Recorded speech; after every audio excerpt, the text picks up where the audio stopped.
Good evening to the Barbados Labour Party family. Good evening, comrades. Good evening to all Barbadians at home and abroad. And a special good evening to those in a number of constituencies, which I will call on later in the evening. Before we get, and of course, welcome to this third anniversary celebration of the Barbados Labour Party, Progress Amidst the Challenges. Before we go further, I'm going to ask Comrade Davidson Ishmael to come and say a prayer.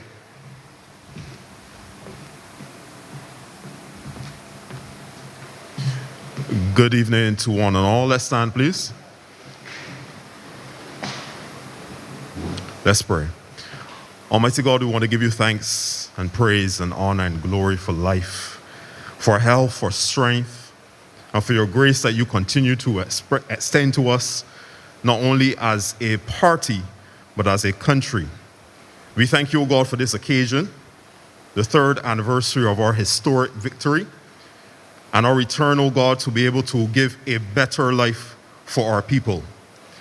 Father, this is an evening where we celebrate the progress amidst the challenges, and there have been many. But you have been our guide, you have been our helper, you have been our source of strength, and you've been with us every step of the way. So we pray and we are confident that you will be with us, O God, because you are the same yesterday, today, and forevermore. So we commit this entire evening into your hands. We ask, O God, that you would give wisdom and guidance, continued wisdom and guidance to our leadership, continue to chart the path that they will follow, and help us, O God, as a country to be better, to be improved, to advance, and to progress. We thank you for all that you're going to do this evening, and we commit all things into your hands. In Jesus' name with thanksgiving, amen. Thank you, Comrade Davidson. Comrades, you seem rather quiet, very melancholy. I can understand it. It is 3 years after our historic resounding victory at the polls. We knew things were bad in Barbados at that time. We knew we had severe economic problems. We knew we had numbers of social issues. We had the issues of sewage on the streets of the South Coast. We had the issues as it related to the collection or non-collection of garbage. We had issues within the health system, at the QEH, at the accident and emergency. We had issues with the transport board. We had issues in education. We had issues with water. And indeed, we had issues with crime. This evening, we are here to do a review of our situation. It has been 3 years since that victory. And this evening, it is not so much of a celebration, but as a sort of report, when the various ministers will report to you, the members of the BLP and the citizens of Barbados, on the progress and the achievements that have been made, and the progress that we have made as a government amidst the serious challenges that we face. And there have been challenges. I think all of you and all of Barbados recognizes that this government has been faced with severe and serious challenges over the past 3 years. The first matter we had to deal with immediately was the matter of our foreign reserves and preserving the value of the dollar. We did this. The next matter had to do with the restructuring of our debt. We did this successfully. And there we were in March 2020, believing that we had reached the crest of the wave and were ready to take off, and then we were struck by the global pandemic. I don't have to say about the devastation to the economy and indeed to the global economies. That is the fact of life. Although there are some persons in this country, as recently as 2 days ago, would want us to believe for cheap political motives that in spite of COVID, that somehow everything should continue on par and that this government has a failing grade for that. What I would say this evening is that a number of the ministers will speak to the things that they have been able to achieve in spite of the challenges. It is not a perfect record, but life is never perfect. And we will speak to what we have done, the things that we said we would do, and what we have been able to achieve in 3 years thus far. And I could start with a number of things. We can speak initially to the wonders of the healthcare system, which I have no doubt that the Minister Bostic will elaborate on later. But all of you who pass near the QEH will see the new expanded accident emergency hall, which is shortly due to be opened. The extensive refurbishments of clinics in St. Joseph and Belle Plaine for all to see. And of course, the Harrison Point refurbishment and the expenditure as we manage COVID. The buses. We were faced with their shortages of buses. Some days there's only 40 buses available, when we all know we need at least 180. This government has been able to refurbish some of those buses, and we have the largest fleet of electric buses in the Eastern Caribbean today. Amidst the challenges, there was talk of garbage. Do you hear it anymore? These days we don't hear about garbage, and Minister Ford will speak more about this today. We are not speaking about garbage now, we are speaking about beautifying Barbados more so than garbage. But there, as I said, there are areas where we have not done as well. Water authority and water shortages. Of course, this is an area where we have not done well enough yet. But you know what we found? Reservoirs on the point of collapse. Mains replacement program that was promised but not being done. We have said that we are going to face these issues and fix it. And I believe the Prime Minister and the Minister who will speak later will speak to the issues in terms of providing better water service to Barbados and making it available, be it in terms of the construction of reservoirs, mains laying, drilling of wells, and indeed the utilization of desal plants. I mentioned earlier the matter of law and order. And this was a main plank of our manifesto and our promises when we said we will build a better Barbados, working with you. We have made some moves, some strides. We have created additional posts of judges to push forward the criminal cases, recognizing a tremendous backlog. But there's more to be done. And at this point, I take note of the tragic event that occurred last night when a young Sergeant Newton Lewis, lost his life tragically. And this is to be abhorred. This is not the sort of things that we want to see happening in Barbados. And this BLP government will never be soft on crime. It will not.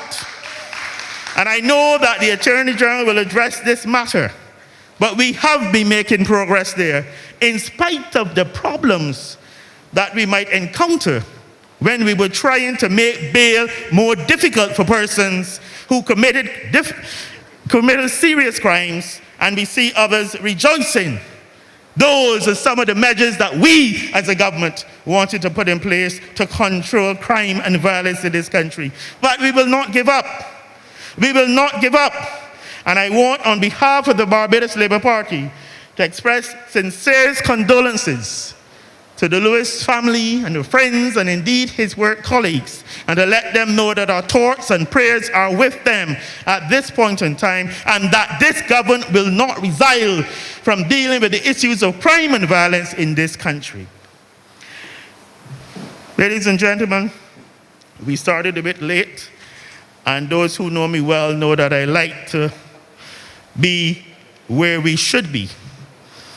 In the area of food security and agriculture, This Barbados Labour Party government has been doing tremendously well. And part of our problem as a government, I believe, is that we, and when I say we, I mean all of you here, all of you who are watching, do not speak, do not deliver our story, tell of the good things that this party is doing. Well, this evening, as I said, we've come to do a review and a report. And the first minister I'm going to invite to address you this evening is the Minister of Agriculture and Food Security, Comrade Inaugural. And he's going to speak to you about the good work that is being done in agriculture for the people of Barbados. Thank you. This one for the people. This one for the people. This one for the people. This one for the people. This one for the people. This one for the people. This one for the people. This one for the people. 'Cause we got to fight for we country. Fight for we country. Fight for we country. A very good evening to all of you. Chairman Dr. Jerome Walcott, members of the Cabinet, members of Parliament, comrades, distinguished ladies and gentlemen, those of you in our missions overseas, and indeed members of the diaspora, and all of you who are following us in this virtual meeting, particularly those at St. Philip South, I wish all of you a very good evening. This evening, I've been tasked to report to the country and indeed to all Barbadians on my stewardship as Minister of Agriculture and Food Security of Barbados. I wish to make clear a number of things that I need to contextualize in order for us to understand where we've come from and where we are about to go.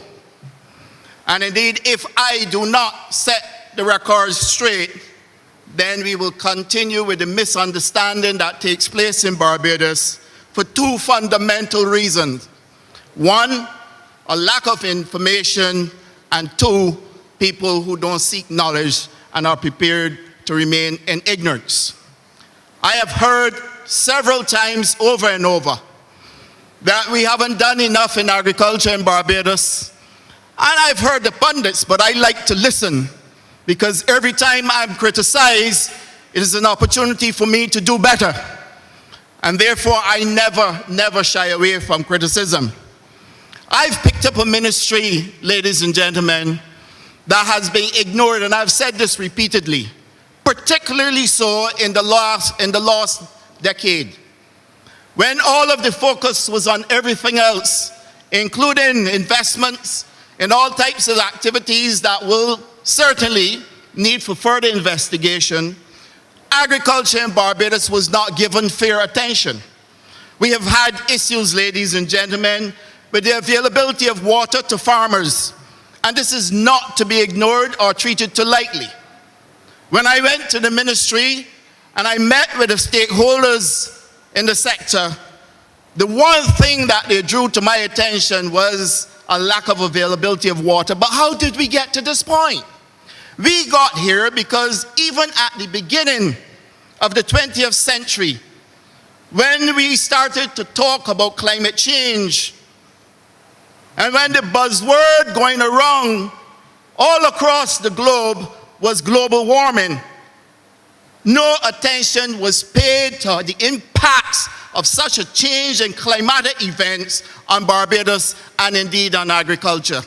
And therefore the issue of water became worse and worse until we reached the point where farmers literally started to lose their crops during our dry seasons. And dry season became more and more prolonged with more and more droughts. I've always said that if you want to understand the complexity of this, you may want to look at a movie that I reference every time I speak, and I can grab people's attention, and that movie is The Matrix. The Matrix, to my mind, forms the best documentary on life that we can start to understand if we were to put climate change within context of what is being expressed in the Matrix, with a human being connected to thermal energy. to move away from our common and natural being to be able to deal with the changes that are taking place around us in terms of technology and how it would impact our lives, but to fight off equally those changes that would bring about viruses of all types that may destroy us equally as we move into an ethos where technology was upon us and that we then had to adjust ourselves. And so in the matrix, it creates the perfect understanding as to how, through thermal energy, a being was able to respond to the challenges facing us as we transition.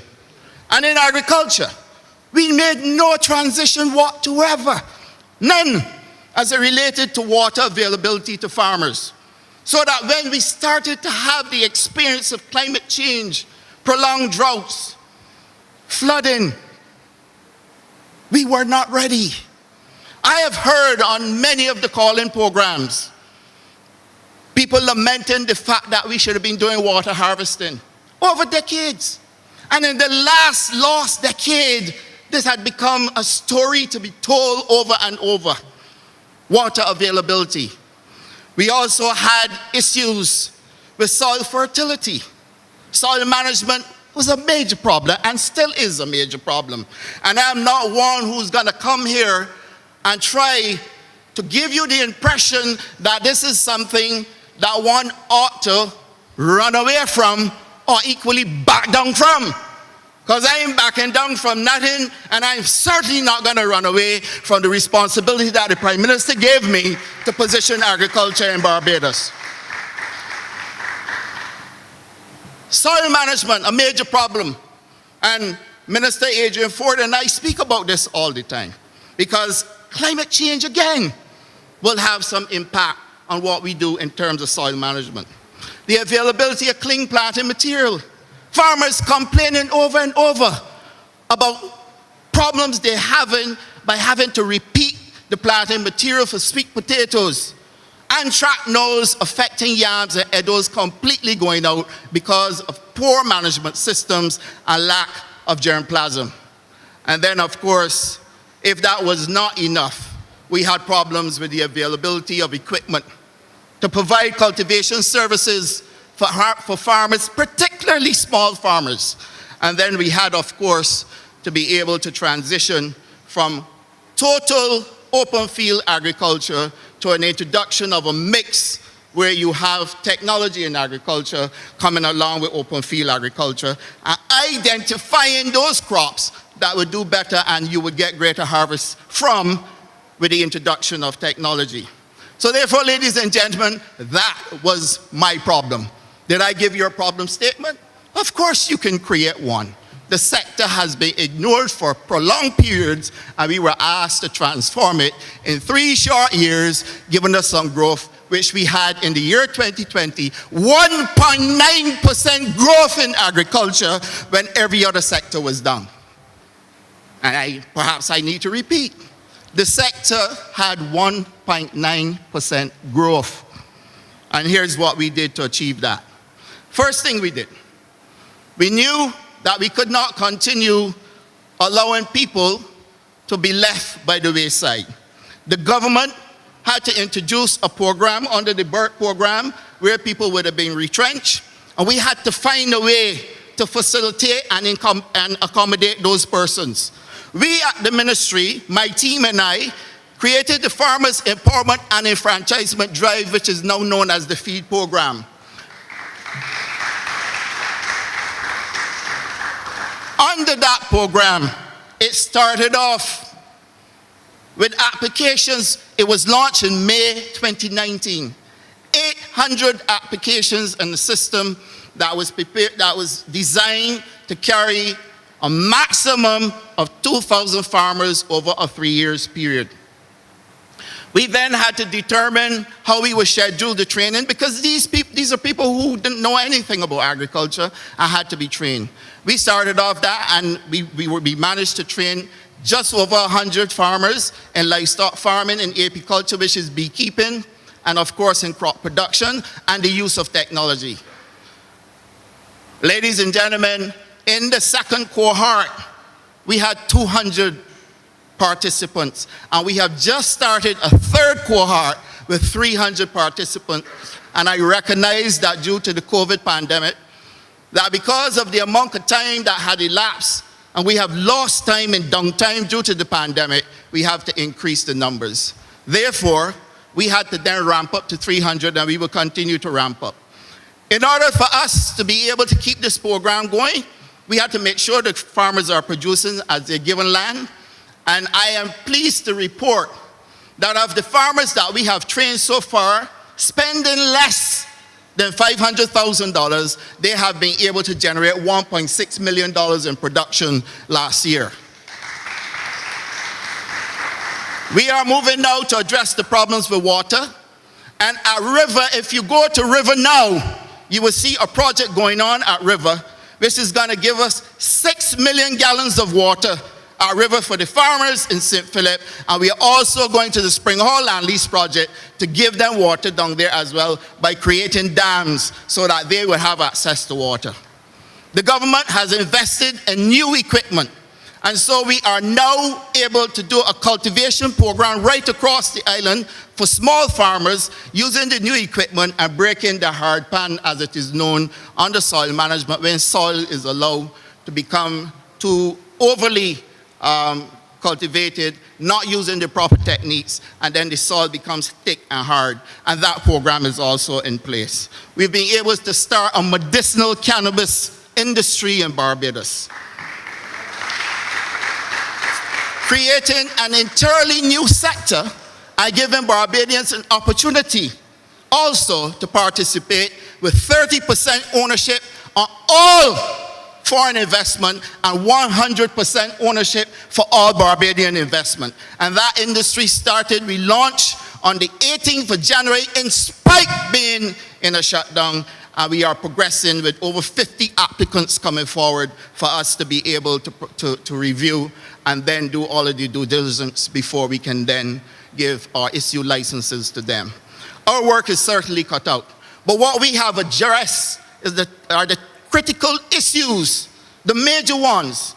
And we still have many more to address. Certainly, my ministry met with several other ministers on Tuesday for us to address issues with sanitary and phytosanitary measures so that we can make Barbados a world-class producer and be able to export fish and poultry.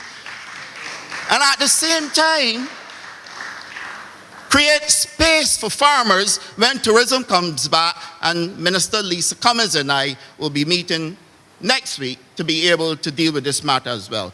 So ladies and gentlemen, there you have it. We have been working.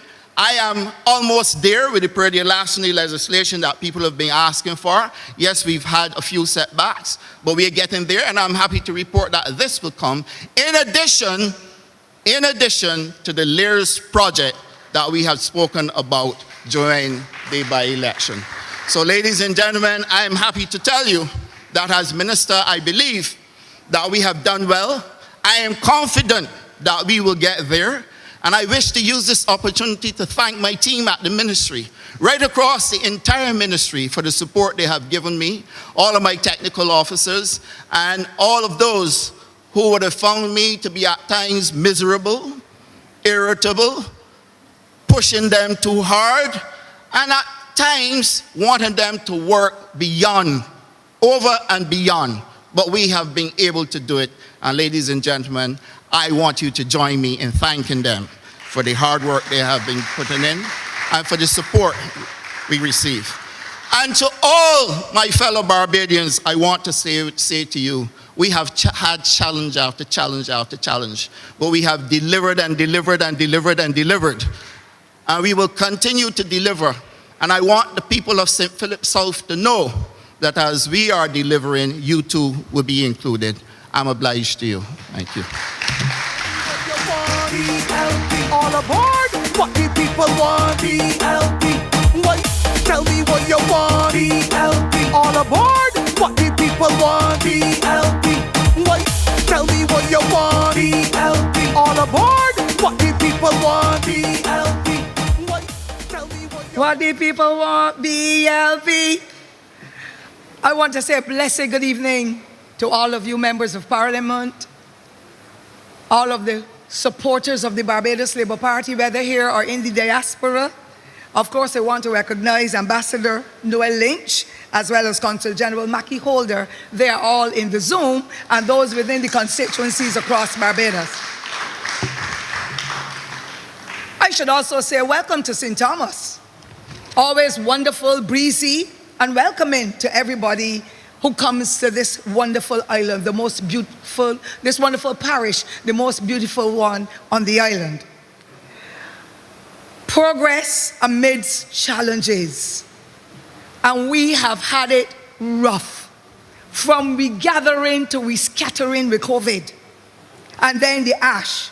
And a dear old man, one of my very good friends, he's 80 now, he told me today, tell Prime Minister Motley, please, that I would love for her to tell the Prime Minister of St. Vincent, Dr. Gonzalez, we want the ash, but next time buy it. And I thought it was a wonderful idea for an old man to say, but we acknowledge and we remember at this time our friends and family and others in St. Vincent who would have gone through the trials of the past couple of weeks, and to let them know we love and we care for them, because when you're in trials, sometimes you see no one. But we are happy to be an integral part of what has taken place with our friends and comrades in the diaspora, but more so particularly in the region in St. Vincent. I'm going to be very brief. I'm not a speaker this evening except to do the introduction. And I want to say, I will never forget now the late Kofi Annan, when he opened UN House, he said Barbados was punching above its weight in, I believe it might have been around 2005-06. And then we saw devastation of the highest order between 2008 and May 2018. And therefore, we are here as a Labour Party that won all 30 seats because the people of Barbados were treated so unkindly and unfairly.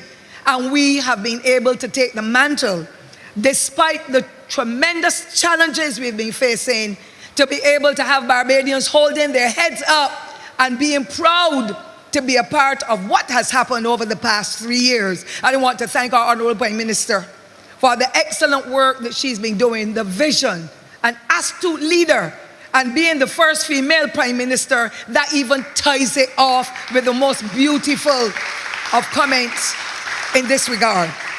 And I want therefore to invite this evening to our podium what I call a handsome young man, because I would have met him when he became a youth commissioner, a powerful young man who is the first representative for the Barbados Labour Party, as far as I can recall, in the history of Barbados, in the parish of St. John that was called Dems territory.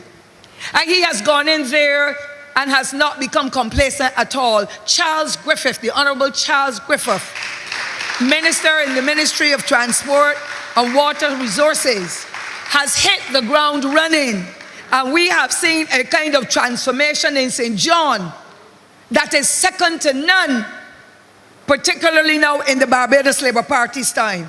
That is the best thing that has happened to St. John in many, many decades. And so this young man, Mr. Griffith, is going to come to tell you about what is going to be happening in his area and across Barbados, particularly when it comes to the water resources. He's going to also tell you, I believe, about the house spots that he is going to be getting for his people, about the agriculture, about the park that is going up and so on, to make sure that the best of the rest of Barbados understand that Charles Griffith, that community-minded young man, is going to be a force to reckon with. May you stay there, Mr. Charles, for the next 25 years. You have the capacity and the Labour Party is backing you. God bless you. Please welcome him. The people want BLP. What yo? What Barbados want BLP. Whoa, yo. Well, let me go, let me go, let me go. Tell me what you want BLP. All aboard. What the people want BLP. What yo? Good evening. Thank you, Minister Ford, for your kind words. Blessings on us all. I bring you greetings this evening from the constituency of St. John that is rising. Rising in every way. And it would be remiss of me to come this evening and report on the BWA and not report on the things that are happening in the constituency of St. John over the last 3 years. Now, in October 2017, on the 23rd, I started this political journey.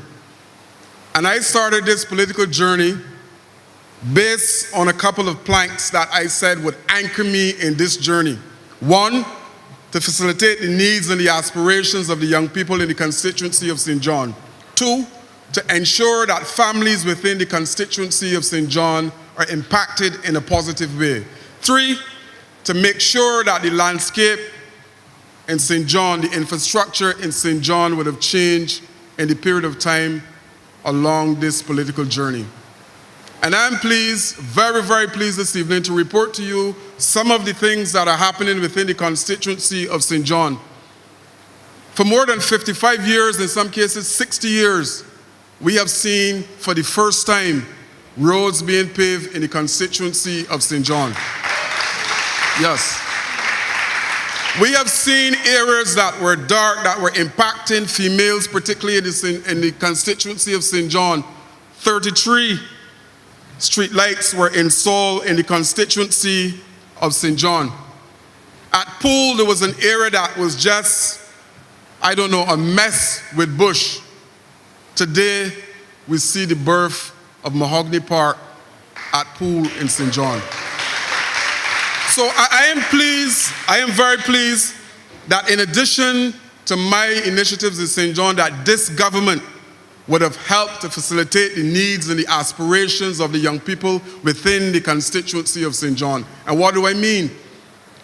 For 10 years prior to that, or the majority of 10 years, we had youngsters in the constituency of St. John who were stymied as it relates to their academic education, unable to go to the university.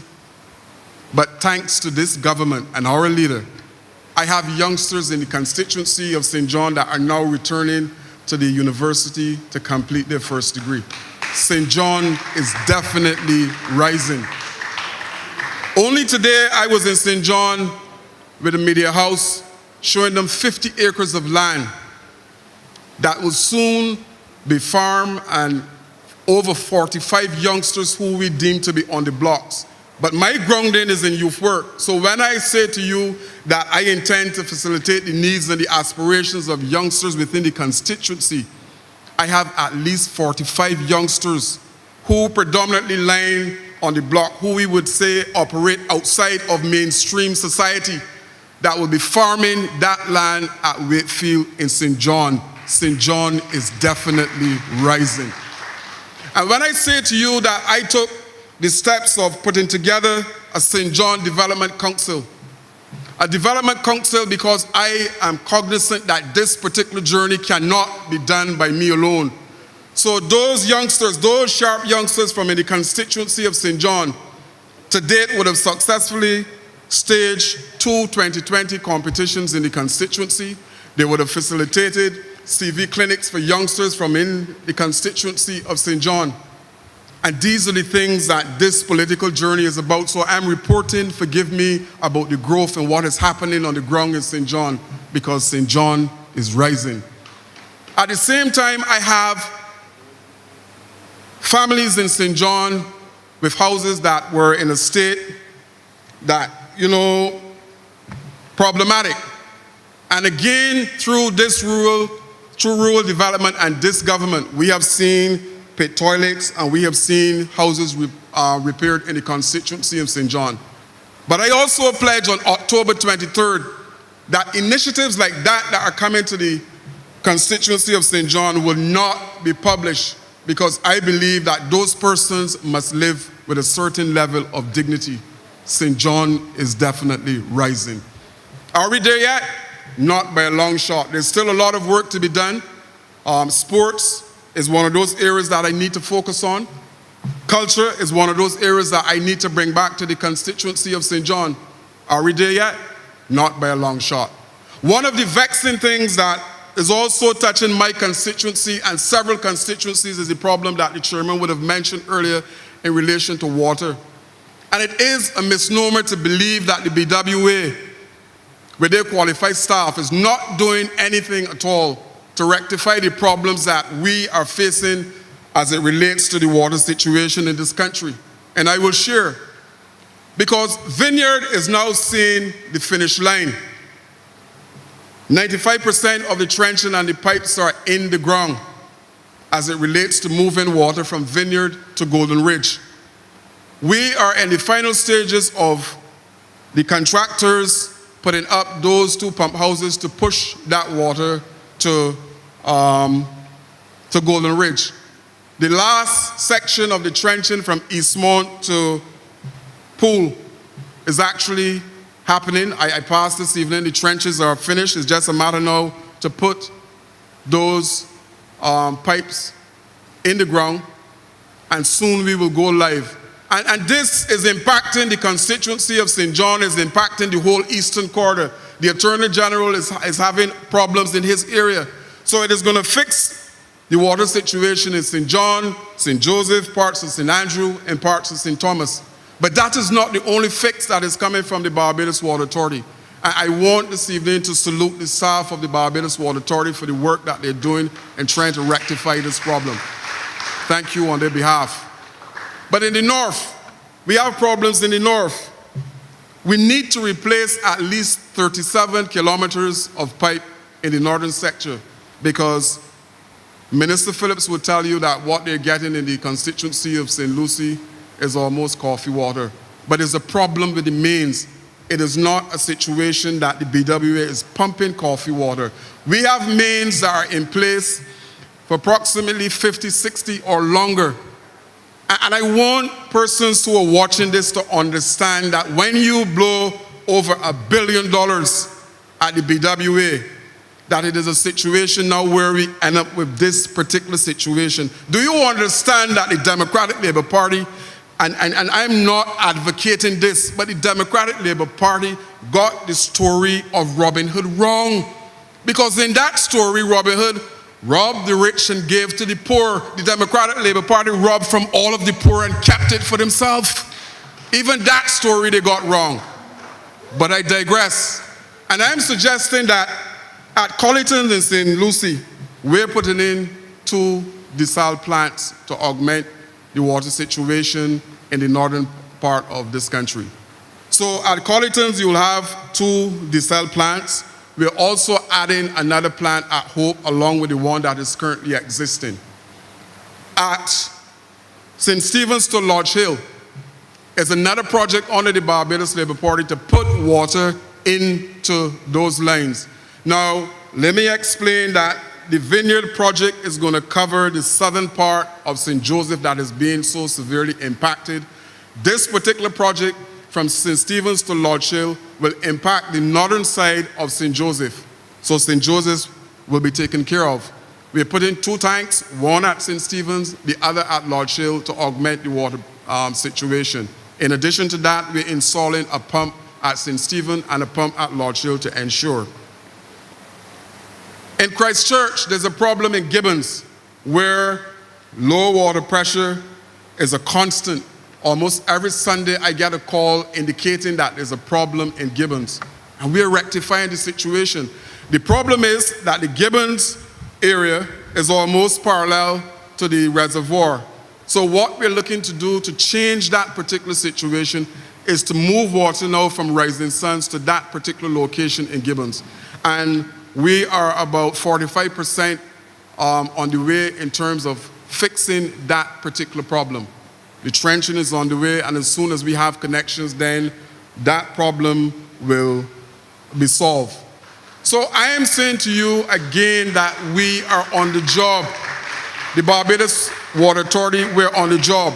At Castle Grant in St. Joseph, we're adding another reservoir. We're going to put a new reservoir in, sort out the repairs on the old one, and we are going to have a twin reservoir at Castle Grant.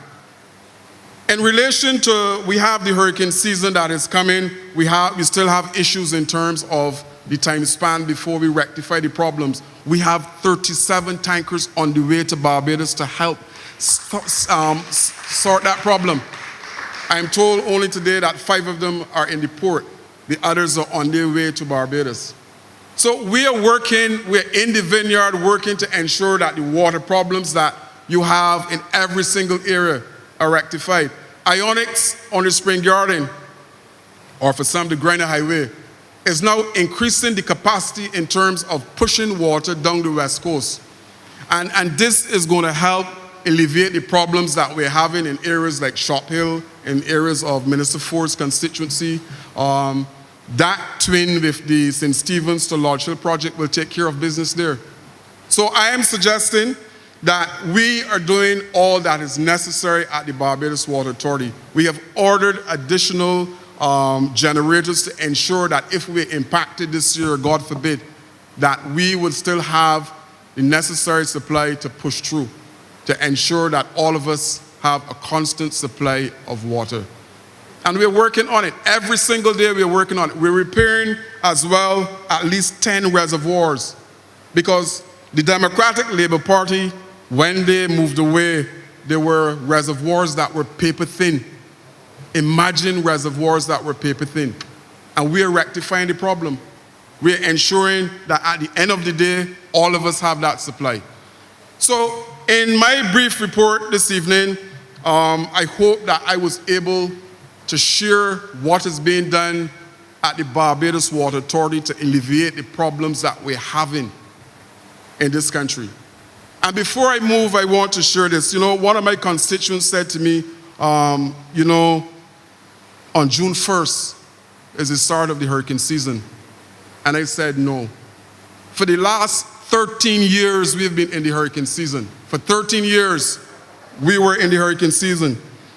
For 10 of those years, the shelter of Barbados was hit by a hurricane called the Democratic Labour Party. And I want you to juxtapose the 10 years to the 3 years, put them side and side, and you will understand that if we treat Barbados as that safety net, if we treat Barbados as the shelter, and you will understand where you had a chief shelter warden that said little and did less.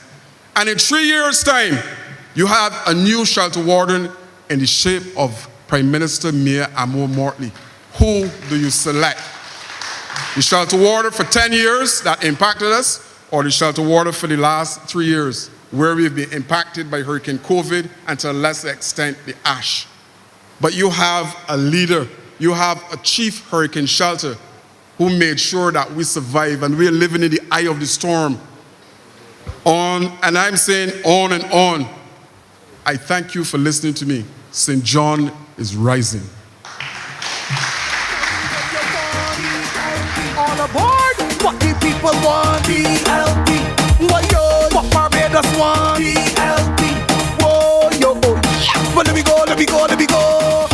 Tell me what you want. BLP. Thank you, Charles Griffith. We see what wonderful work is being done in water. Before I go on, I just want to hail a number of constituency branches which are participating, which have some watch events. I first want to go to St. Philip South and welcome them.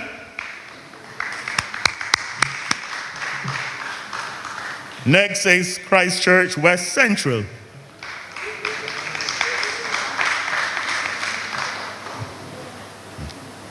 St. Michael South Central, I believe, is also present.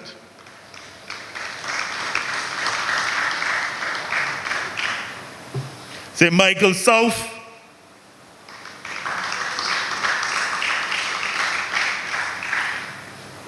St. Michael West Central.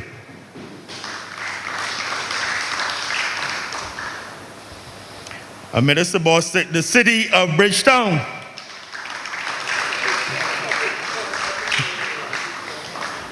And the constituency of the Prime Minister, St. Michael North East. Welcome to all of you, all part of the BLP family.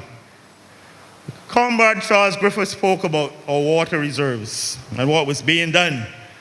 The next person I'm going to invite to address you is a concern about another aspect in terms of our gullies and our groundwater resources and protecting them. He's known now as the Minister of Clean and Green, probably one of the most active ministers that you can see speaking and being involved in a number of activities related to the environment and preservation of the environment. And I'm going to ask Comrade Adrian Ford to come and address you and tell you of some of the good work that we are doing in the Ministry of Environment and Beautification. Keep it green, be proud of our nation's beauty. I said to keep it clean, keep it green. Every citizen, it's your duty. Now is the time to plant a tree. Trees save lives, provide food, give oxygen and medicine. Breathe, stops erosion for relaxation, shade and shelter. You can't have an iconic song called Beautiful Barbados by an iconic group unless you equally have an idyllic country, beautiful Barbados. Ladies and gentlemen, good afternoon to you. And I want to say, I see in red around me. I see in red, clean and green red.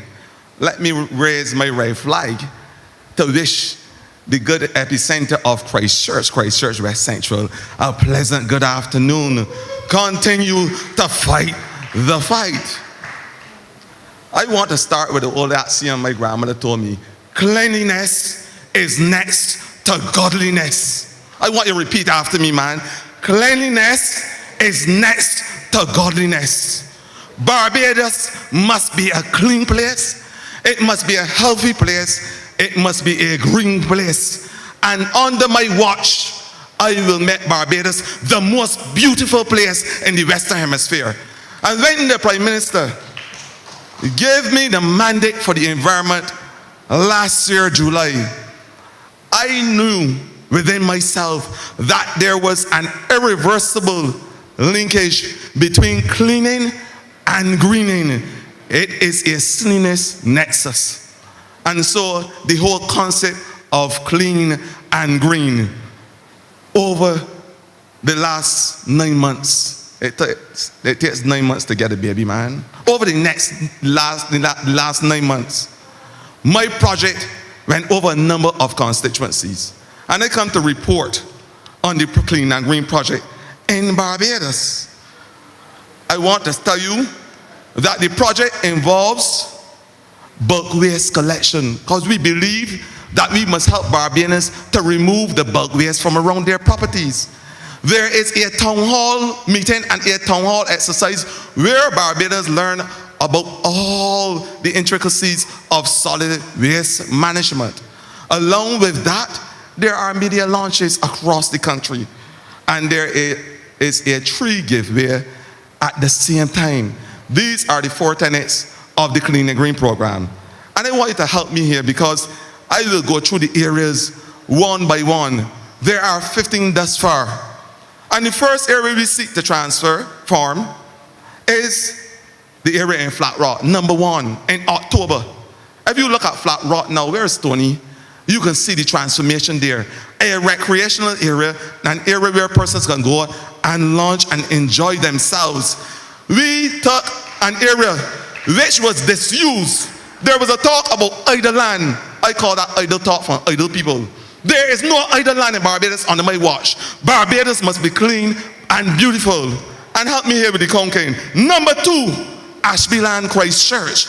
Again, a disused area that we cleaned up and put an area where young people could play sports. In Harmony Hall, number 3, Christchurch. Number 4, Golden Rock, St. Michael, a park. And we are now putting in place a community refuge house, because we believe that those untidy skips must become a thing of the past. Number 5, help me here in Conking, man. Ferneyhurst, St. Michael, and Neil Rowe can attest to the comments he has gotten since he has beautified that area. Douglas Road, St. James, again, and that hopefully will be named after the late Calypsonian Karoom, because he was tremendous in that area in motivating people to clean their area. Number 7, help me with the concave suffer from dyscalculia, man. Number 7, Church Village, St. Philip, another area we put a park where every single body in St. Philip could enjoy themselves. Jenswick, St. Philip, again. Number 8, number 9, the National Disability Unit because we believe, as we said, as a government and our manifesto speak to, that the most vulnerable people in this country must be supported, and the moral test of any government is how we treat the disabled community. So we put an area for recreation in the disabled community as well. National Disability Unit. Number 10, Croton Drive, St. James, another area we are beautifying at the moment. Number 11, Charles alluded to it just now, Pool Wells in St. John, preserving those mahogany trees that are 250 years old and putting a park and recreational area. Number 12, Coverly Christchurch. Number 13, Sweet 13, Kendall Hill Christchurch. I can't leave out the great good people of Christchurch West Central. And number 14, Gay Road all the way in St. Peter. And they came back for some mangoes. I promised the people out there. We are going to beautify out there. And last but certainly not least, Paddock Road, St. Michael. I will go across every single constituency, all 30, and then it's starting from zero and starting again because I have a little calculation problem. I may get 100. Barbados must be beautiful, it must be clean, and it must be protected. But there's a lot of things that are involved in this Clean and Green program. The preservation of trees. We said as a country, as part of our international commitment, that we will plant 1 million trees. I planted a jacaranda tree with the ambassador of Argentina.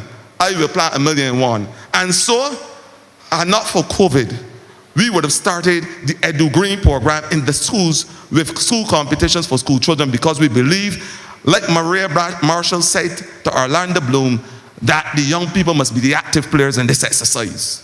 A little child shall lead, and that is book of Isaiah. I am not consecrated today, but I am saying that a little child should lead us, so there must be the active players. Coming up in September, there will be an Arbor Day exercise where we have a national tree planting day. The intention is to plant 150,000 trees on that day. But it's not only that we plant trees for food security, as Minister Inaugural alluded to. It is the fact that the trees are able, in a special way, to take that harmful carbon dioxide and reduce our greenhouse gas, which is affecting every single country in this world in terms of climate change and the natural disasters that we face. In the same way, as I said before, that we had a maxim around this country called seatbelts save lives, trees will save lives in this country. It will save the environment and the economy, and it will help protect our children. That is the important aspect to tree planting. Another aspect I want to talk about this project is the fact that it's able to empower people. Amidst COVID, amidst downgrading in terms of our abilities as a country and our economic abilities as a country because of the vagaries and the idiosyncrasies of COVID. Amongst all of that, we were able to employ in the national cleanup exercise 720 young Barbadians. 720. This is a government that amidst the gloom and doom associated with COVID, we were able to employ 720. And we ain't stopped there. In the National Botanical Garden, we have another 100. That's 820. Help me count, man. 820 so far. And not to talk about the 71 that is on the highway beautification project. A project that will speak to the beautification of highway 1 to 7. There's a song by the guy Miles who say that there are 7 steps to heaven. There's 7 highways to heaven, man. Because in Barbados, we will have a beautiful heaven. And I will beautify every single one of those highways. And we started with Highway 1, the areas of Eden Lodge, Eagle Hall. We started in the Waterford bottom area. There's the area of the Bell Gully that we started to clean and green. Because along with cleaning Barbados, we are going to plant the hedgerow, the cactus grass, the lemongrass, and along with that, which is important to help our biodiversity, is the citronella grass that will help Minister Boston with the mosquitoes, because all of those grass and this hedgerow will protect the soil from erosion and degradation. That is how we are going to treat this country in a circular way. But more importantly, there's a saying that many hands make light work. We are going to employ Barbadians and empower them to help take care of this country. We are going to empower them to help be part of the build out of this country. In the same way many hands make light work, no work makes light hands. That's the antithesis. And that's the true antithesis of that. We have to create that environment. But I want to go on to the Sanitation Service Authority. When I came to this ministry, I want to thank Minister Prescott, because it's no joke that Barbados is clean and is transformed. When we came to government, we had 12. My sanitation workers used to make sport at me. They said, Minister, we call it the dirty dozen. I said, but don't worry about the dirty dozen. Between 2008 and 2018, I had the Eagle 11 too. So I ain't worried about the dirty dozen. We had 12 sanitation trucks in this country. Now we have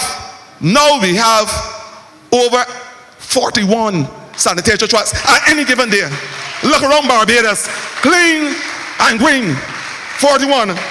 I will give you what the equipment that we have bought so far.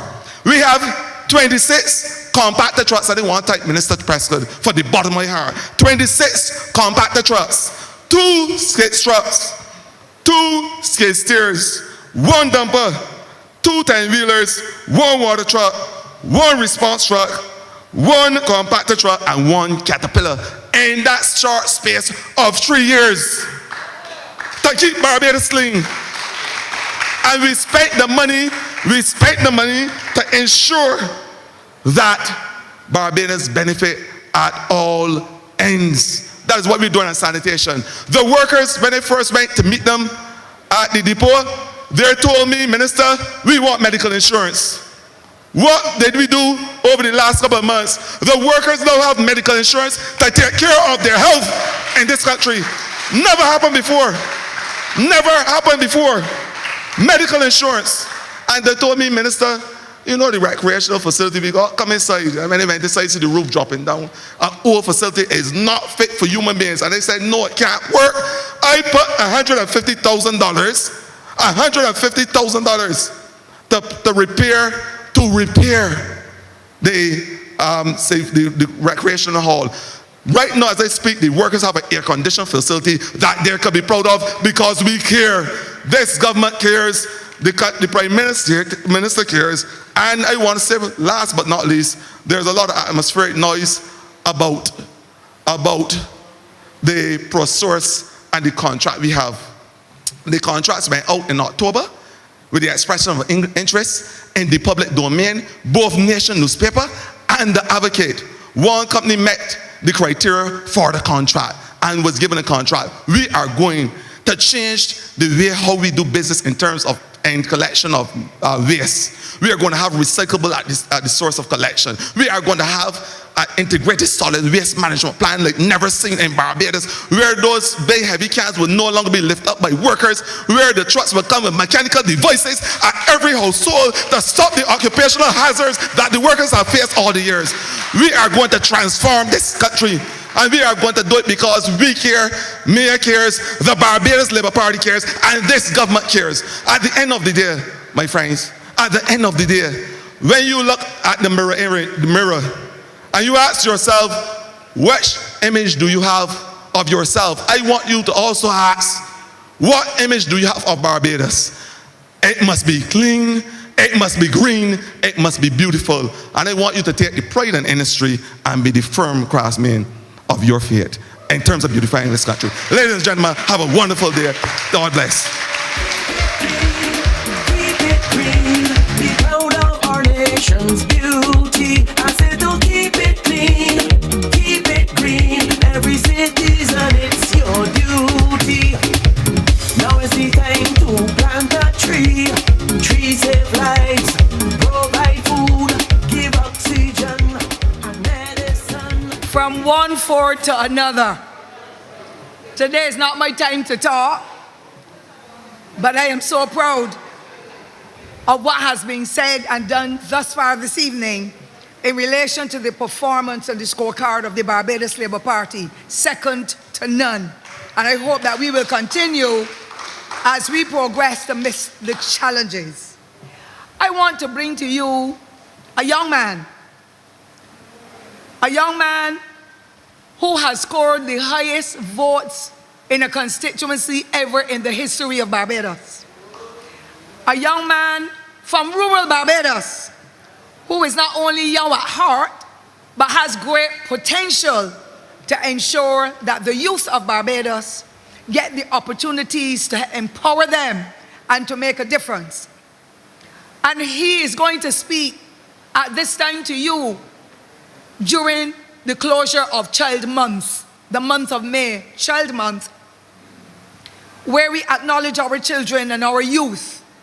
And his emphasis this evening will be on our youth, whom we all know need the nurturing, the guidance, the care to be able to help them to develop to be the best citizens Barbados can ever have. The Barbados Labour Party focused on youth before. Mr. Dwight Sutherland, Honourable Minister from the constituency of St. George South, he is going to talk with you this evening about his role and his perspectives as we continue to develop our youth who need the nurturing, the guidance, the development, the understanding, the care and concern to be able to help us to continue to be proud Barbadians, knowing that we are passing on the baton to our youth who will be our future leaders. And so, ladies and gentlemen, the Honorable Dwight Sutherland will be the person to speak with you at this point in time. Minister? BLP got the place crowded. All aboard? Yeah. You ready to roll? The Dems bad and go blue. Can I talk just a little bit? Can I really talk just a little bit? Can I really talk just a little bit? Hold on! Now is the time. Now is the time. Everybody ready? Everybody ready. Go tell your friends. Go tell your friends. Tell your whole family. Your whole Tell family. the stranger upon the left. Tell the stranger upon the right. A blessed good evening to each and every one of you. Those in the diaspora, at the missions, all across Barbados, and a special greeting to my people in that wonderful parish of St. George, the people of St. George South. Now, my good friend and colleague, Minister Ford, said I'm wearing blue. But during my presentation, you will understand why I'm wearing this shirt. I know it looks good.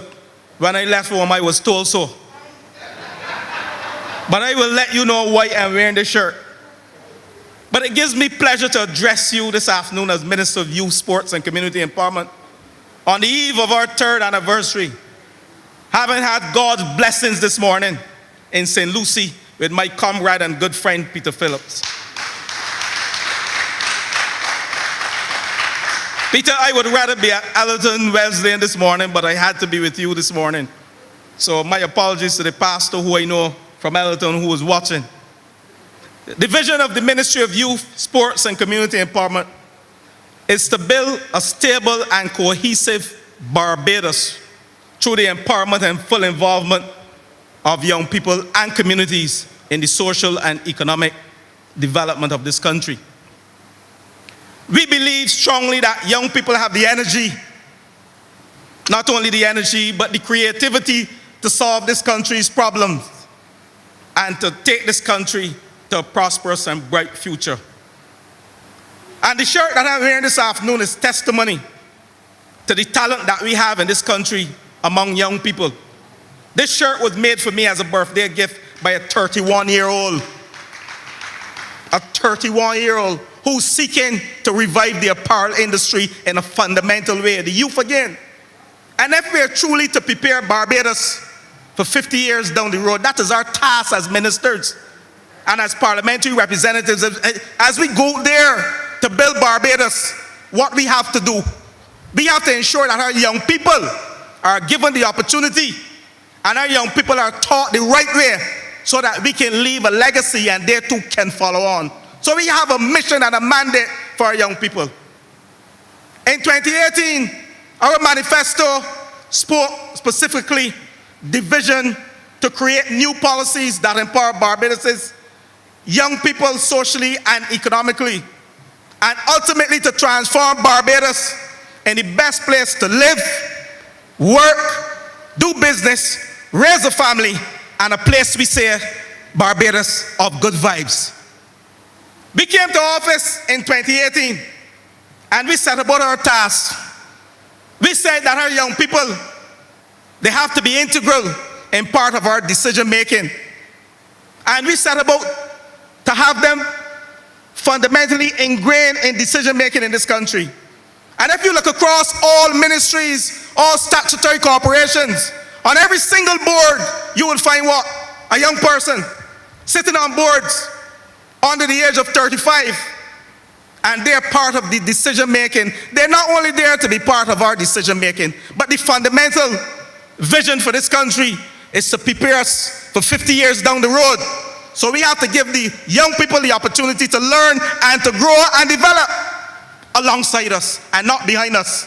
And gone are the days when we tell young people, you must be seen and not heard. Gone are the days when we tell young people, you have to wait your turn till you're 40 years. Those days are over. If Barbados is truly to become world class, our young people have to be part of our development and our vision to take it forward. I often give this example. Some years ago, in my other life, I journeyed to London. And after 1 year doing some studies, master's studies, I was asked to go and work in the National Health Service. At age 31 or 32, as a manager of energy. But guess what?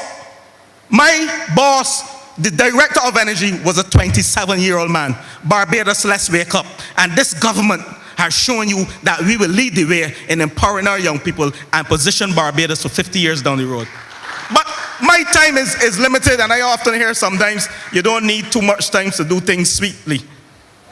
And I'm testimony to that, and I said that before. I have a short time, and I will be sweet during my short time. We took the Barbados Youth Service. We deconstructed and reconstructed policies for our young people. We took the Barbados Youth Service that started and existed from 1991. And the Barbados Youth Service took young people between the ages of 16 and 22 and give them the opportunity. Those were school leavers who came out without certificates. Some were challenged. Some had, I don't like to use the word at risk, but some were involved in different activities. Some had challenges within their family structure. And that is what we did. But we enrolled 80 students or 80 young people annually between the ages of 16 and 22. 80. We came to office in 2018. And one of the initiatives, we deconstructed and reconstructed the Barbados Youth Service. And we call it the Barbados Advanced Corps, Youth Advanced Corps. And on August 15th, 2019, that was formed. But guess what? 80? That's history. That worked back in 1991. And I know Minister McConnell, she was part of that vision. The Prime Minister, Honorable Mayor Motley, was the minister in charge and who started the Barbados Youth Service. But today, we have the Barbados Youth Advanced Corps, and we have enrolled from September and October 2019, 385 young students between the ages of 16 and 20. 385. And we turned the program from a 1-year program to a 2-year program, whereby they have 12 weeks where they live in, and we do all the psychosocial analysis. And we teach them about citizenship, self-esteem, civic education, discipline. And then we take them on a vocational training journey where they learn various skills. These are young men and women who came out of school, most of them without certificates. And then in our second year, what we do with them? Job attachment, apprenticeships, internships, as well as participate in community service and national projects. But I want to report to you that as of today, we have enrolled some 485 students. 316 are men and the rest are young women. That is coming from an enrollment of 80 annually. But that is not all. We have taken out of that 485, here is the good news. These are persons who have left school without certificates. And I can give you the statistics of some of them, not all. 77 of those trainees coming out of the Barbados Youth Advanced Corps have gained employment, full-time employment, 77. But here's how it was done. Thank you. 39 students were enrolled in BIMAC, focusing on entrepreneurship management, animation, food preparation, and cooking. Another 37 trained with the Sojourner and the Al Green Youth Farming and Leadership Program. Some 64 students gained entry into SJPI, my friends and colleagues. Some 64 students to do carpentry, joinery, children and nursery management, electrical wiring, home economics, and graphic design. And 89 of these trainees will complete City and Guilds exams in September 2021. We are leaving no one behind, and this is what we call giving an opportunity to every single young citizen in this country. But that's not all. 42 have been registered to take the Caribbean Secondary Examination Council CSEC examination in June and July this year, whenever they occur, in areas such as English, Principle of Business, Information Technology, Theater Arts, Principle of Accounts, just to name a few. Social Studies.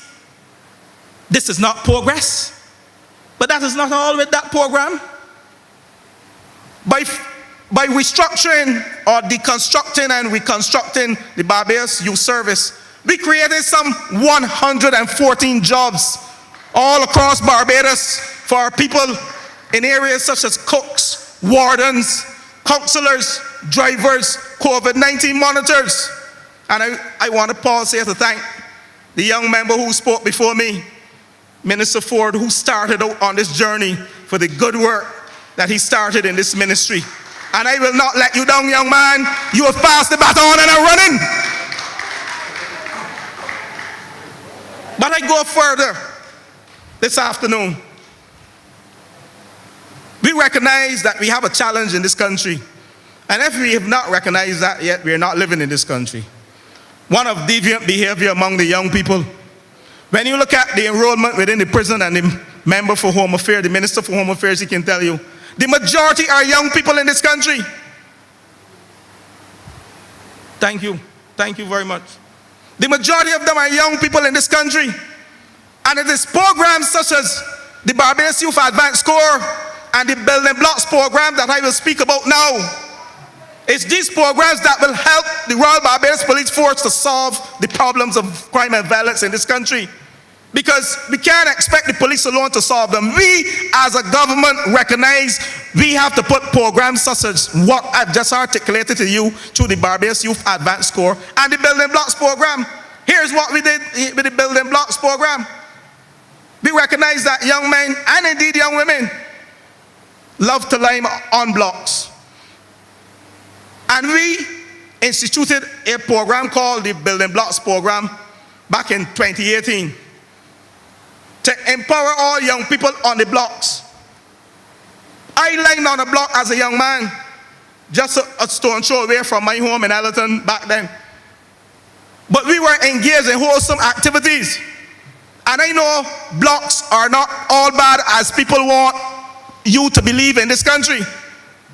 But we went into the blocks and we acquired land, thank you, the Minister of Housing, to take some of the ideas of these young people who sit down daily because unemployment was skyrocketing when we came to office. And we turned it into business opportunities for these young people. And I am proud to report that we built businesses thus far since we came to office for 16 young businessmen and women. And we didn't only build the businesses, but we trained them through the Youth Entrepreneurship Scheme within the Ministry of Youth, Sports and Community Empowerment. And I'm proud to report that we have handed over the keys in January during the ASH. We handed over the keys to these 16 businesses. We handed over the keys in Silver Hill, Christchurch, in Bonnets in St. Michael, in Parkinson Field in St. Michael, and in the Ivy in St. Michael. But I have more news for you. We ain't finished yet. Thanks again to the Ministry of Housing. We have acquired land to build more building blocks in Bushall, in Bayville, in Sears Court, in Freehill, in Halls Road, in the city, Wellington Street. St. George, hold tight, we can get there. I ain't leaving one out. So, we continue to empower our young people in this country. My time, I have 2 more minutes. And I want to mention to you one program called the Community Technology Program that started way back in 2002. Thank the former Prime Minister, who's now deceased, Owen Simoata, who saw it fit, because technology, information technology, and developments in information technology throughout the world drove us to ensure that if we are truly to become world class, we had to keep pace with the developments in information technology. And that program was started. And I'm proud to report that the Community Technology Program in 2020, in 2018, 1,300 students, 1,300 persons, I should say, between the ages of 15 and 45 enrolled in that program. In 2019, 2,000 persons enrolled in that program. And in 2020, amidst our COVID-19 crisis, we enrolled 5,000 persons in that program. But that is not all. That program went as far as South Sudan, which is in North Africa. And 3 persons give testimonials with respect to the value of that program. So we continue as a ministry to put programs in place to develop young people in this country. And I want to say to you, this report card is a small report card. There is a lot more that can be said within that ministry and the programs. We have just added coding and robotics to the Community Technology Program.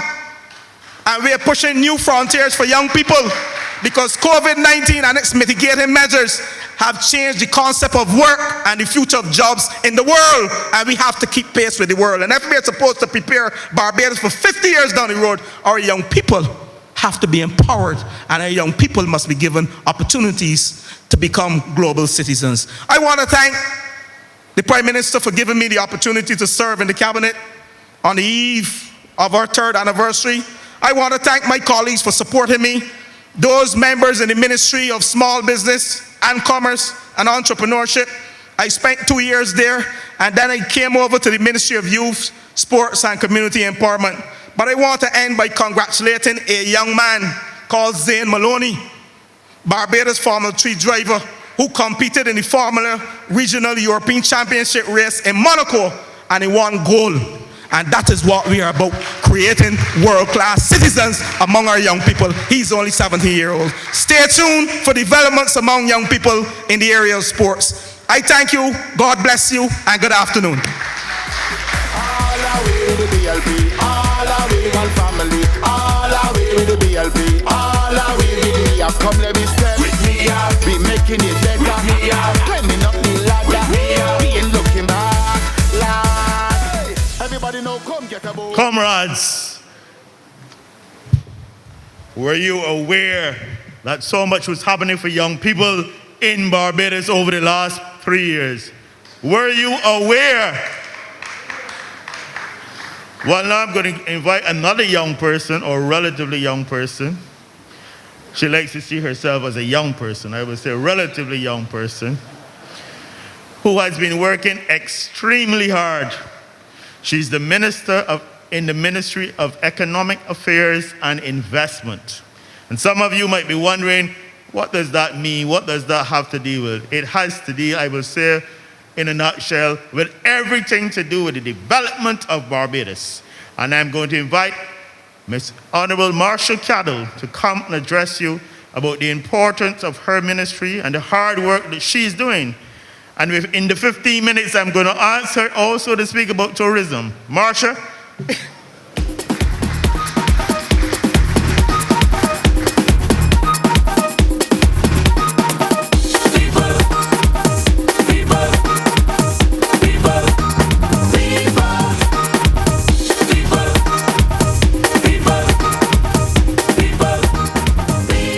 Good evening. Good evening, everybody. How y'all feeling? Y'all feel like this has been 3 years of hard work, but 3 years of victory? I feel so. 3 years ago, friends, this Barbados Labour Party government came to service to the people of Barbados. I say came to service. I tend not to say come to office, come to power. We came to service. And that's one of the important distinctions that has to be made. So for me, tonight is about celebration in some ways, yes. It's definitely about gratitude. But in particular, and always, for me, tonight is about reflection. It is about taking stock, and it is about taking fresh guard. So I'm gonna ask y'all to forgive me if this evening I take a bit of a more sober perspective on where we are. But before I do that, I have to first say thank you to the people of St. Michael's South Central who are watching from our office. I have to say thank you to the people of Barbados for understanding that none of us, no community, no household, no individual, not a minister, not an MP, not even the Prime Minister could have done or continue to do this alone. I want to say thank you to the people of Barbados for helping to carry the burden. Even as recently as during the Ashfall event when La Soufrière erupted. Because while we did get 1,200 people out on the streets right away, creating an opportunity for people to be able to work, while we did get them out right away for the road and the public building cleanup. And even as those people continue today to work supporting households who are less able to do the physical work of cleaning around their premises, at the same time that we were doing that, neighbors from entire gaps, entire streets around Barbados were coming out together to do what they could to clear the ash. And for me, that is what Barbados is about. A lady in Brennan-Hill told me yesterday, Marshall, I ain't hear you say nothing about how clean the road look. We do that, you know. She said, all the way up in here, come out and do that, because, you know, I know that you and me and the rest had a lot to clean. So we say, let me come and clean up our piece, and y'all will deal with the rest. And that, for me, is the Barbadian spirit that we have seen over the last 3 years.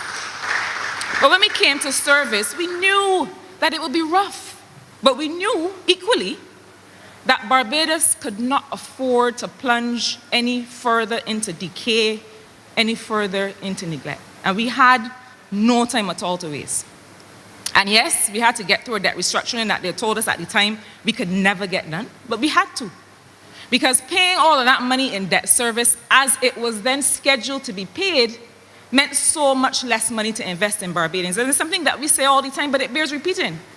We would have lost half the reserves in June of 2018 if we had met the debt service that we had to meet. Well, what we could have done with that? We met 400 million in reserves at the time. When I gave the country my report on the 1-year anniversary, the reserves, with the help of the Ministry of Economic Affairs and Investment, Comrade Jerome asked, what on earth is it that we do? So let me tell you a little bit about it. When I gave the first report at year 1, we were able to increase the reserves from 400 million, which is just under 5 weeks, to 1.1 billion at the time that I gave the year 1 report.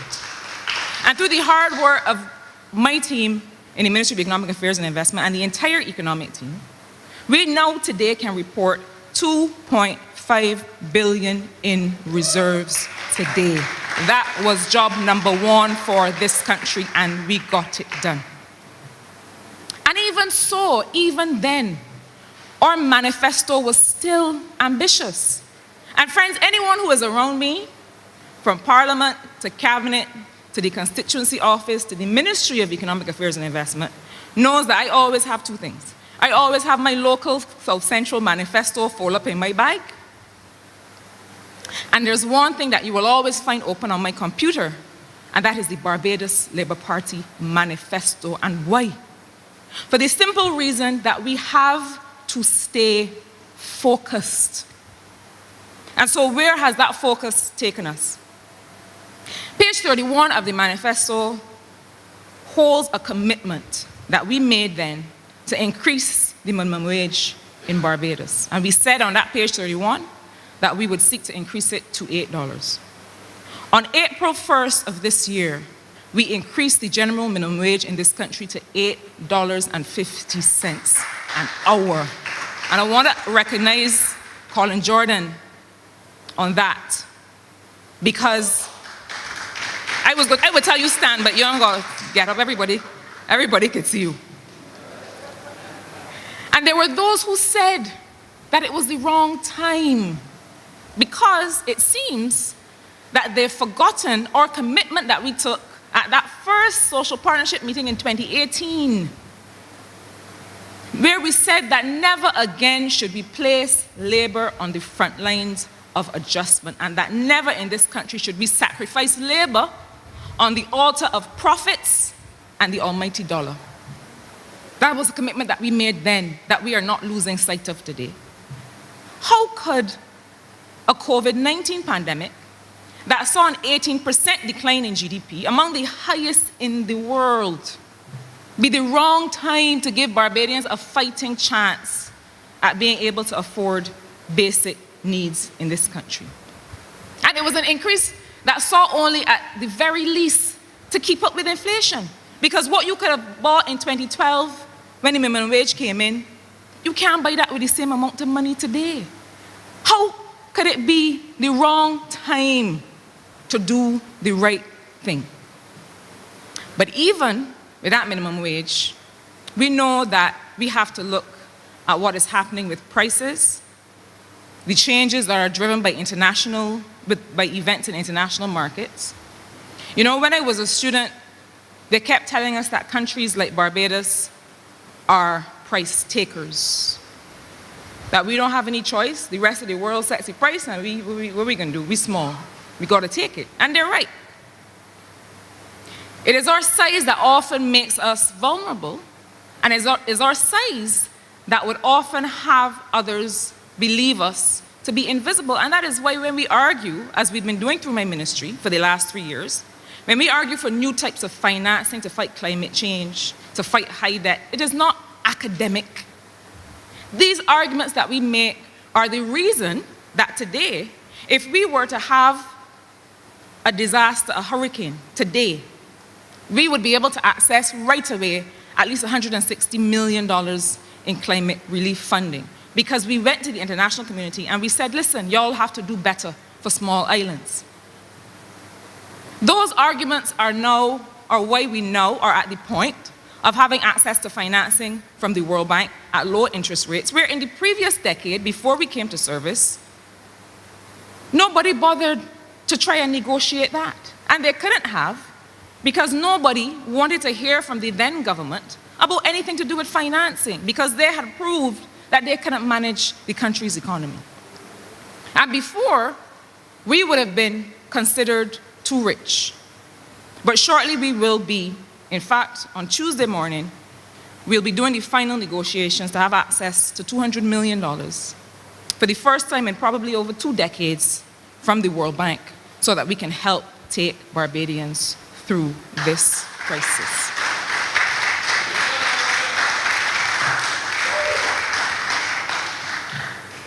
So even with that minimum wage, we know that prices are fluctuating in ways that can have serious implications for the way that we all live our lives.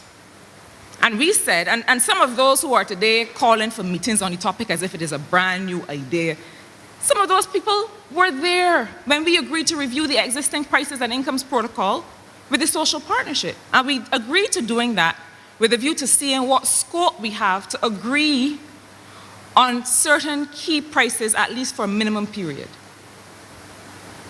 It is a way to provide Bajans with a little bit of elbow room as the economy reopens and readjusts. So we know that there's a minimum wage, and we know that prices are moving, and we've agreed that the social partnership are going to review, and we are reviewing now, the prices and incomes protocol to see what scope we have to give Barbadians an ease.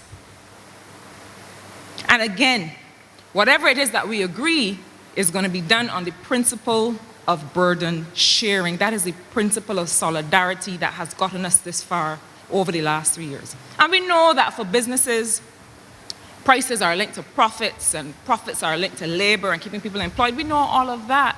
But all we are saying is let us be transparent and let us be fair, because all must eat in this country, not just a few. All must eat. And friends, that same page 31 of the manifesto commits to growing business in Barbados. And my ministry has begun the restructuring of the Enterprise Growth Fund Limited as we committed to in the manifesto, so it can be recapitalized and it can provide more financing options and business support for startups and for small companies. Now, we've been stuck in this country with this idea that you can only grow your business through a loan or a grant. And we haven't looked at other ways to do it. So what EGFL is looking to do now is to look more at equity, and all that word means. It is a way to enable Bajans and friends of Barbados to invest in the ideas and the companies that we all believe in. You let someone invest in your business in exchange for a stake in the ownership, and what does that allow people to do? It allows people to take their money out of the bank where it is still earning less than 0.1% in interest, and to put that money into the dreams and the elbow grease of hardworking Barbadians who are going to do their utmost to get you a return on your investment. Now, I want to say something tonight about some of the nonsense that we comrades have to defend, because if you give a lie a head start, it's hell to catch it. I want to speak to this notion that this Barbados Labour Party does not invest in small business in this country, because people think that if they tell you often enough that you're going to start to believe it. I want to know what government that doesn't support small business is going to introduce a trust loan program. What government that doesn't support small business is going to pay $1,500 over 2 months to 2,000 self-employed people whose businesses were interrupted by COVID-19? What government that does not support small business is going to pay another $750 to small shops that couldn't open in the last recent period because of the health measures? What government that doesn't support small business will have a new credit guarantee facility to allow small businesses that don't have enough collateral to be able to borrow to grow their business? That is a government that does not invest in small business. Stop letting people tell you all things that we know not to be true. Friends, I want to turn for just a minute to another area that, along with other comrades, I've been doing quite a lot of work on, and that's the doing business environment. We knew that we had to come in and get things going right away. And so we set up a doing business subcommittee of cabinet and a doing business private sector committee to coordinate all the efforts. And a lot of the efforts are across a lot of ministries, but I just want to tell you about a few of the things that these ministries have been able to do. Where's Kay McConney? Right here in the front. Now, she's not speaking tonight, and she might be sometimes seem a little humble about certain things, but sometimes a little too humble. Because together we've been able, across Ministry of Innovation and Smart Technology and others, to see some real improvements in the doing business environment. And we understand that this is also something that is a process. But we introduced online payment services through EasyPay Plus. And through this, we've been able to increase the uptake, the number of users of EasyPay Plus, from 1,283 in May 2019 to 27,996 in May 2021. We've been able to increase the number of government services that have been payable through EasyPay by over 150%. We've been able to increase the number of transactions on EasyPay. I want to listen good. From 2,454 to 43,230 between May 2019 and May 2021. And I feel when I should clap harder than that. I make Kate know that we appreciate all of the work that this government has been doing on the doing business environment.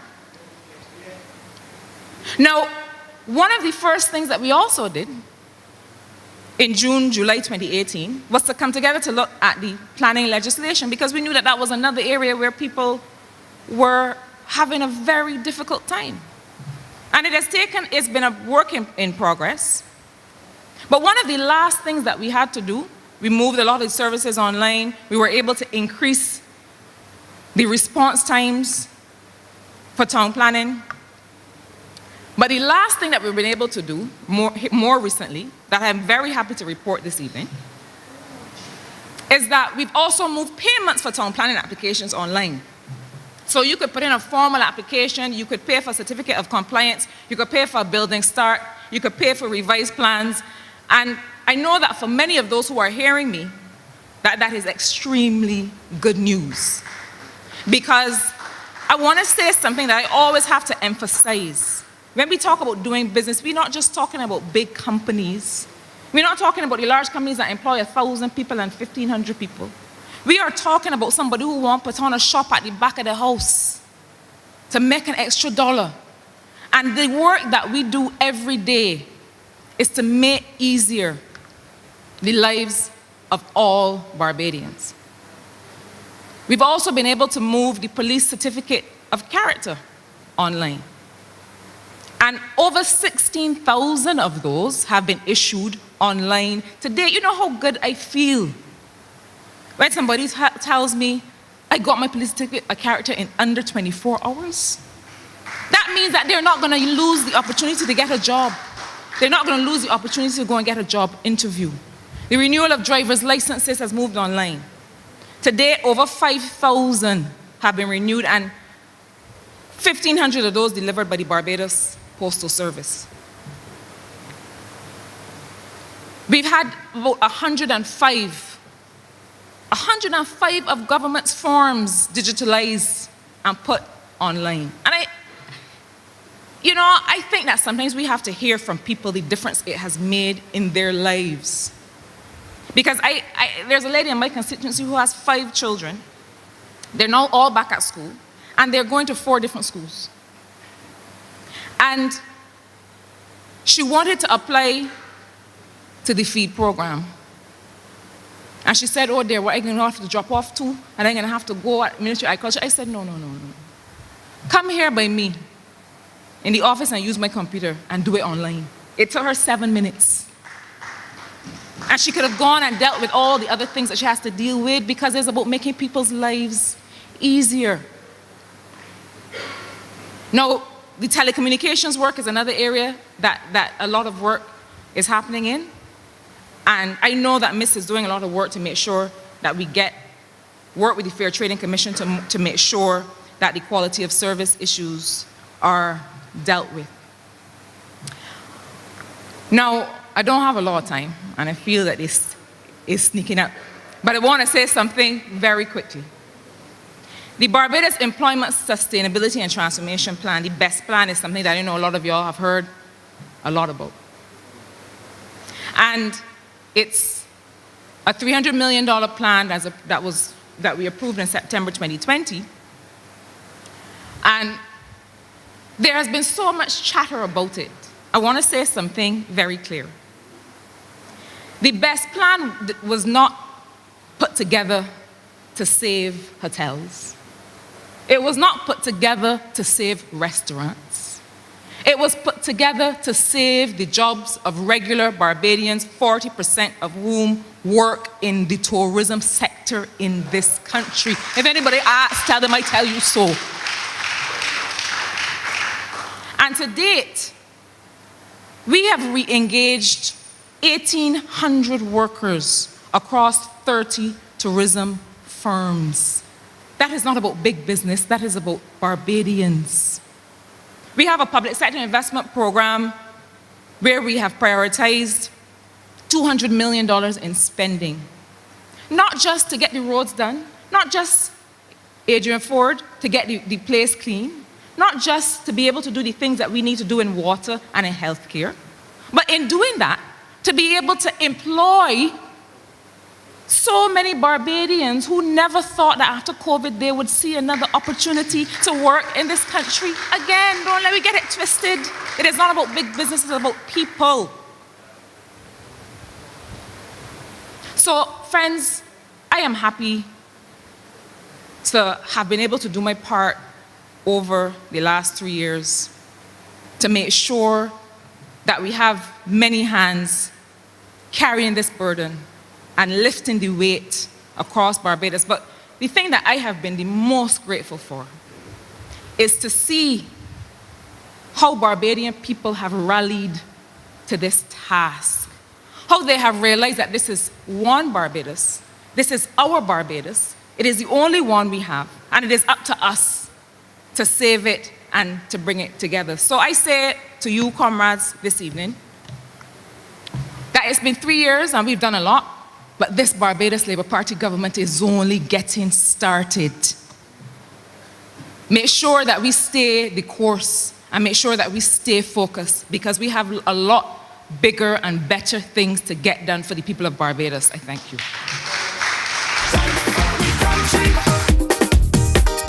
Come together. Come together. Fight for we country. Fight for we country.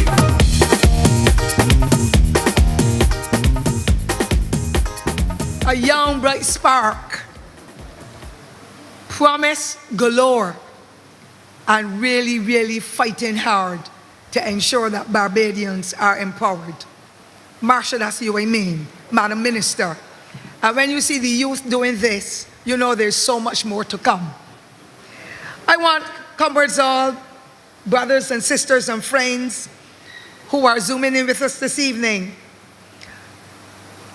to let us focus on a young man. Come find Bayland. And you know, sometimes when people hear the Bayland or they hear the Vault Roads, they feel that we are nobody. But we in the Barbados Labour Party do not believe in discrimination at all. We believe in working with people despite whatever level of the society they are at, because people matter. Each one matters. And everybody has potential. We just need to help them to tap into it.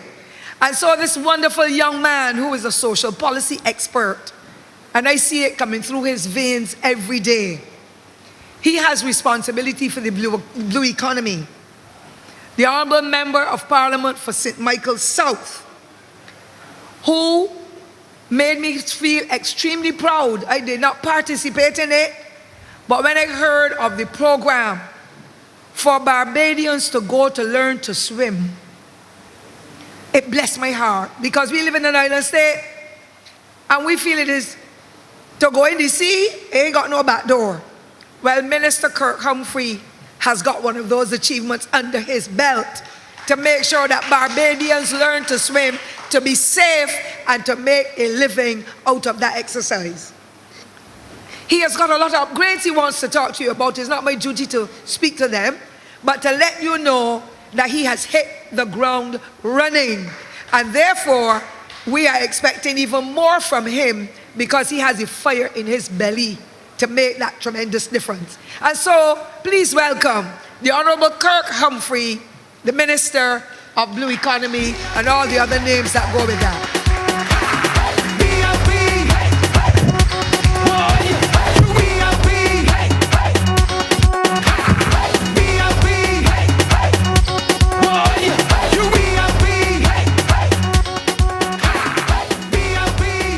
Good evening, Barbados Labour Party family. I gotta admit that I miss one.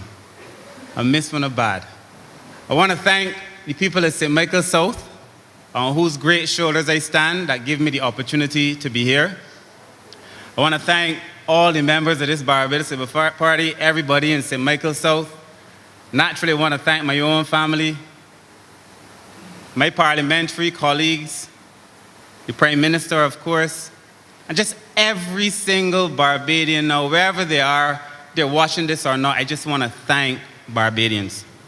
And to remind people that it is a pleasure and a privilege to be born a Barbadian. Don't let nobody fool you that we are a gifted and a blessed people to live on this 166 square miles.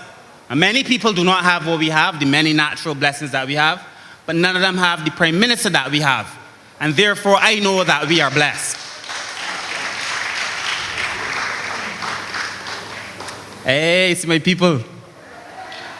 I like them bad. But let me tell you why I came here this evening and what I am focused on. Because I think at 60%, 3 years is about 60% of our journey or so. I remain 100% committed even though we are at 60%. And I want to remind you why I came here. Because many people may think that all of a sudden you become a minister and you forget where you come from. None of us have. Not a single person in the Labour Party forgot where they came from. Not one. But when I went to school in the Pine, at Wilkie Cumberbatch Primary, the motto there was, we persevere, we succeed. And then I went to the St. Michael's School and the motto there was, nothing without help from God. So my whole life I kind of combined those things. If I persevere, I will succeed, but with the help of God. My whole life.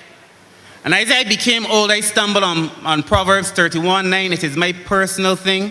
Open your mouth, speak righteously, and plead the cause of the poor and needy. My personal motto, and it drives me.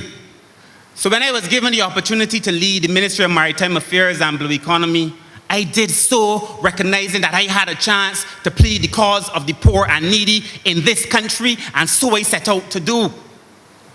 So that every single day that I go to work to do that, to plead the cause of the poor and the needy. And there are many in this country who would like to believe that the ministry that I serve, the people that I serve, are some kind of underclass. Well, when we are done, you will recognize that they are first class in this country. And that is the reason that I am standing here. And I know that there have been many great members of this Barbados Labour Party when it comes to fisheries and anything related to the ocean. So I know that I got a gift. I know that Grantley did a lot for the people of the sea. I know that Tom did a lot. I know Bree, everybody knows Bree did a lot. And Owen did a lot. And me is doing a lot. And that I have the opportunity now to be part of such a rich legacy, to me is a blessing, and it is also very humbling. And therefore I go to work to serve my people. And that the children, the sons and daughters of fishermen in this country, because I could talk about a lot of things. I could tell you tonight about the benefits that we've done in coastal zone. I could talk to you in detail about the legislation in shipping. I could talk to you about the things we've done to transform sargassum. I could talk to you about the things we're doing for plastics and on the international stage. Tonight I want to talk to you about fishermen and fisherwomen and fisherfolk, because they are the backbone of this country and nobody must forget. I want to talk to you about the fishermen and the fisherwomen in this country, and why I believe that, like me standing here, having been born to a lower socio-economic family, my mother having 8 children. I learned early you can't get everything you want when your mother got 8 children. But I also learned at that young age that I have to work for what I want. And that people will write me off regardless of what I say and what I do because of the circumstances of my birth. And that there are some people who would wish to write off the sons and daughters of fishermen and fisherwomen and vendors because of the circumstances of their birth, not under my watch. Because now if you're troubling them, my man and woman, you're troubling me. And you're troubling this whole Barbados Labour Party. But that is why I came here. And that is why we must never, ever forget it. And so I set out to work every day to bring real transformation into the lives of ordinary people. And I want to begin today to tell you a few things that we did. And I will tell you about a few more things that we will do. But I have, in the short term that I have been serving as Minister of Maritime Affairs and Blue Economy, we were able to do some things in the markets that nobody did. And that in the last 10 years, nobody even looked at. The Democratic Labour Party forgot them. They were a forgotten people. The same fishermen and fisherwomen that under this Barbados Labour Party we deemed an essential service. Tell me where in the world, did any government say to the fisher folk that you are so important, we will treat you as an essential service and we will block you in a little group and make sure you get your vaccinations and make sure you are safe from COVID long before many other people because you are important in this country? Tell me one. And so we have treated the fishermen with a sense of dignity and with a sense of respect that they deserve and that they have earned. I mean, as a little boy growing up, I heard so many stories of the sea from men who were either fishermen or seamen who tell me that they would risk their lives every day just going out. Every single day. I met a policeman the other day and he told me policing is what I do, but a fisherman is what I am. So it is something that is inside of you. So we have been able to do in this short term. I did Tent Bay. These are markets we fix. We fix Tent Bay, we fix Oystins, we fix Bridgetown, we fix Spikestone. We working on Concept Bay. We just did Pile Bay. We about now to do Western. And you know, no matter what you bring to the Democratic Labour Party, they don't believe you. So if you don't believe me, let me show one. I did Tent Bay Market. That's what Tent Bay had looked like before we started. Show them what Tent Bay looked like now. Go through the pictures. I ain't gonna stick it here. Tent Bay when we finish. I left Tent Bay and I went to Oystins. Show them Oystins. That's when we started. Go through the pictures. Oystins now. And tell me before we move off that is not treating with respect and dignity to the people who work in that space. Well, then I left Oystins. I don't know if you got any more pictures of Oystins, but I left Oystins and I went to Bridgetown. Bostic, you don't know. I can't let you out. As I didn't leave out the AG in St. Joseph, and we didn't leave out Wilfred Abrams or Ralph Thorne in Christchurch. These are some of the jetties. But we went to Bridgetown. We found Bridgetown in a derelict state. I know Bridgetown is one of the better looking markets. That's Bridgetown. Show them Bridgetown. That's what it looked like. Look at Bridgetown now. Completely changed the surface, gave the people a better place to work. We left there, we also did Spikestone, but yesterday I launched with the Prime Minister Pile Bay. And if you have not seen Pile Bay, go and see Pile Bay. It is the best looking market or fish landing site in the Caribbean. I want to thank the Bridgetown Port for the work they did at Pile Bay. I want to thank the men and women at the port for what they did at Pile Bay, but I want to thank the workers, I want to thank the architects. You know, today, I saw a post, somebody sent me a post on Facebook. I don't normally, you know, Churchill said, when you're on your way to your destination, if you throw stones at every dog that bark, you ain't gonna get there. But I got some dogs that barking. And I don't normally throw stones, but Churchill said if you do, you may not get to your destination. But I saw a post, I let these things pass. Because in politics, you gotta let things pass. But somebody posted this thing about the Prime Minister, because the Prime Minister opened Pile Bay, about how the Prime Minister all of a sudden opening everything, she gonna open a mailbox.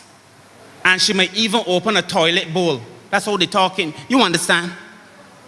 No, not because a Prime Minister can't open a market, because in their limited mind, in their limited understanding and the way they see people who work in the sea, they compare them to a mailbox and a toilet bowl.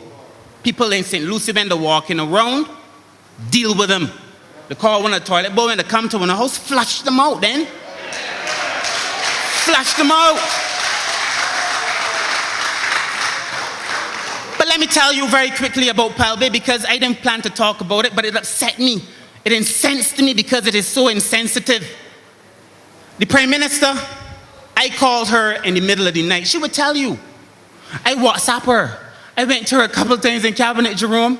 I said, Prime Minister, I want you, Kurt Humphrey, want you to open Pile Bay.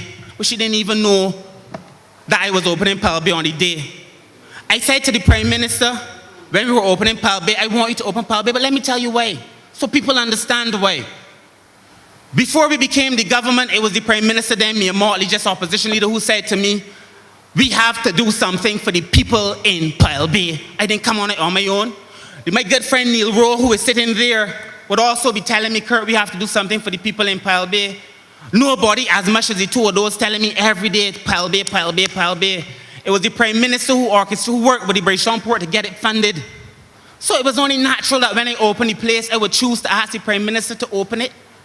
But the Prime Minister, the shameful, hurtful thing, and if I weren't on TV, my language would be rougher. But the shameful, hurtful thing is that the Prime Minister did not even see the plaque till she pulled the thing. She didn't know she named upon it. You understand? She didn't know that if my name was going to be upon it or Neil Rowe's name was going to be on it. But I did the wording myself. And I said, because she cares so much about fishermen and fisherwomen in this country, I want her name on this plaque. So you could take that to the market and deal with that. But we also then dealt with the jetties in Bridgetown and in Oistins. And I spent $2.5 million. The Prime Minister then again gave me a supplementary $2.5 million to repair the jetty in Bridgetown. We're going to spend over in Oistins, over $4 million for the one in Bridgetown. And the fishermen will tell you that the way the boats were, when the water would go down, the boats would rough against the tires and it would destroy their boats. And we elevated the condition of the fisher folk and the boats and the markets for the fishermen. We left there and we did some additional work all over this country. There is this thing that we are working with now to make sure that we bring more fish to the people. It's a tuna project, and it is going to generate $2 million more in fish revenue for fishermen. Minister Cattle would know because Minister Cattle does work hard to bring in some of this investment, most of it. So when I say to you that we are working on behalf of the people, don't tell me the folly. This government is working hard every day on behalf of the people. I am too natural, too normal, too ordinary to be anything else but myself. And therefore, I go to work every day. I told you, persevere, succeed, remember God, plead the cause of the poor and needy every single day. We also did Spikestone, Colin, and you were on the job almost every day. And we are going to do Western next. And I did not forget you, Kerry. We're going to Paynes Bay. And we also going to finish Concept Bay for Charles. And we're going back there to finish up for St. Lucie also, for Peter Phillips, everybody, because this Barbados Labour Party family is real family. And then very quickly, as I close, I want to tell you a little bit about my friend Lisa Cummins, who was excellent when she was the chairman of the Barbados Port Authority. You were excellent. And I also feel that it's important to say that now as she's Minister of Tourism, because I heard Marsha, and Marsha made a lot of sense. As Minister of Tourism, people would want to think that tourism is so far separated from people. But that is far from the case. As a boy, I knew that tourism is our business. Let's play our part. But tourism is still our business. We still have to play our part. And I'm not talking about no rich people. I'm talking about the taxi men in the port who tell me they want a bigger share of the pie and they must get it. I'm talking about my friend Lisa, who does plait hair. She named Lisa too. Who does plait hair on Carlisle Bay. Who tell me now that she's suffering because they're not tourists. I want to see her eat her food. My constituent Cuz, how everybody know Cuz, who does sell fish sandwiches down on the beach too. That is why tourism is our business, because it is real transformation in the lives of the people, man. And we go to work to help these people. So as I close, I want to thank you. I only talk a little bit tonight. I could talk long, because we do enough. But I also know that when I think about the comment that was made, it is more a confession, an admission of how derelict they were in their duties, and how they do not understand their role in servicing poor people. And it is a confession of a sin, and like you, I also find them guilty, and sentence them to a long time behind the people benches in opposition. But let me tell you, and I close by this. We were in church this morning, you know, when they play the battle hymn of the Republic, for those of us who are pure in blood, it means something. And I have shared a little bit about my vision with you. We are going to make it sustainable. We're going to make it digital. We're going to make it transformative. We're going to make sure that it is people-driven. Fisheries is going to be different based on renewable energy. I have already seen it. And like the song says, my eyes have already seen the glory. And so I want you to walk as I walk, with a pep in your step, knowing that we are doing something in this country on behalf of ordinary people every single day. And that this Labour Party has served you well and will continue to serve you well. that our Prime Minister has led with distinction every single day. And I want to thank you, I really do. And I want to say to you, stay the course. And that I will continue to love and to respect on you. I will continue to work every day. St. Michael South, when I don't know I love, when I bad, I committed 150%. I don't know who to send in, but send who to send. Send who to send. Ain't easy. Thank you, Barbados Labour Party family. Thank you, St. Michael South. For the fisher folk in this country, we got you. For the people in shipping and blue economy, we got you. May the good Lord bless this Barbados Labour Party family. Thank you and good evening.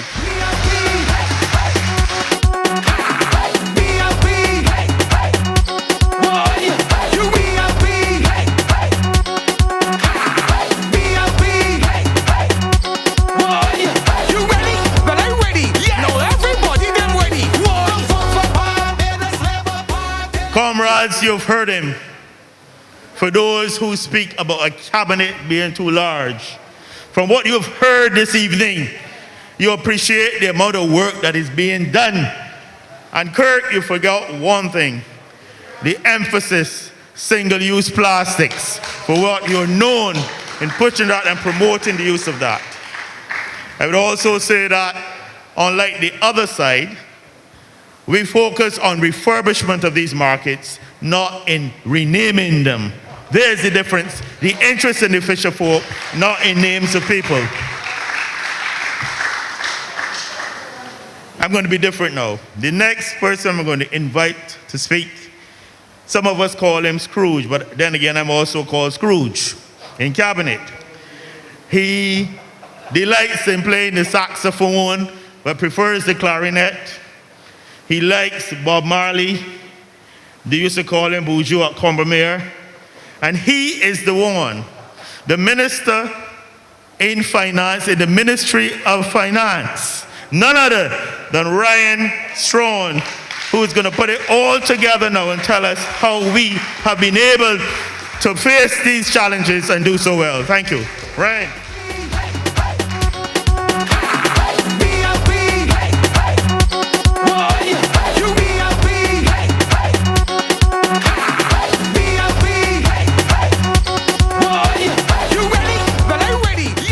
Good night, Barbados Labour Party family.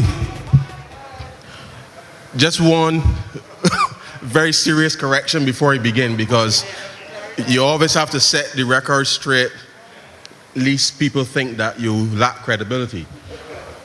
Shabba was my nickname at Combermere, not Bojo. So I just want to make that abundantly clear, because my friends will be on social media harassing me. So I just want to set the record straight, ladies and gentlemen. I really want to thank the good people of Christchurch East Central, because I recall asking them to put me to work on their behalf 3 years ago, and they did so.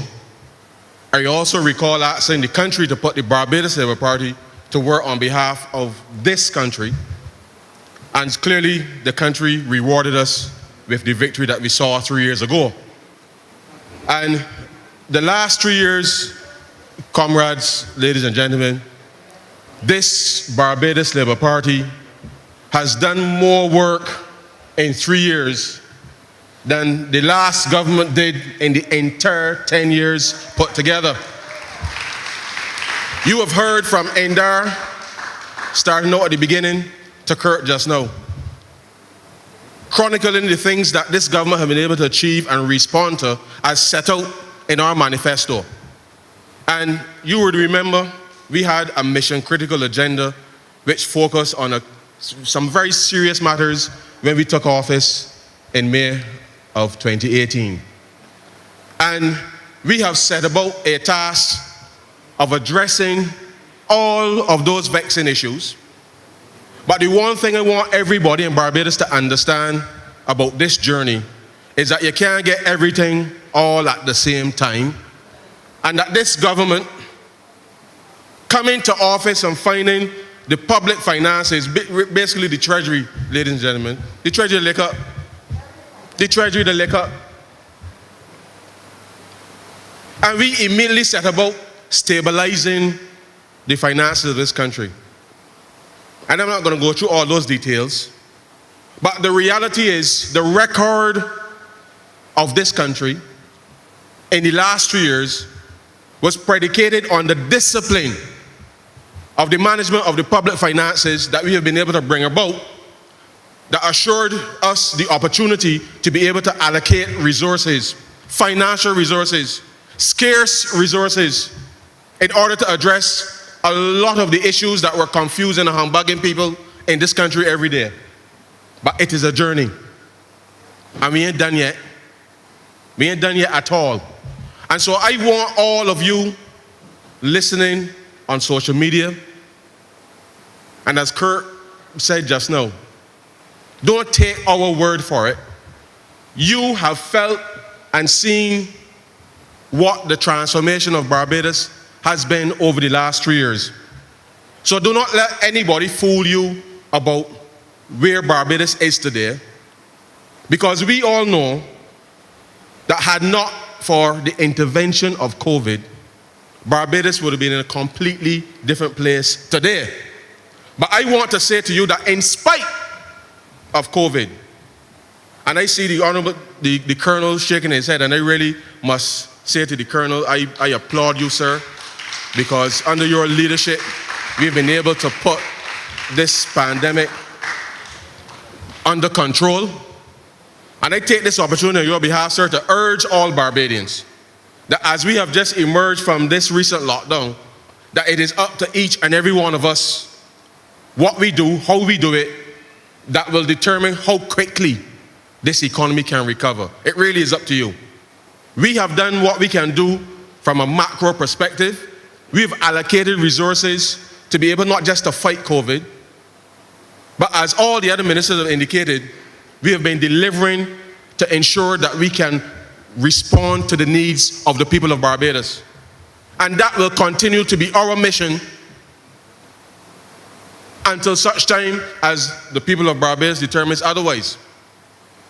But be that as it may, this Barbados Labour Party has been true to our manifesto promises. But we haven't only been true to the manifesto promises, and of course, you can't do everything all at once. But we have seen progress month after month after month in addressing a lot of the key issues that were confronting us when we came to office 3 years ago. And as I stand here tonight, I can say that whilst my colleagues will always be very anxious to move ahead and to be able to implement the programs in their various ministries, my job is to ensure that we keep it stable and that we can deliver and report to the people real progress in their lives. And therefore, the allocation of resources is not an easy one, because in an environment where COVID has cat-spraddled pretty much the economy, this government has been disciplined, and we have been able to respond particularly to addressing a number of the social protection needs that up until then, until now, was not necessarily required. And in responding to COVID, we've had to suspend a number of programs across government temporarily, whilst reprioritizing our focus on expenditures to ensure that all of the ministers who you will hear from tonight, that they can report to you the very real progress that this country has made. Now, clearly, we have been only been able to do so because of the discipline we have been able to exhibit over the last 3 years. You heard Marsha speak to the $200 million from the World Bank. And yes, we are getting some budget support from the World Bank.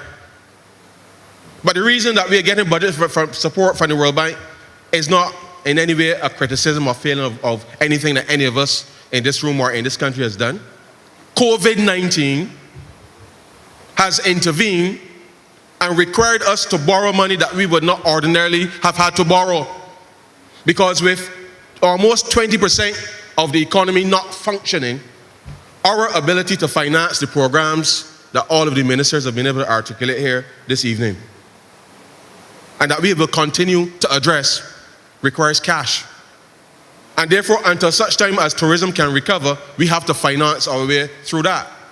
But we were able to do so because every 6 months or so, the IMF would visit, and all of you would hear that we have met our targets under the BERT program.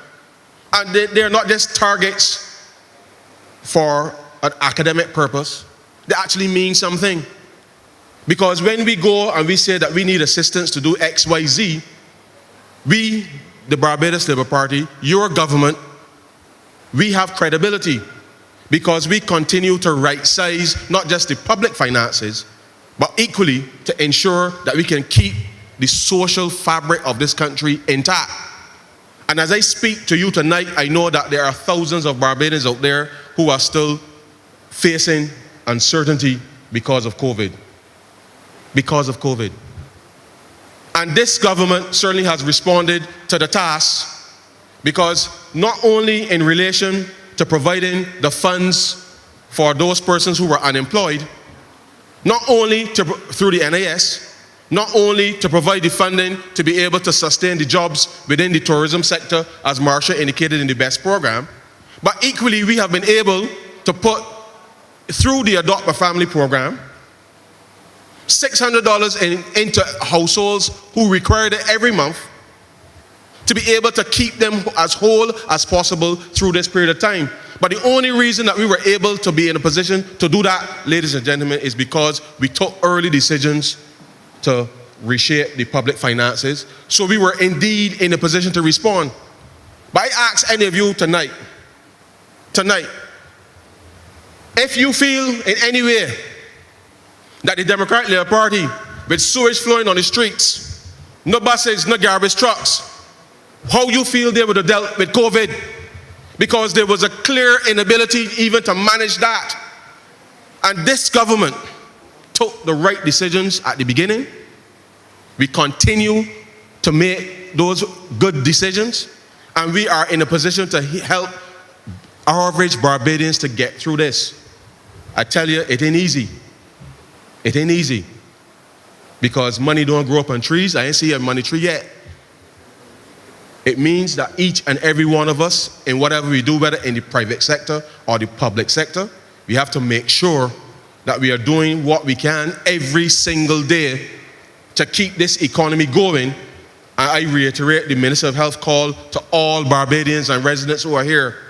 It is up to each and every one of us, to ensure that not just at work, but when you go home and you're living with your friends, or you're going to church, or wherever it is you're doing as part of your leisure, we must be responsible for each other. Because every time we have to start and stop, it makes it that little harder to respond. So if all of us continue to follow the protocols and listen to the Colonel, listen to the public health officials, I know that this Barbados economy will come back. I know that tourism can come back. And I know that once the vaccines arrive, we will be in a position to achieve as quickly as possible herd immunity, such that we can deal with the public health side of it and then start to refocus on dealing with some of the other expenditures. Because be that as it may, I know that we have done some wonderful work in financing Harrison Point and in dealing with the isolation facilities. Wonderful work. But I say to Barbadians, and I mean this with all due respect, Colonel, that our mission really as Barbadians should be basically, sir, to have Dr. Ford go back to the QEH. If we can get Dr. Ford back to the QEH, it means that we have done what we have to do, and we can refocus those expenditures back into helping people. And therefore, I ask Barbadians tonight, in the hearing of my voice,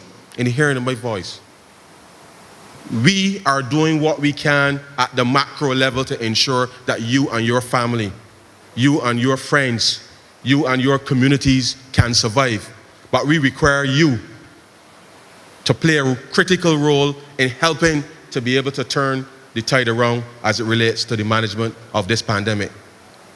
It is important because this government, not just because we put it in a manifesto, this government has set about the task of transforming Barbados. And I want to say very quickly, I know that we have repaid a large number of refunds, not just from BRA, over the last few years. And some people still didn't get theirs. And I ask you to be patient, because at the end of the day, we have to ensure that everybody can live in this country. But we are committed to repaying those refunds as quickly as possible.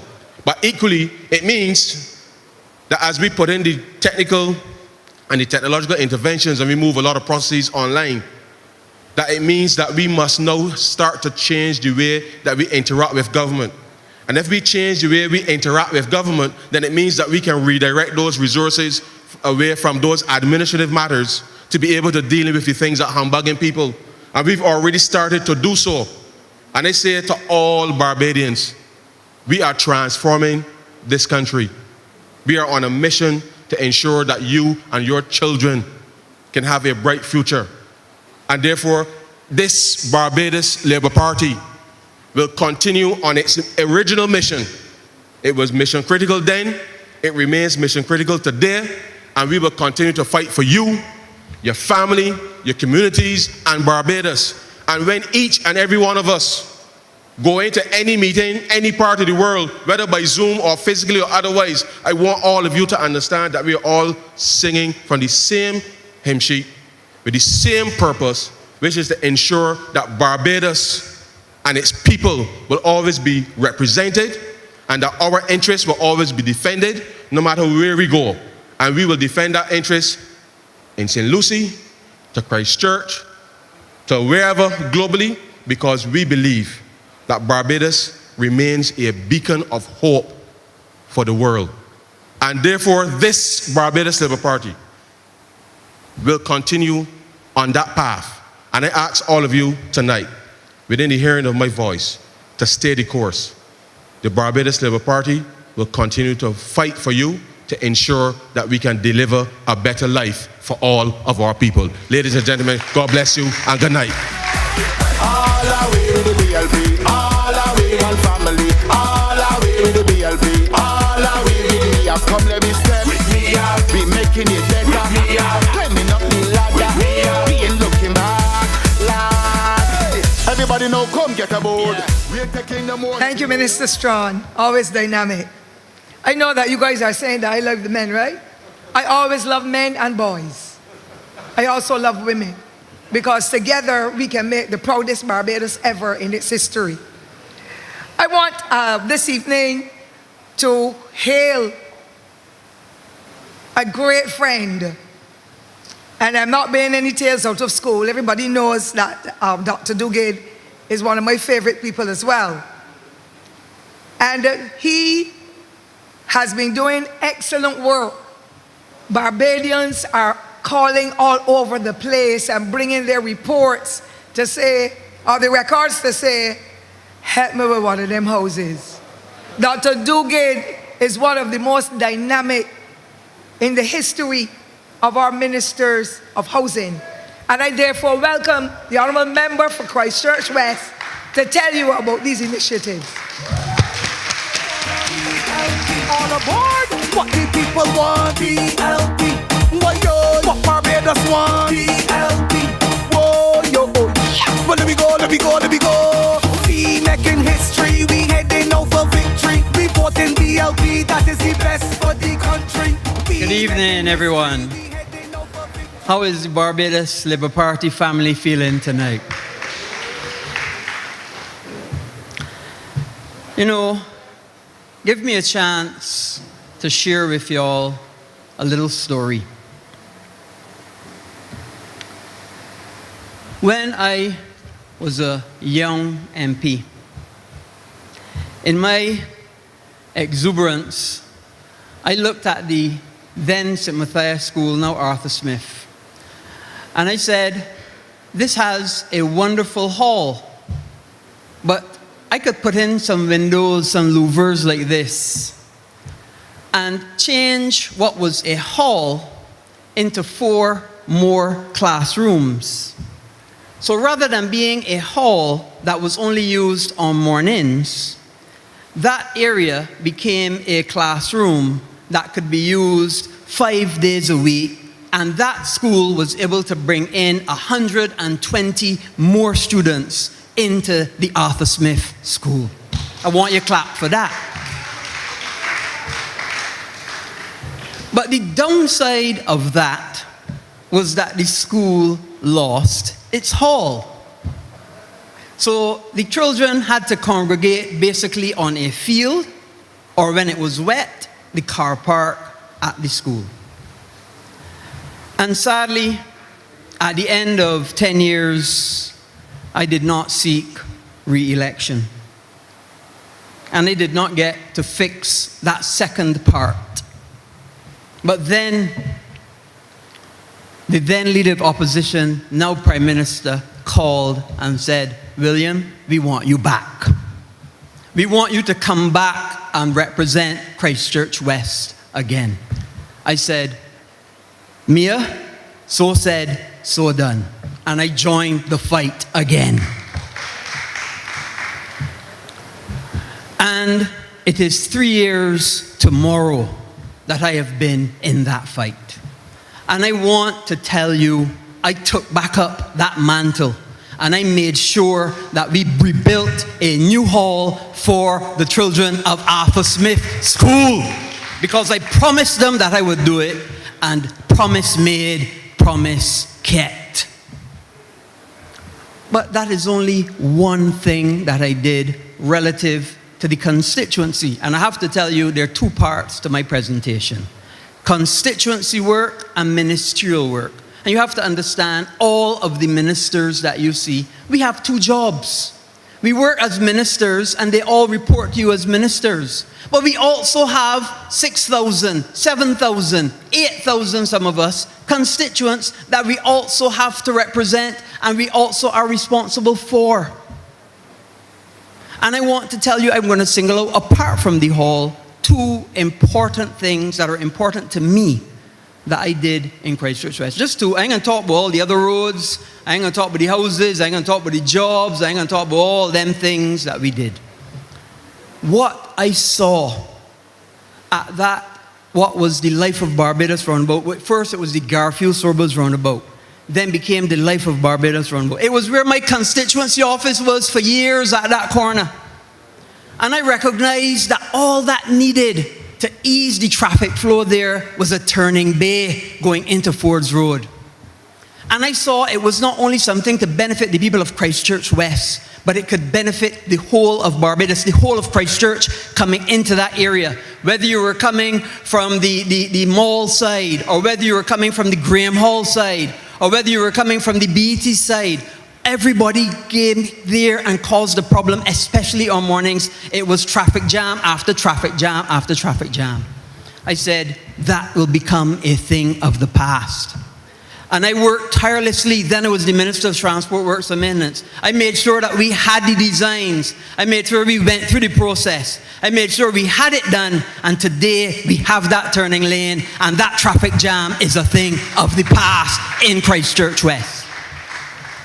But I went further, because I went down the road, little ways down Rendezvous, and it reminded me of that young man that got crushed between the road and the wall. And he had a significant accident there, because when a car was coming at him, he had nowhere to run. And I used the opportunity when the rocks were falling from the wall, and I said, let us widen this area. Let us put steps in there. Let us put a handrail in there. And today, that is now what we have coming down Rendezvous Hill. These are the things that stand out for me in the work that I have done for the constituency of Christchurch West. And watch this space. One more thing come into Rendezvous, the last piece of the puzzle. You ain't see it yet, but you're going to see it soon. But then, the Prime Minister, in her wisdom, moved me to the Ministry of Housing. Put up the picture of the Ministry of Housing building if you have it there. And when I went to that building, I guess they don't have it. When I went to that building, I saw a building that was in dire need of maintenance. There it is, that building. And you've got to remember, the ministry is called Ministry of Housing, Lands, and Maintenance.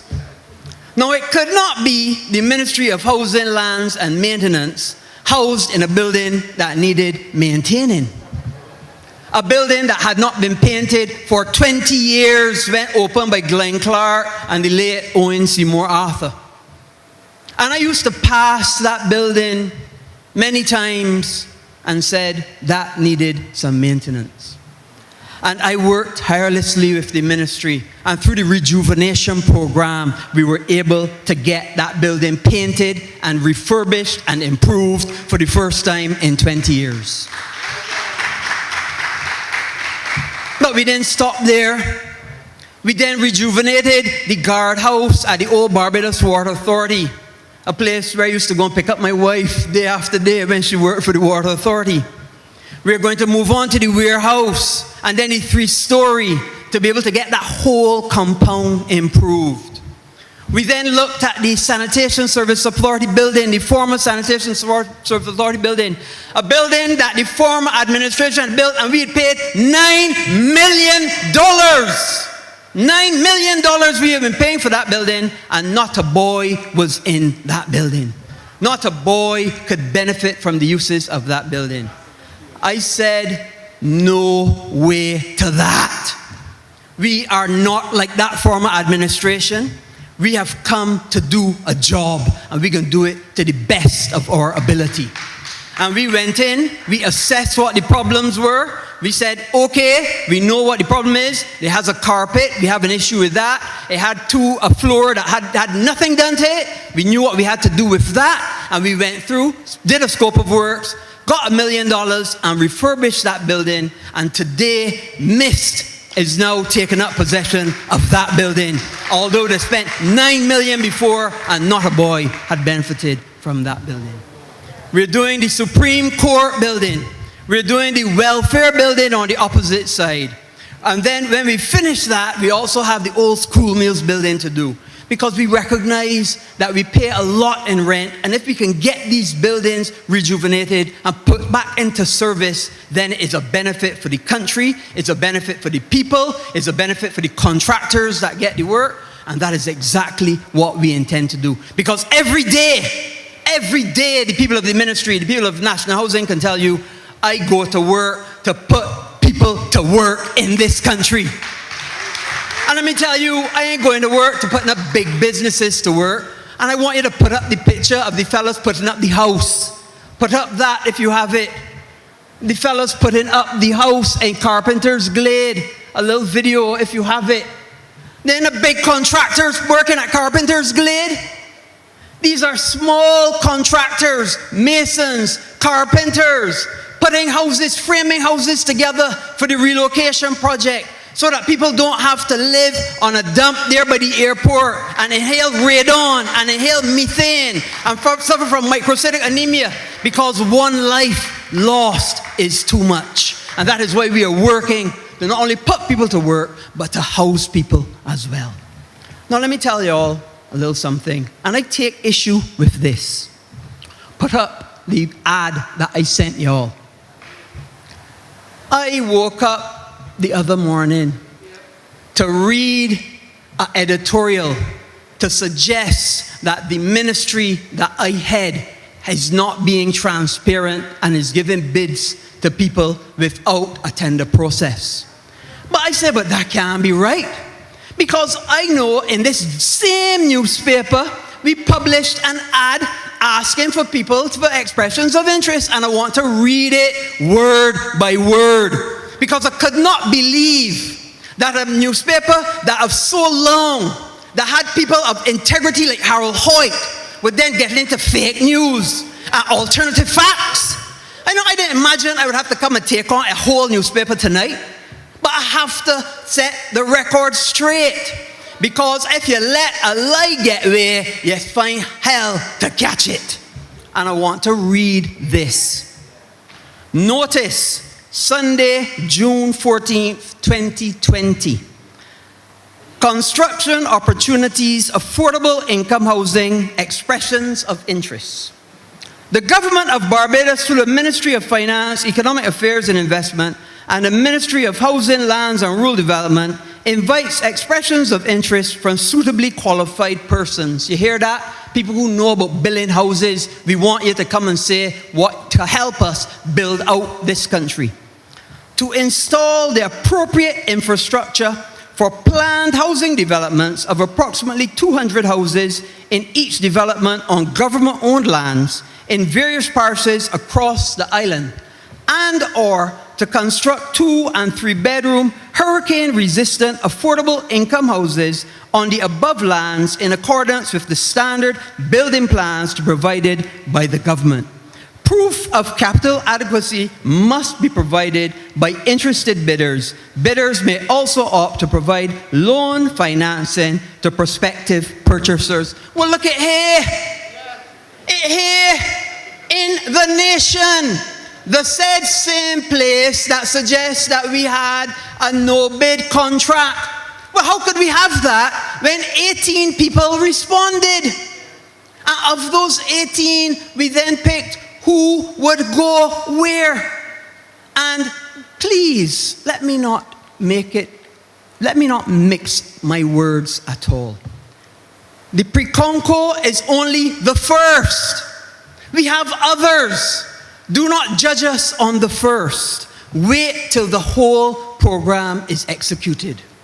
Now let me say, hope has excited the population, and rightly so, because we have come up with a way to finance houses that will carry a significant part by the people in the houses, giving us the opportunity to put a photovoltaic. I'm not going to say PV no more because people saying they hear PV, they don't know what that is. A photovoltaic system on their roof.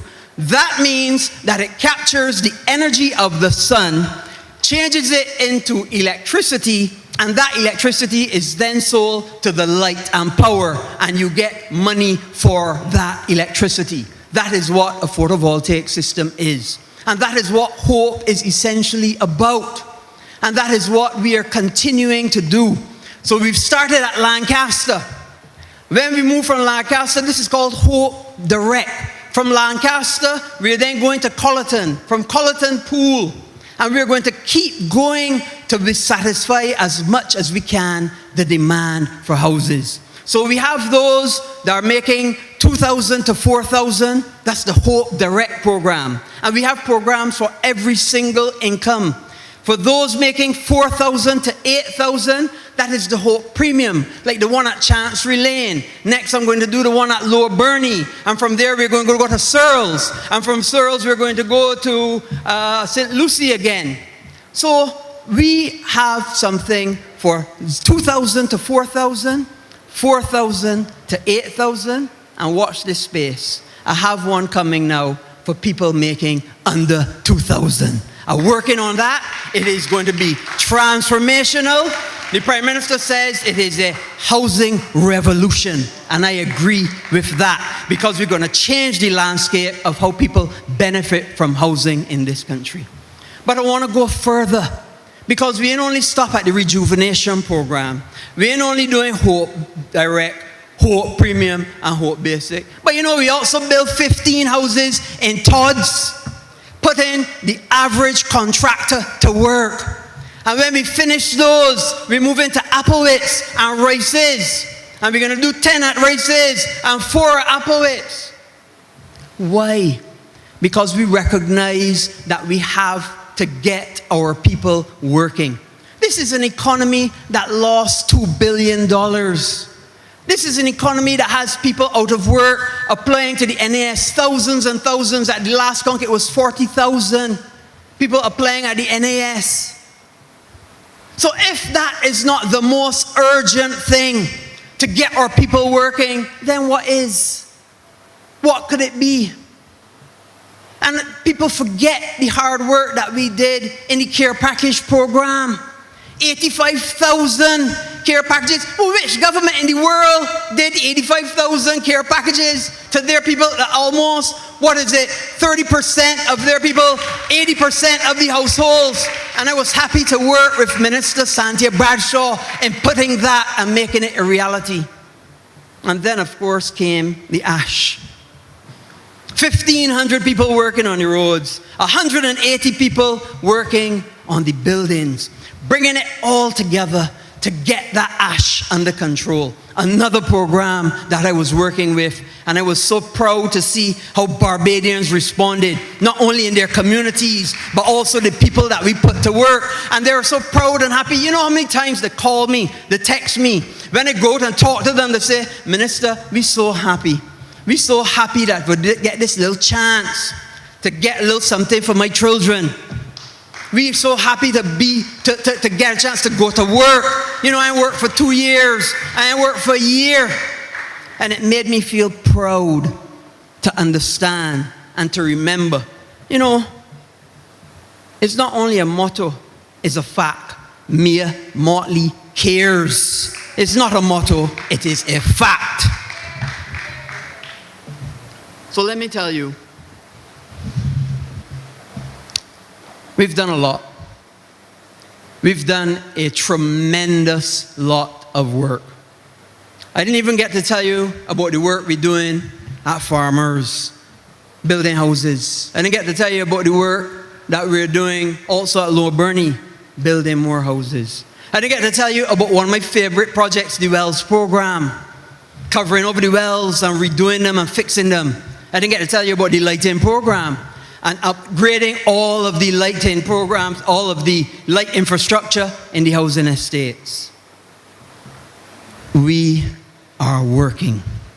I didn't get to tell you about Parliament and how we are working to get Parliament back to what it could be. So many things. The Supreme Court, working to get that rejuvenated. Ladies and gentlemen, every day, I work with my colleague ministers. I work with town planning. I work with environment. I work with health. I work with tourism.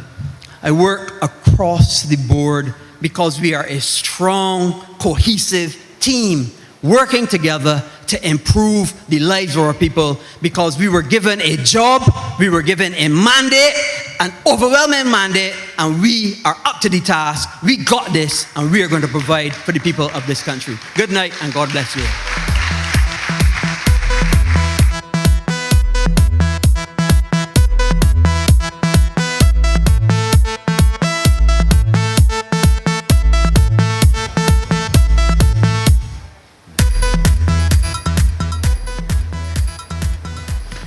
You heard it, Minister William Duguid, and all that he is doing in housing and maintenance.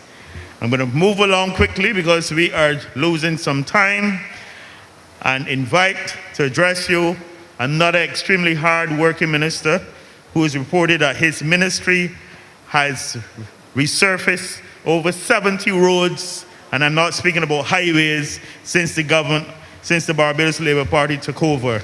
Again, an example of progress amidst the challenges. Minister Ian Gooden-Edgell.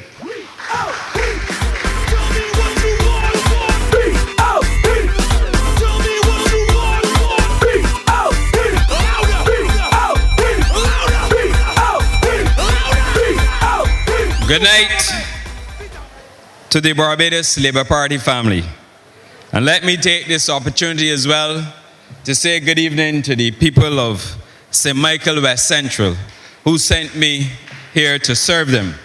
Special good evening to you. But I've come here tonight to report to you on what has been done in my ministry over the last years that we have been in office, 3 years, and what we intend to do over the next 2 years.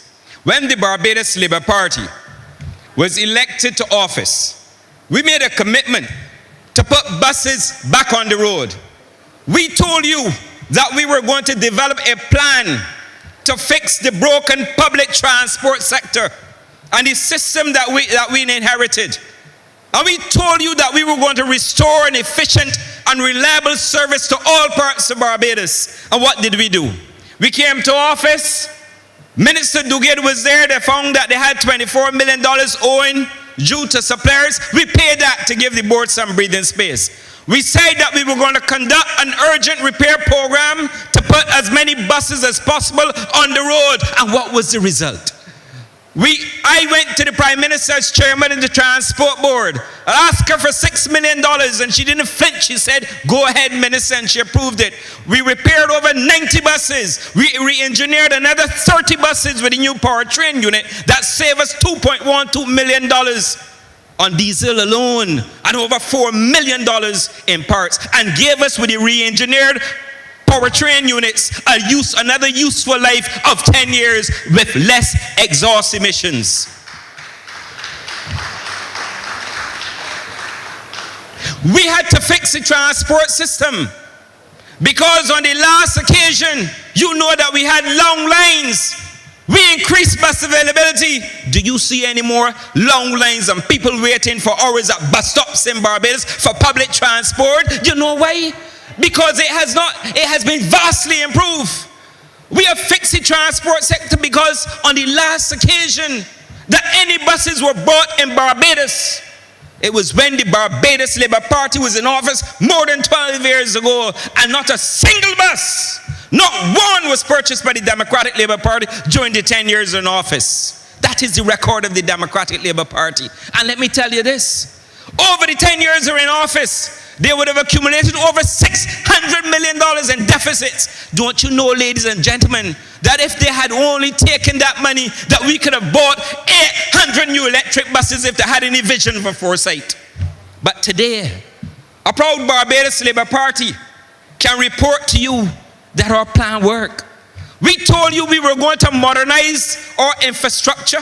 We told you we were going to use less fossil fuel units. We told you we were going to introduce green technology and green fuels. And what did we do? We delivered 35 electric new buses to Barbados that continue to grace the highways and byways of Barbados. Not only that, but they are retrofitted with air conditioning. They also have Wi-Fi, ladies and gentlemen. But you know the Dems want to tell you that we increase bus fare. But look at what you got, ladies and gentlemen. You have electric buses that every time you pass up and down, you see them in your communities. But we aren't finished yet. We aren't finished yet. I have come to tell you that come July, you're going to have another 14 buses rolling out of the port into communities to bring the total to 49 electric buses. And I can give you a hint too. I believe we can get some more. It's just a hint, but I feel so, ladies and gentlemen. But you know what? Public transport experienced its first revolution when Grantley Adams nationalized the Transport Board in 1955 by creating the still existing and functioning Transport Board. The second revolution was done by Tom Adams post-1976 when he created the permit system as a final asset to operate ZMs and Bs and so on, and give birth to the new type of business sector and business persons in Barbados. And the third revolution in public transport was when Owen Arthur, God rest him in his grave, through purchase over 250 buses between 1994 and 2006. And Minister Jerome Walker was the chairman then, he knows what I'm talking about. And we also increased the number of bus terminals. And the fourth revolution is now under the way under Prime Minister Mia Motley. It is already on the way with the provision of electric buses. And this revolution will further demonstrate with the conversion and operations of the Transport Board into Barbados Mass Transit Authority within the next year. And the Barbados Mass Transit Authority will allow employees of the Transport Board and former employees and persons who are interested, ordinary Barbadians who are interested in ownership in the mass transit sector, to have a role in the sector, ladies and gentlemen. The government, yes, will retreat, but will become the regulator. Name another country in the Caribbean, indeed the world, that has taken such a bold approach to the enfranchisement of workers in the transport sector and the most free cash flowing business in the world. That is vision. That is leadership under Mayor Montley. And let me tell you while we're on it, I forgot to tell you that with 49 buses, Barbados has the largest fleet of electric buses in the Caribbean. In the Caribbean. We didn't promise you that we were going to reduce the massive deficits that we found. But you know what I can tell you tonight? That your Barbados Labour Party slashed losses at the Transport Board from $21.2 million in 2019 to $11.5 million at March 2021. And we achieved this despite we had a reduction of $9 million in the subsidy from the government. And we were on track to lower the losses to 5.5 million, but COVID came along, ladies and gentlemen. We said that we were going to give the private sector operators a seat on the Transport Authority. That is written in our manifesto, and I can stand before you tonight and tell you we did it. Minister Duguid launched the Transport Augmentation Program to integrate private sector operators that has helped us as a country to provide a reliable public transport system, ladies and gentlemen. We opened up the terminals to all the operators in the transport sector and gave them an opportunity for small business people to access loans through fund access, and we also gave them duty-free buses, ladies and gentlemen. Mayor Montley said, give me the vote and watch me. Look at what the Barbados Labour Party has done in public transport.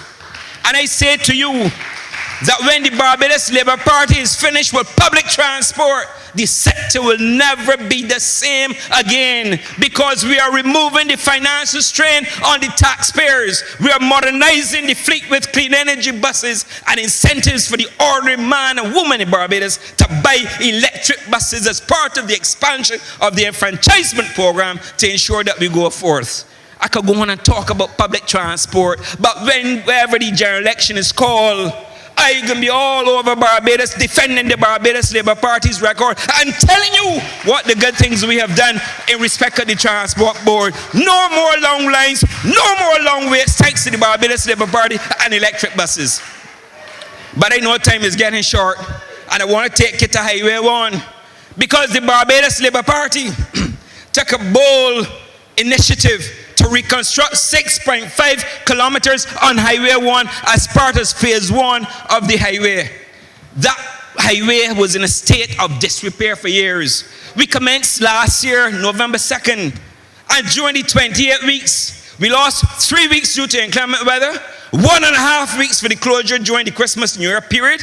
We also lost 2 weeks for the national pause and another 2 weeks. So of all the 28 weeks that we had, we only had 20 weeks of productive time because we lost 8. That is not an excuse, it's just a matter of record. But I can tell you that the Highway 1 project would be the single largest, most expensive, most comprehensive and challenging project so far in the 10 months that I've served as Minister of Transport Works and Water Resources.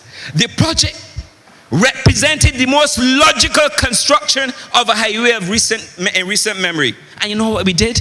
The highway now boasts of 2 water mains, gas mains, and the provision for underground electricity on both sides of the road, ladies and gentlemen. Yes, we've had some hiccups, and what surprised us most was the amount of hard work that we found on Highway 1, considering the close proximity to the sea. But we also had some challenges with some springs and water flows and tidal flux. Another surprise was the extent of the unknown location of utilities in the area, despite we used ground penetrating radar to highlight some. But the contractors had to move gingerly in order to minimize disruption of utility services in the area. And as a result of that, fortunately for us, and I can touch wood, we only had 1 damaged fiber optic cable during that project, and it was repaired within 24 hours. But I can tell you, tonight I can report that the project is nearing completion. The section from the Frank Wall roundabout to the bottom of the University Hill, going all the way near the Waves Hotel, has been paved and completed. Section 5 from this junction, northern area of Sandy Lane Hotel, going north to Lime Grove has been completed, ladies and gentlemen, and I can provide an update on the entirety of its project within the next 2 weeks. But I want to thank the residents. I want to thank the residents and the businesses for their continued cooperation. I know it has been difficult for residents to get to and from their homes. I empathize with them. But I want to give them the assurance that I'm elated that when this road is finished, the highway, they will have the luxury of a newly paved highway with the most modern and improved collection of utility service to be found anywhere in Barbados. Not even Warriors can compete with them. But I say it to you, and if you ask me whether it is on budget, well, the project manager, who is the deputy chief technical officer in the ministry, told me the project is within budget. And this project also provided employment, well, I should say continues to provide employment for over 500 Barbadians. And I got to talk about roads because I know we're getting there now. But I'm happy to report on roads. We came to office with a significant deterioration in our road infrastructure. We have 1,940 kilometers of roadways in Barbados. And I know that, and I recognize that we can't fix them all at once. But I can tell you that, as Minister Jerome Walker highlighted, we fixed over 70 roads since we came to office in 2018. But at the same time, I want you to please bear with us.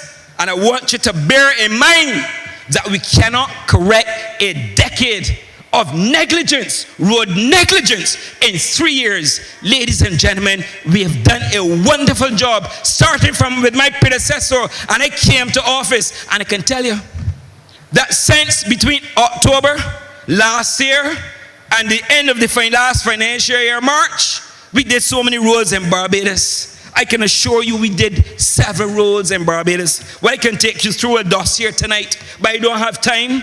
I can take you through the list by constituency. If you're going to St. Philip, ask John King of Burley Road that the people suffered for 42 years.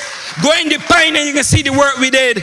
Go into St. Michael South Central and you can see, go up to St. George and you can see the work we've done there. Go all over Barbados. Go down to St. Lucie, Peter Phillips, and you will see what we've done down there. And we have more roads to do. And I have another list of the roads that I can tell you about. I can tell you about the roads we've done in St. Joseph, Parks, St. Andrew, Redmond Road, constructed and paved.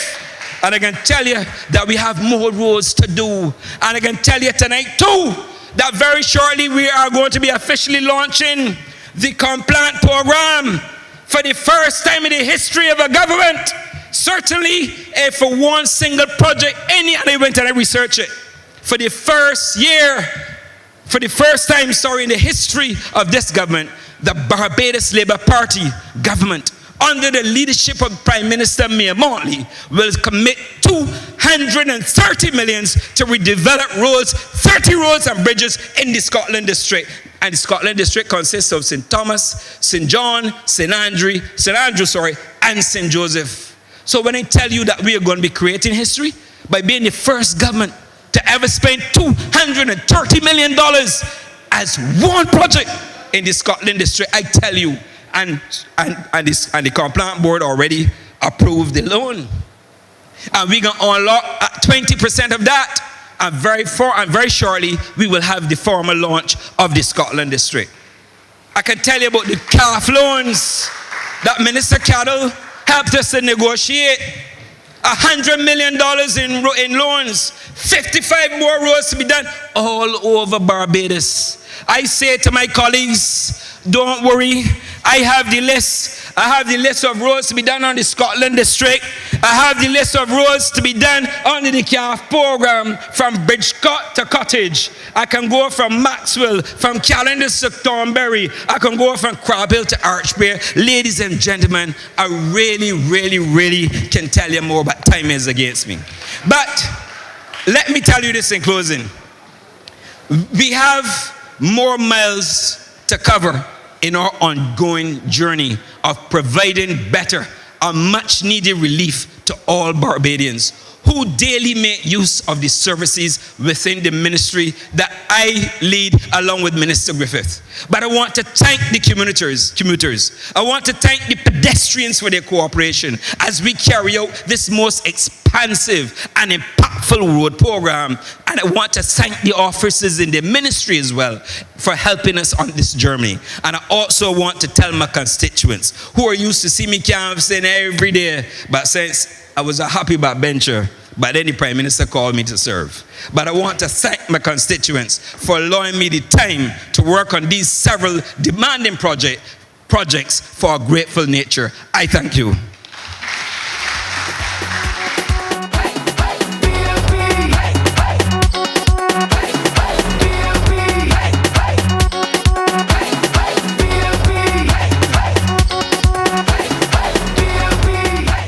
Thank you very much, Minister. Full of enthusiasm.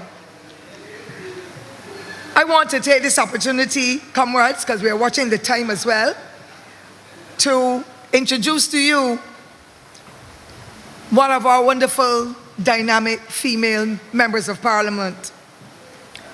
None other than the Minister of Education, Technological, and Vocational Training, the Honorable Cynthia Bradshaw, who has been doing a phenomenal job when you have to deal with 75,000 school children at primary and secondary and even into tertiary in the COVID period. It really is an arduous task. But we are here to fix it. We're going to face it and fix it. And so without any further ado, let us please welcome the Honorable Cynthia Bradshaw, who will give you her scorecard.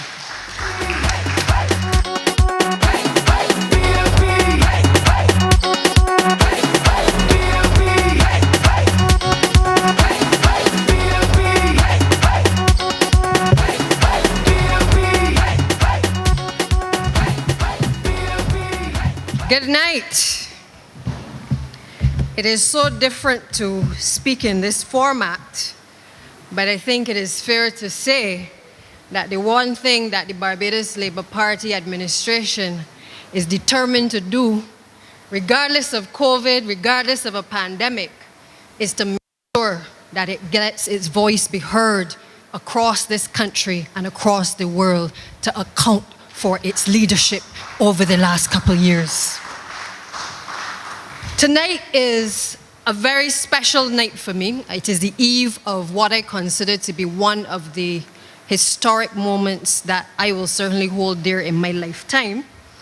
And I remember the first year in office, I think I heard Minister Cadell mention being able to account to the people of Barbados after the first year, when we had the ceremony where everybody was able to speak for their first year. And as you know, I was overseas, so I was watching all of my colleagues speaking about all the work that they were able to do and to be able to be there with their constituents. And I can tell you, I was feeling a little sad, because if you know me good, you know that I want to be amongst my people. But I was happy that even in that first year, the Barbados Labour Party was able to state clearly for the record all of the things that it had done to be able to turn around this country, and certainly to be able to turn around the economy. I want to say, first of all, thank you to this great party for giving me the opportunities that it has. I want to say thank you to the leadership of this party, both the current leader, Prime Minister Motley, and the successive leaders as well, for giving me opportunities. But I owe a debt of gratitude to the people of St. Michael Southeast, because without them, I could not be here. Without them, I could not get up every single morning and know that the task at hand still has to be completed. Because the things that we said to the people of this country, and certainly to the people of St. Michael Southeast, when we were on the campaign trail, and over the past couple years, every morning I wake up and I know that the task is not complete until we have done every single thing that we have said to the people of this country that we are going to do. So tonight is, for me, special, because if many of those persons in St. Michael Southeast, and certainly many of you who are here tonight and those watching online, were not there to hold me up and to lift me up in prayer, And even as I've come back to Barbados to take back up the ministerial position with respect to education, to continue to encourage and to strengthen despite all the challenges that we continue to face, not only in education, but across this country, I would not be here. And I want to say from the bottom of my heart, on the eve of our 3rd year of celebration and victory, a special thank you to all of you. Tonight is a reminder of the extraordinary times that we are living in. We came through an economic crisis. We're still in an economic crisis. We also had to confront a COVID-19 pandemic. And as I stand here and I see Minister Bostic, I salute you, sir, for your leadership in the management of the COVID-19 pandemic. Who would have imagined that we would be having a stand-home public meeting? That we would have been coming together with a handful of people, that even though we see the sea of red in front of us, that we don't have all the supporters in one space, hugging and cheering us on and giving that energy that we know we are accustomed to. Who would have thought?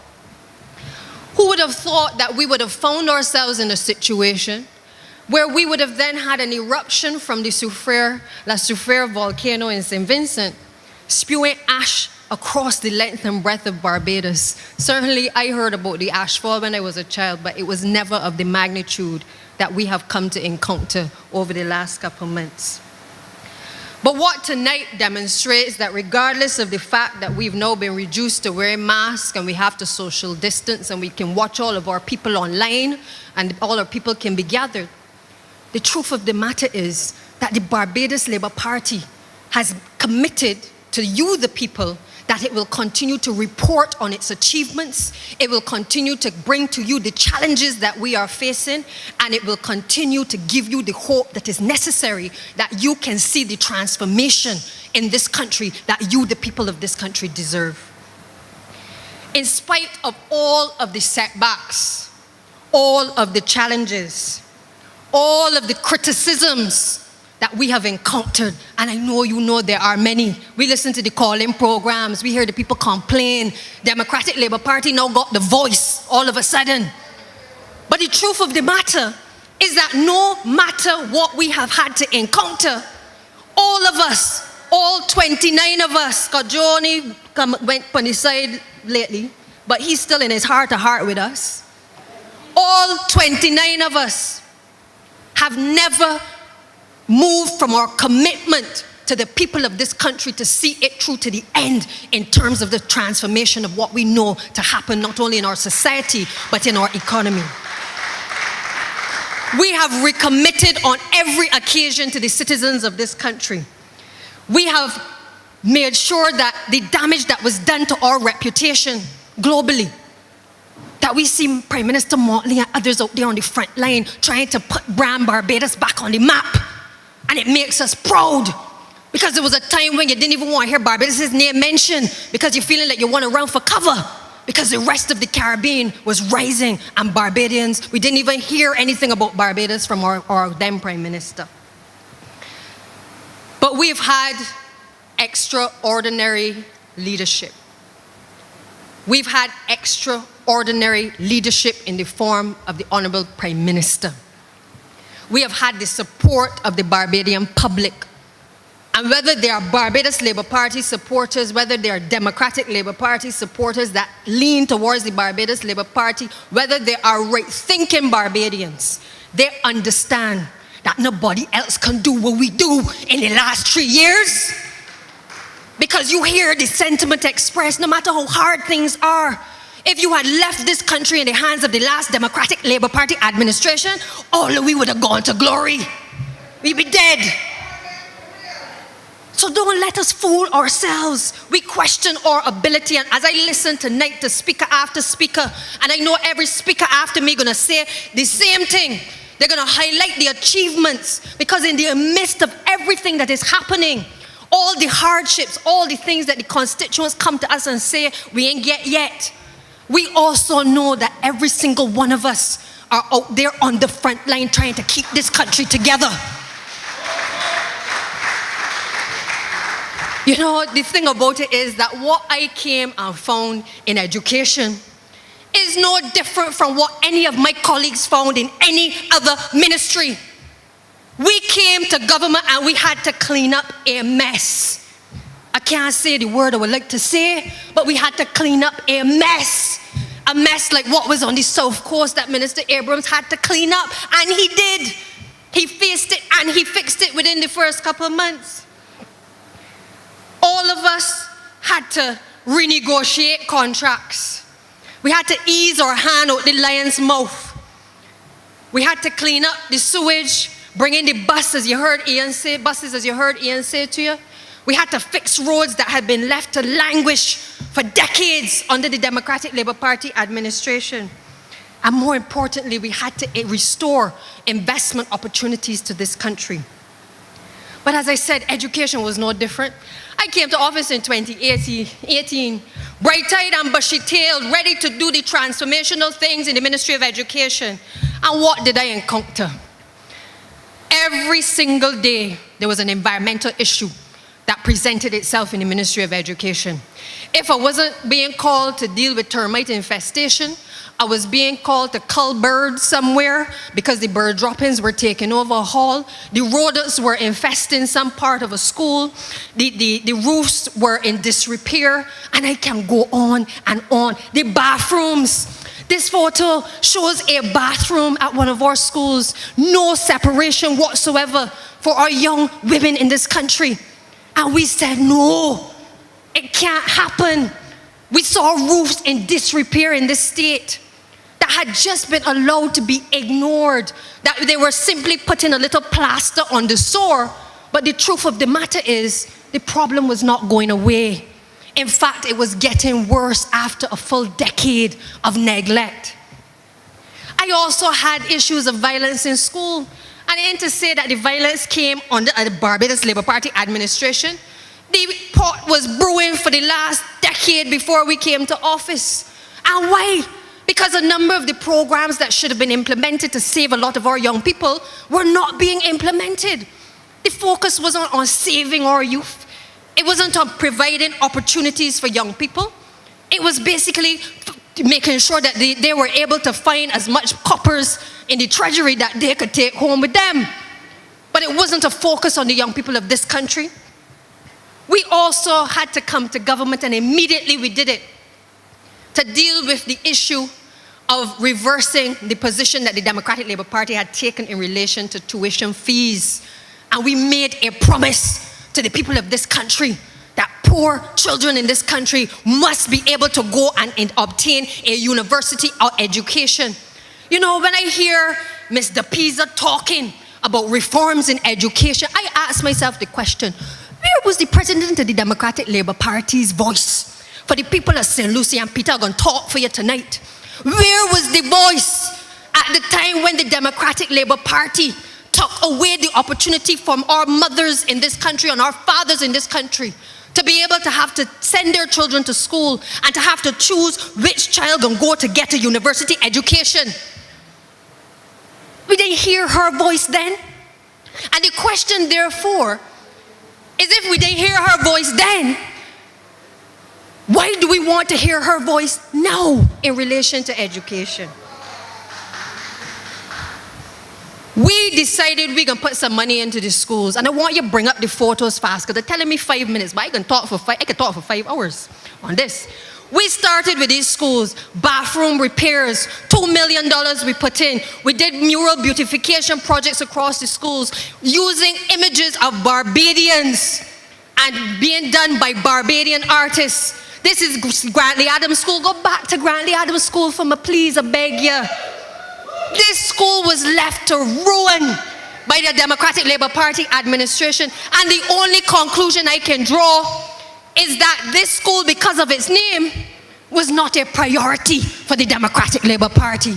Just as St. George Primary in Senator Moore's constituency was also left to languish under the Democratic Labour Party administration because of the stewardship of the former Representative Glenn Clark for over 26 years there. They ignored the school.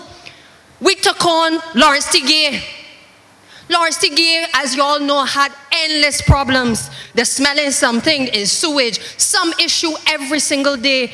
And we pumped money into the schools and did the repairs. And we are still doing ongoing repairs at these schools. The last one there, St. George Secondary, we had our last meeting there. And as you saw, the improvements to the plant. But this one now, St. Giles Primary School, imagine $250,000 they had budgeted for this school. Nobody cared about the termite infestation. They didn't care about the flooring boards being rotten. They didn't care about the conditions that the maids had to operate in and the ancillary staff. They didn't care about the nutrition room. They didn't care about the staff room. And we, the Barbados Labour Party, spent over $1 million and get this here right. And we will continue to spend on these schools to make the improvements that are necessary in this country, because our teachers must teach in an environment where they feel safe, and the children must operate in an environment where they are safe. When you talk about, and recently I hear about this thing with Wilkie Cumberbatch and how Auntie Santia allowing the children to go in, they can't let them go back to the school that they spend the whole life at, as if Auntie Santia is some cruel, evil aunt that exists. Well, it's St. Michael's Southeast. Those who know me know that is nowhere near the truth. But the head of the Barbados Union of Teachers, instead of laying the cards on the table and indicating to the people in the same breath that the reason the children cannot go back into Wilkie Cumberbatch is because the wicked Democratic Labour Party, for which he holds an office on their executive, decided over the last couple of years that they were not going to fix Wilkie Cumberbatch School, that they would lose CDB funds to be able to do the extensive repairs that were necessary. And then when we promised to repair the school, he turns around after touring with me, because I want people to understand that this minister and this representative for St. Michael's Southeast don't play. I am business what politics you have. I'm here to represent the children and to represent this country. And I don't care if it's my opposition or not, you're going to come in the room and you're going to hear the facts. And we said to them and to him, we are going to fix the Wilkie Cumberbatch School. But we cannot fix a block that basically the floor is falling in during any other period than the summer period. So at what point am I going to fix this school unless it is in the summer, for which we are budgeting to be able to do it? And I say that tonight to you because you cannot have people being disingenuous. If you're representing teachers, represent the teachers, but leave the politics out of the educational system. We have committed to repairing and to making amends for the things that we have seen over the last couple of years that the Democratic Labour Party has left in this country behind. We have said to you, we're going to repair the school plants. We're going to fix the infrastructure across the school plants. And even this hall here at Lester Vaughan, all of these surroundings at Lester Vaughan had all kinds of environmental issues when I took up office. There was termite infestation. There was issues with the fiberglass coming into the ceilings and causing all kinds of problems for the students and the teachers. And what did we do? A Barbados Labour Party administration put over $1 million in the school, from changing all of the roofs in all of the blocks at the school, to repairing the pavilion, to even putting money in these doors here, because this building was here for about 20-something years. We even changed the doors on this building because this is also a hurricane shelter. So our improvements are not just to fix a little classroom and put on a little paint on a building and open a building and say we named the building after somebody. We got more depth than that. And so when we start to fix things, there are times when sometimes the schools can't open on time. It ain't because we want to stop the children from going to school, but it is because a wicked Democratic Labour Party administration left the things undone for so long that when you touch one thing, you got to do 10 more things before the school could open. So I'm sorry if your children didn't go to school, but it ain't the Barbados Labour Party fault. We gonna fix it though. I promise you that. I want to tell you that while we've been doing all these repairs, because I told Prime Minister I cannot address the big picture issues and the transformational issues unless we deal with the surroundings in which our children and our teachers have to work and play. And so while we've been doing all these things, we've been ordering the robotics kits, and we've been teaching the teachers how to do coding. And I want to tell this country that we have not been sleeping. The teachers have been being trained. The teachers have been learning how to create things. They've been coming excited about the new frontier of education. We've spent over $2.6 million committed to the robotics and coding program so that every child across this country has the opportunity to be able to do something with their hands, to be able to be creators and producers and not just the consumers anymore. That is what we are doing. So when they talk about reform, we come in with the reforms. We got the education reform unit set up, and you can clap for that, because it is about time. It is not just going to deal with the abolition of the 11 plus, but it is also to deal with the big issues of the transition from the 11 plus to middle schools, and to ensure that we have specialist schools in this country. Because we want children who want to go into certain areas, specialist areas, to be able to start to think about those things, not at the tertiary level, not when they left school and they feel as though they don't have any opportunity, anything to do. We want them to be able to do it from the time they're in secondary school, to stimulate that thought in them that there can be anything that they want to be. So I want Barbadians to understand that the future of education is bright. Don't worry about the 11 plus, because I know many people worry about the 11 plus. I told the country we were going to do the assessments on the children. The assessments are underway, and I give the assurance that within the next 2 weeks or sooner, we will have a position as far as the 11 plus date is concerned. That is our commitment to you. But we have to make sure that we protect our children. We got our children to school. We made sure that despite all the opposition, we were able to get them back into school when others thought that we could not do it. We put over 240 safety monitors in various institutions across this country. We blazed a trail over the rest of the region because we were recognized as making sure that our schools were safe. And we understand as a party that it is worse to keep children out of school than to have them at school with a potential risk that they can get COVID.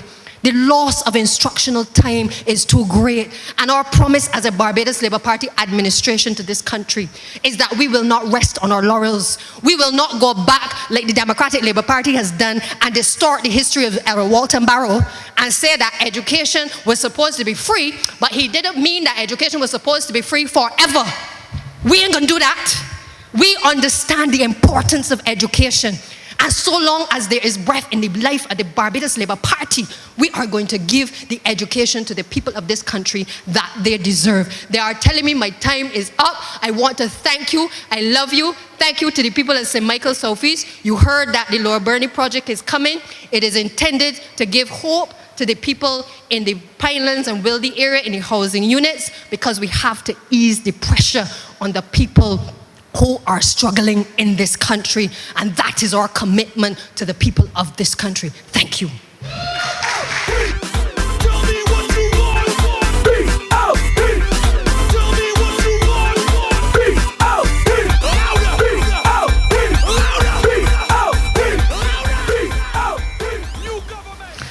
Thank you, Minister Bradshaw.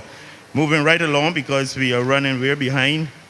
I'm going to ask immediately for the Minister of Health and Wellness, Lieutenant Colonel Jeffrey Bostick, the hard-working Minister of Health and Wellness, to come and speak to you. Who is the man coming with a plan to give every man and woman a chance? It's Jeffrey Bostick, yeah. Jeffrey Bostick, Jeffrey Bostick, Jeffrey Bostick. Who is the man coming with a plan to give every man and woman a chance? It's Jeffrey Bostick, yeah. Jeffrey Bostick, Jeffrey Bostick, Jeffrey Bostick. Be ready, be ready. Who is the man coming with a plan to give every man and woman a chance? It's Jeffrey Bostick, yeah. Jeffrey Bostick, Jeffrey Bostick, Jeffrey Bostick. Be ready, be ready, be ready. Good evening, Barbadians of all persuasions and wherever you are. A special good evening to the Barbados Labour Party family, and a very, very special good evening to the people of the city of Bridgetown constituency. 3 years ago, which feels more like 10 years to me, and not because of the impact on me personally of COVID, but because this Barbados Labour Party government has done so much in such a short space of time that it feels more like 10 years. But 3 years ago, the good people of the constituency of the city of Bridgetown re-elected me to serve as their Member of Parliament, and Prime Minister, the Honourable Mayor Motley, invited me to join her cabinet as Minister of Health and Wellness. Our journey and achievements in the ministry can best be described as a reflection of the journey and achievements of the Barbados Labour Party administration in the last 3 years. For in the same way that our government has had to fight the impacts of a pandemic, ashfall from the Soufriere volcano, operate within the confines of an IMF program, and still manage the day-to-day affairs of our country, we in health have had to manage the COVID-19 pandemic, a dengue fever outbreak, as well as the demands of the public health care system, and still deliver on our mandate to take health care into the communities and to the people who depend on our services. I will report on my constituency achievements in the coming weeks, but I'm here tonight to report on some of the achievements of the Ministry of Health and Wellness within the context of government's promises to the people of Barbados. Our focus remains the significant reduction of the burden of chronic NCDs on our population and on our healthcare services and the economy. Community healthcare is the foundation of our plans and policies to win the battle against NCDs. In order to provide this, we have had to pay great attention to the human resources deficiencies in this system. And I start there because the Barbados Labour Party always put people at the center of our policies. And I'm happy to report today that over 1,000 public health care workers across categories have been appointed. And those appointments did not come on the eve of an election. I also want to report that through a collaborative effort between the Ministries of Health and Education and with other stakeholders, we have seen the pass rates for nurses attempting the regional examinations move from 26.5% in 2018 to 58.5% in 2019 and 74% in 2020. We have reinstated the stipend that student nurses depended on for years to help them through their period of study. A stipend which was discontinued under the last administration. And I'm very happy to report that the next cohort of nurses will be able to benefit from this. Our manifesto pledge to create a post of family nurse practitioner, which is innovative for us, is about to be realized as the first cohort of 10 nurses from across the public healthcare system will soon commence. In addition, several specialist nursing courses will be offered this year to alleviate critical deficiencies in the system. The contracting of Ghanaian nurses to alleviate the nursing shortages in the primary, secondary, and tertiary healthcare sectors of the ministry is something that I'm very proud of. I'm very happy that the government of Barbados have been able to facilitate. But this is not all. We had to focus on the broken infrastructure over the last 3 years that we inherited in order to provide the enabling environment for our healthcare workers to work and to improve patient-client experience for those attending our services. In spite of our ongoing efforts to manage and fight the pandemic, I am happy to report that refurbishments have been carried out at the district hospitals in St. Lucie, St. Philip, and St. Michael, known as the geriatric hospital. And although the work at the geriatric hospital has not been as much as we would like, that is really because this Barbados Labour Party government has started the preliminary works to construct a new geriatric hospital in the Waterford area. We've also carried out refurbishments at the psychiatric hospital and a lot of refurbishments at the Queen Elizabeth Hospital. The Albert C. Graham Children's Development Center was in poor condition. We had to replace the roof and do major remedial works there to satisfy the clients who utilize that facility. We also did some refurbishments at some of our polyclinics that had not seen refurbishment for years. And most importantly, the St. Joseph and the St. Andrew outpatient clinics, which were due for closure and which have been recently reopened. Those two outpatient clinics are now double in the size of the facilities.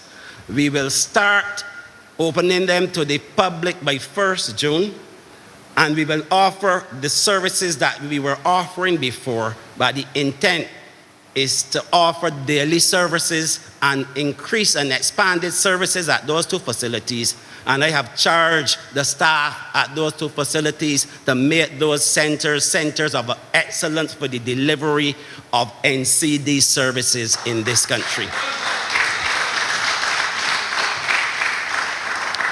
It has been a little long in coming, but I'm happy to report that the new accident and emergency facility, which the construction is finished, most of the furnishing is already there, is now in its snagging stage and will be fully open to the public during the weekend of June 12th.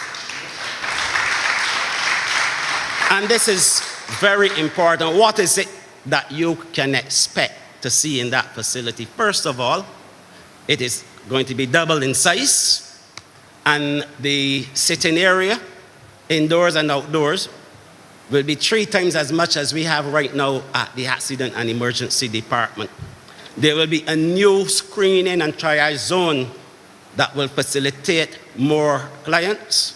We are moving from 2 staff rooms to 6, from 2 to 6. We are moving from having 1 ambulance being able to be accommodated at the accident and emergency department to 4 ambulances at the same time. There will be a new pediatric emergency room, and we'll be moving from 2 to 4 state-of-the-art self-contained isolation rooms. This is what the Barbados Labour Party government has been able to achieve. But the refurbishment of infrastructure would not help us on its own to achieve our goals and targets without replacing end-of-life equipment and also installing some equipment that we were lacking for several years across the system. I am happy to report that new point-of-care machines were installed across all institutions. New computers, related equipment and services were also installed across institutions to facilitate the digital transformation of our healthcare system as promised in our manifesto. The Queen Elizabeth Hospital was provided with $5 million to outfit the Harrison Point facility with equipment that will be available to the QAH at the end of the pandemic. And a bit more, for the first time in over 12 years, major investment in equipment to the tune of $15 million had been granted to the QAH to purchase items, including 2 oxygen plants, which will save $1 million in the purchase of oxygen bottles, a new distilled water plant, which will save $350,000 annually in the purchase of distilled water, 4 new autoclaves, and other equipment, completely upgrading our central sterilization. And if you would recall, we had some issues with this, with aging equipment that closed down theaters, surgical theaters, and had us in a bit of a problem throughout the last year or so, but we've been able to deal with that. Neurosurgical and ENT microscopes to assist in surgical procedures. In recent months, we had to send persons overseas to be able to get treatment because we had faulty equipment, and I'm happy that we have been able to replace that equipment. And new dialysis machines have been purchased, to mention a few. But enhanced human resources, improved infrastructure, and new and enhanced equipment are provided for one purpose, and that is to facilitate the programs that must be executed in order for us to achieve our targets and our goals, including the significant reduction of the impacts of NCDs in this country. And I am happy to report, therefore, that the QEH Transitional Community Care Program was launched in October of last year to engage persons in the community who have high-risk NCD profiles and are dependent on QEH outpatients clinics, namely diabetes and cardiovascular. This program, which is nurse-led and has a strong community focus, comprises a program manager, an office administrator, 2 physicians, 35 community health workers, 1 public health nurse, a diabetes specialist nurse, and a social worker. There are currently 360 outpatients on this program out of an initial target of 500. The next phase will see the scaling up of resources, enhancing the team, assessing the impacts of patients at the personal and community level, and their impact on the hospital system. I move next to a very, very important program and project. That is the National Cardiology Project. That also has started. And this is a project that is aimed at harmonizing the efforts of public and private healthcare institutions to reduce the number of persons in this country who die from heart attacks and strokes. So far, the following aspects of the projects have been achieved. The completion of a draft memorandum with 4 private sector urgent care centers to ensure that patients who utilize their services have access to life-saving medicine that will be effective in the early treatment of patients, thereby improving their morbidity and their mortality. Emergency ambulance service staff have completed training on the recently configured cardiac monitors, which will allow these teams to transfer patients' information to the accident and emergency department and to consult with cardiologists regarding the urgent care treatment of patients diagnosed with large heart attacks. The QEH ambulances are now equipped to transfer information to the emergency department electronically so that staff can receive information on patients in advance of their arrival at the hospital. The QEH has also purchased 4 new auto-pulse resuscitation systems, which will provide top quality, more efficient CPR that would allow us to be able to facilitate this cardiac project and to improve the management of patients with cardiac arrest. So these are some of the things that have been done at the QEH in relation to the National Cardiology Project. There's a national cancer plan which has been completed but will be rolled out shortly, and I will tell you more about that on another occasion. And we are also collaborating with the Ministry of Education and National Nutrition Center and other stakeholders on the draft National Schools Nutrition Policy, which is ready and will be rolled out soon. And that policy seeks, that is a precursor really for a national nutrition policy which the ministry hopes to introduce to help us to deal with the NCD situation. And finally, just a little about COVID, because I know time is running out, but I'm not going to say much on that except to say that the 7-day average positivity now stands at 1.04%. And that for the first time we have now reached our goal of having, over a period of 14 days, 25 cases per 100,000 population. I'm also happy to report that we've now vaccinated over 70,000 persons with the first dose and over 40,000 persons, in fact I think it's 51,000 who have been fully vaccinated.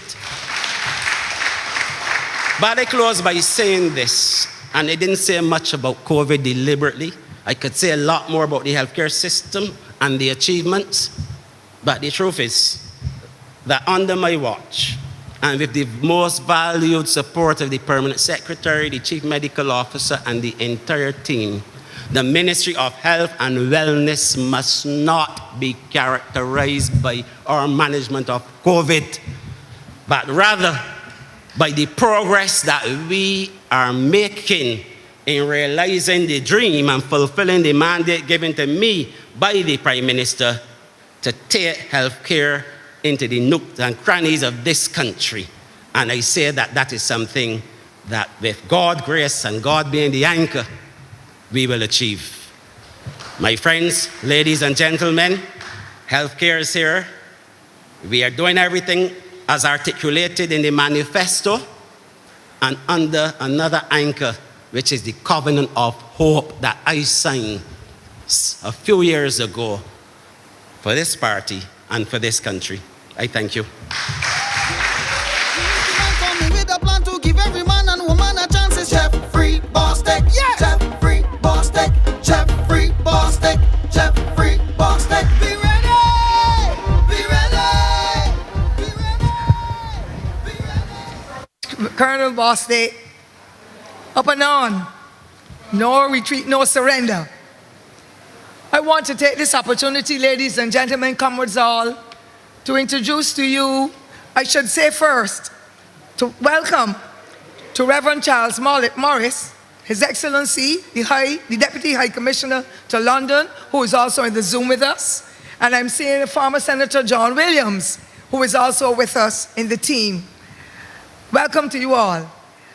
I now want to introduce to you the Honorable Dale Marshall, the Attorney General, the member for St. Joseph, who will speak with you and share with you some of the wonderful projects that he has been pursuing, and of course, some of the challenges that we have, because we're living in a real world, and we know what is happening across the world when it comes to crime and other challenges. And therefore, Honorable Dale Marshall, please, my colleague, come to the podium.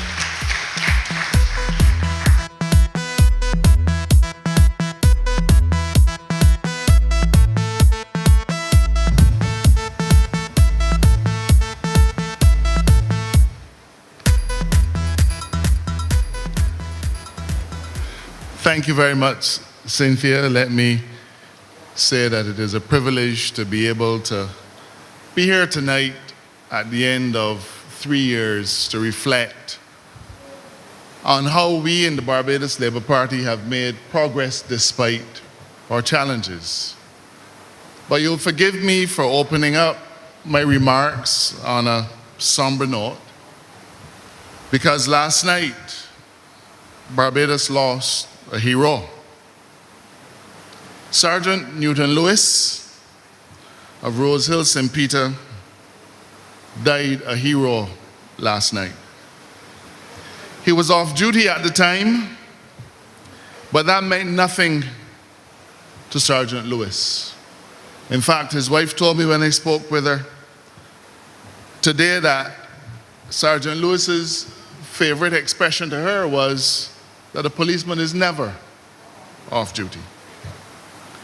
And he received a call for help from a neighbor in distress, to say that a robbery was in progress.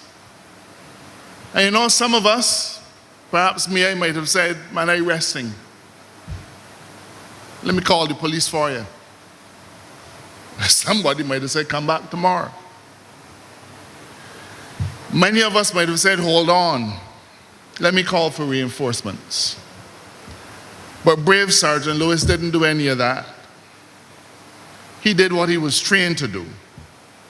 He did what he was called to do as a police officer. And while going to the rescue of his neighbor,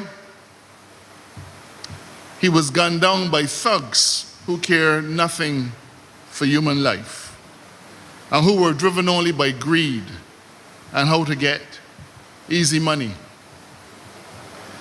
Barbados didn't just lose a hero, a wife lost a husband, a father lost, children lost their father, and many more, especially those in the Royal Barbados Police Force, they lost a friend and a comrade. And as we reflect on the fact that another person has lost his life to gun violence in our beloved Barbados, we now have to ask ourselves, not just the Labour Party family, but the entire country of Barbados, what good can come of this loss? What good can come of his death? And if there is any good that can come of it, my friends, it has to be the fact that Sergeant Lewis's life must not have been lost in vain.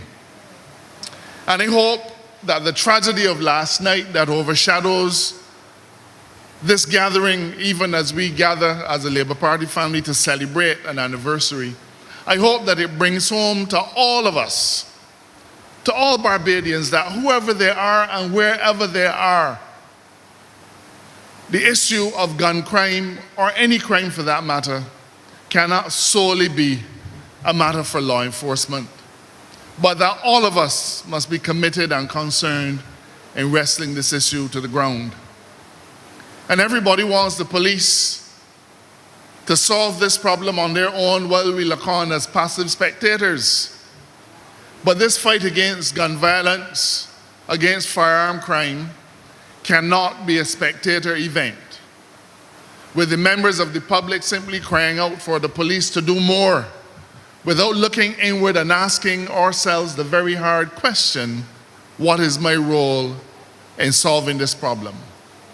Do you recognize that the age range of the people involved in gun crime is between 21 years and 35 years, and in instances we have had individuals who got involved in serious gun crime as low as the age of 18? And do you also realize that the average age of the victims of gun crime is the same, 21 to 35? Sergeant Lewis's death tells us that we all have a stake in this, and we all must do more.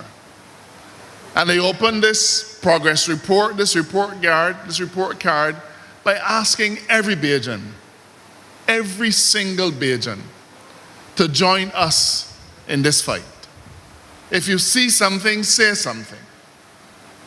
The resources of the Royal Barbados Police Force have been committed to dealing with this particular situation, but that is not novel. Every single day our police force goes out there and fights and fights and fights. And the force has lost a valiant officer. And I ask that the whole of Barbados, reflecting on this loss, recognize that we cannot allow it to be in vain. You know, a lot of people have been standing on the sidelines, especially the people in the political class, and throwing pot shots at the Barbados Labour Party. They've been saying, 3 years on and we don't have a plan. They've been saying gun crime is up. Crime and violence has taken over our country. And let me say that the idea of progress against the challenges is one that tells us that we as a party must never flinch from the hard decisions, and that when things get hot and difficult, that we are not the people to run away. What is it that says in T?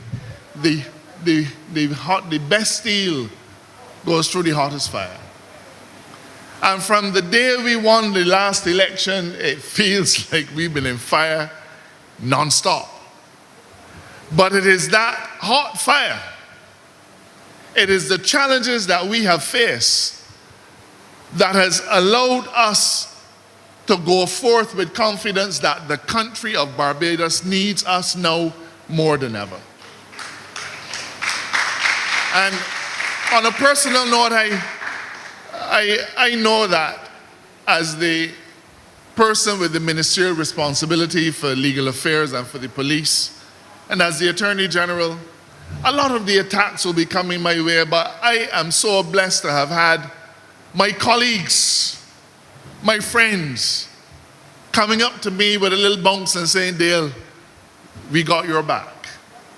I have been so blessed to have had people who I did not even know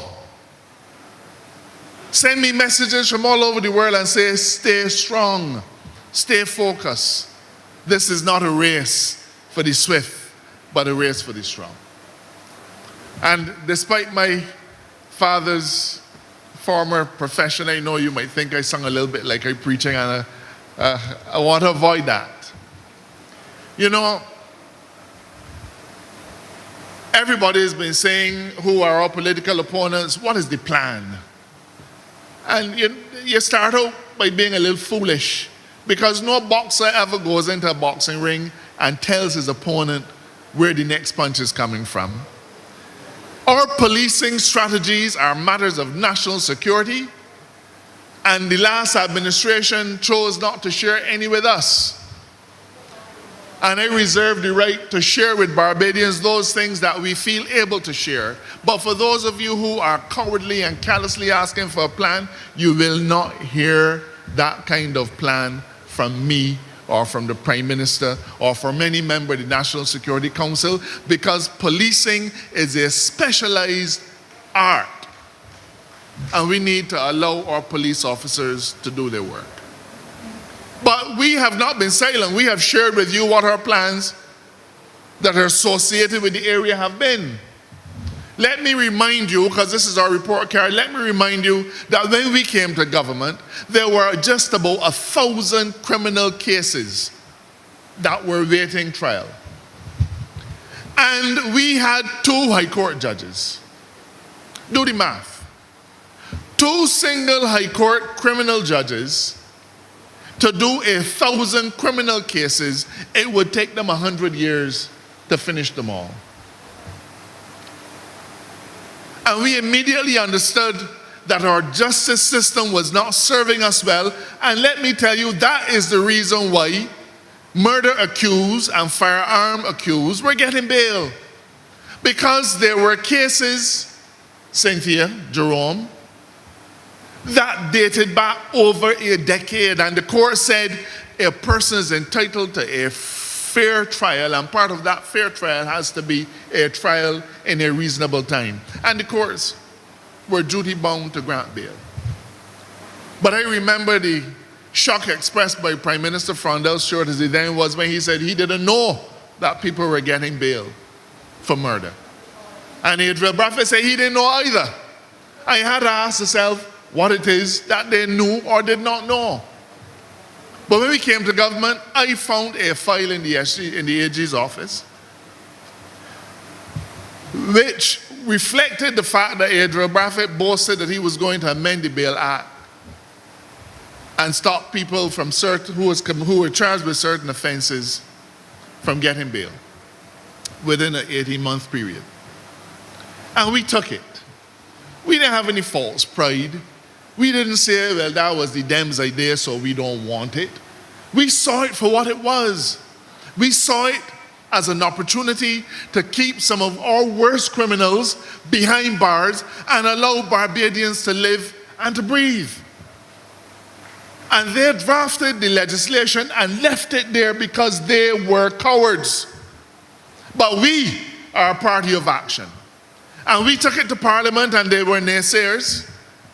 But we took it to Parliament because we were committed to helping Barbadians live a safer life in their communities.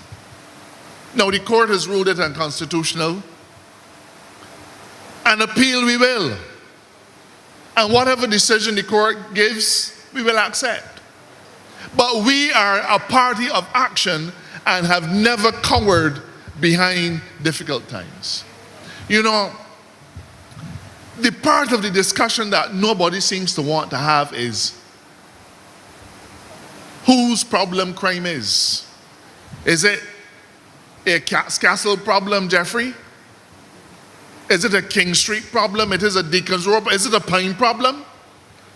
Is it an AG problem or a Prime Minister problem? It is our country's problems. Guns are a problem. Crime is a problem. But we have to join together and fix it. Now, I have committed to the Prime Minister to speak to the country very shortly in greater detail on the matter of crime, and so I will not have the opportunity tonight to go into all of the areas. But let me tell you this. When we came to government, we understood clearly that it was easier to stop guns from coming in than to get them off of the streets. And we came to government and found, Lisa, that the scanners at the port were not working. And the Commissioner of Police went very public in 2017 and 16 and said, guns are coming in through the port. Now, if you know the problem, why don't you fix it? If you know the problem, why don't you fix it? We found $20 million in the middle of an IMF program to buy a new scanner for the port. And I can say to you that in the 18 months that it has been installed, it has been down for 45 single minutes. It has been down to be serviced for 45 minutes in 18 months. We are keeping the guns out of Barbados. And yes, they are on the streets. But it ain't coming after May of 2018. They had been coming in for years and years and years. And, you know, we saw this problem. I want to remind them that we were on the front line when a man ran up and down Spring Garden Highway on a canoe one day shooting people. And we weren't the government. And I remember speaking to the country then, but Adrian Bradford said that his cell phone was dead, so nobody can reach him. There are problems, but we have to fix them together. We have invested in our judicial system so that trials can go through faster. We have increased the number of judges hearing criminal cases from 2 to 5. We have increased the membership of the judiciary from 13 to 20. We have equipped the Royal Barbados Police Force by spending vast millions of dollars to make sure that they're the best equipped small force anywhere in the world. All of these things we have done in 3 years, COVID in or COVID out, ashfall or no ashfall, hard times or not, we have made progress amidst the challenges. And I come from a rural constituency, and I'll wrap up with this. I come from a rural constituency. We are called the backbone of the Labour Party. St. Peter, St. Joseph, St. Andrew, St. Thomas, St. And now we have been able to add St. Lucie suddenly to that backbone. And the last administration seemed to feel that because certain parts of Barbados had traditionally supported the Barbados Labour Party, that they were not to benefit. Those days are over. Jeffrey, I want to thank you on behalf of my friend George Payne for that outpatient clinic in Belle Plaine. I want to thank you on behalf of my constituents for that facility at the top of Horse Hill that was an eyesore. And I want to remind those who are detractors that the last administration, the BLP administration, had decided that both of those facilities had to be closed because they did not feel that the people of the north and the east of Barbados deserved a fair share of the pie. Those days are gone. I know what it is to stand and watch every road in St. Joseph fall apart. Many fall apart because of slippage. Others for all kinds of reasons. St. Andrew, we've seen White Hill fall apart. And in St. Peter and St. Lucie, we've seen similar things happening. But I want to thank Ian Gooding-Edgell for coming to the rescue of our rural constituencies and affirming that we deserve our fair share of the pie. And it is a share that I have to say St. Joseph is already getting. I'm not going to list the few roads that have started, but they have started. As you walk through rural Barbados or drive through rural Barbados, you can begin to see a change. And we did not stand up and say, time's hard. We didn't say the economy bad. We didn't say that we lost billions of dollars through COVID. We said that no matter the problems, Barbadians have to benefit. And that is what we stand for. There are difficult times still to come. Our crime situation is still in front of us.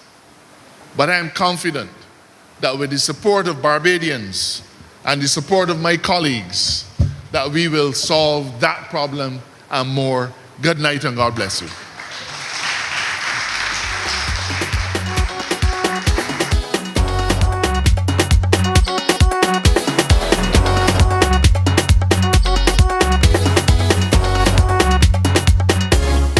Thank you, Attorney General. We are now moving swiftly along to my next speaker, the Minister of Energy, Small Business and Entrepreneurship, the Honorable Kerry Simmons, to address you.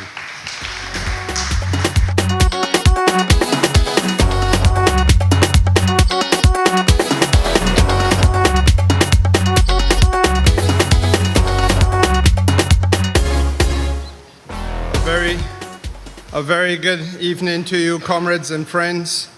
Let me begin by saying good evening to those who are in the diaspora, those who are representing Barbados overseas in our missions, and of course, the wonderful people of St. James Central who made it possible for me to once again return to Parliament 3 years ago. I come this evening to very briefly speak to you because we are far behind time. But I want to set the record straight on a few important things.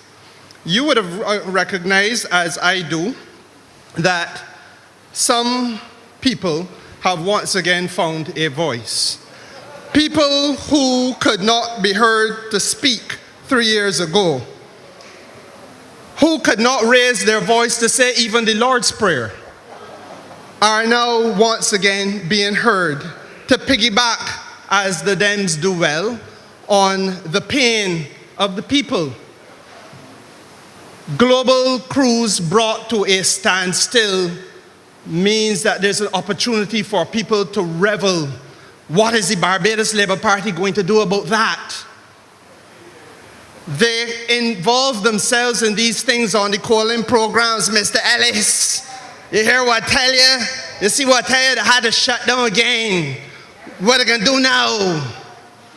And we are here this evening because we have to endure these things in a democracy, but we're here this evening to set the record straight.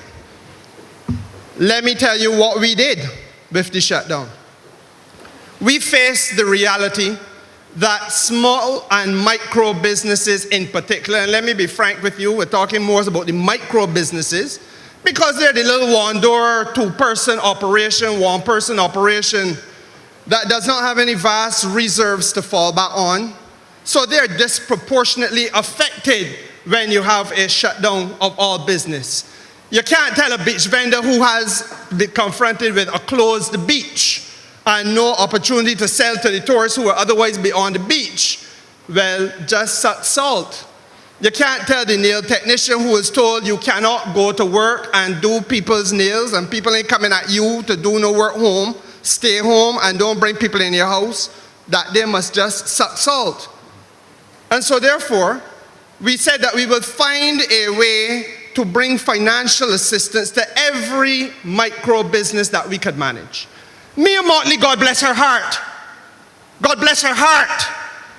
When I approached her and said, well, Prime Minister, no, we're in an IMF program and we're going to try to give you a list. She said, Kerry, what list are you talking about? What list of businesses? You have to try to help all. I said, but Prime Minister, all? But the category is wide. Yes, we will do our best to help everybody who we can. That was her position. And the fact of the matter is that we did that. And with the backing of the Cabinet, and I want to thank the Cabinet of Barbados here and now for making it possible.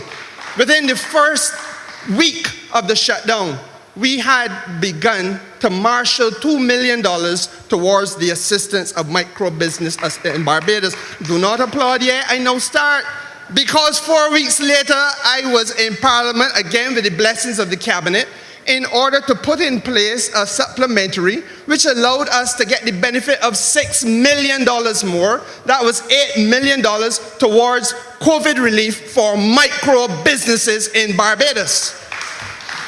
Recall, ladies and gentlemen, your current affairs, because it was in the first week of November, while we were still conducting a by-election campaign, Tony Moore, that I went into Parliament and secured a supplementary for the Barbados Trust Loans Limited of $6 million. And And on the same day, a further supplementary for the fund access of Barbados of another $6 million. The math is easy. 6 and 6 is 12 in November, and 8 by March is $20 million placed by this government to the benefit of micro enterprises in Barbados, and it is a figure that is unmatched by any country if you begin in Antigua and work your way down the chain of the Eastern Caribbean.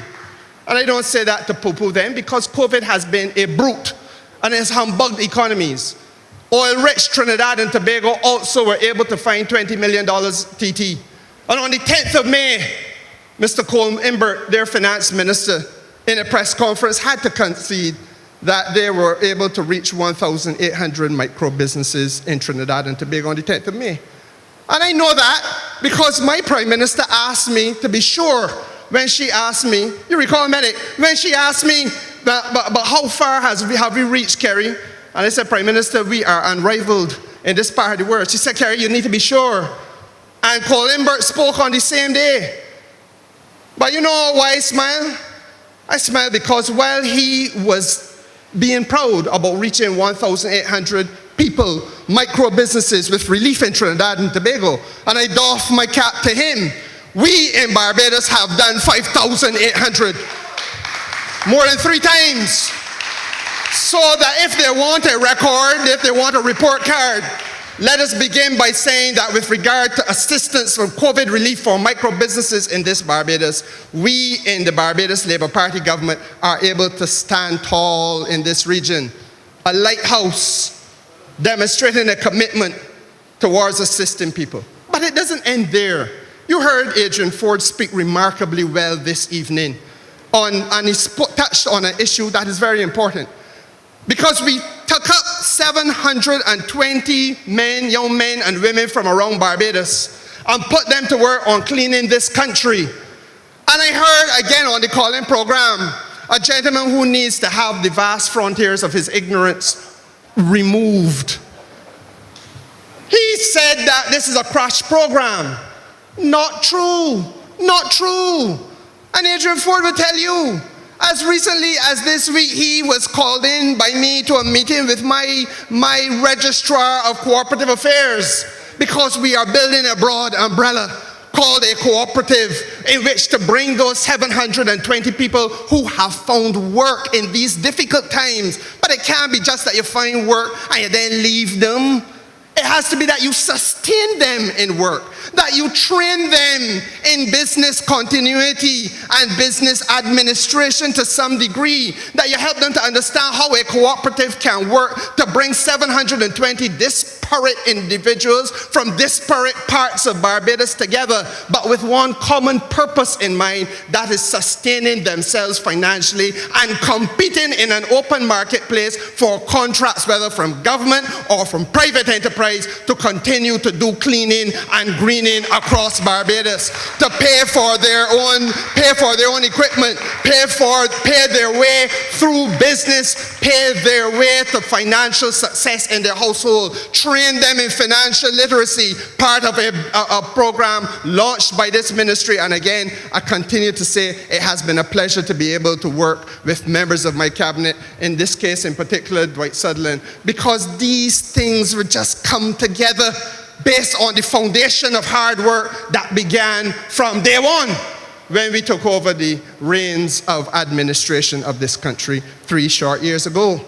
And ladies and gentlemen, I must go further.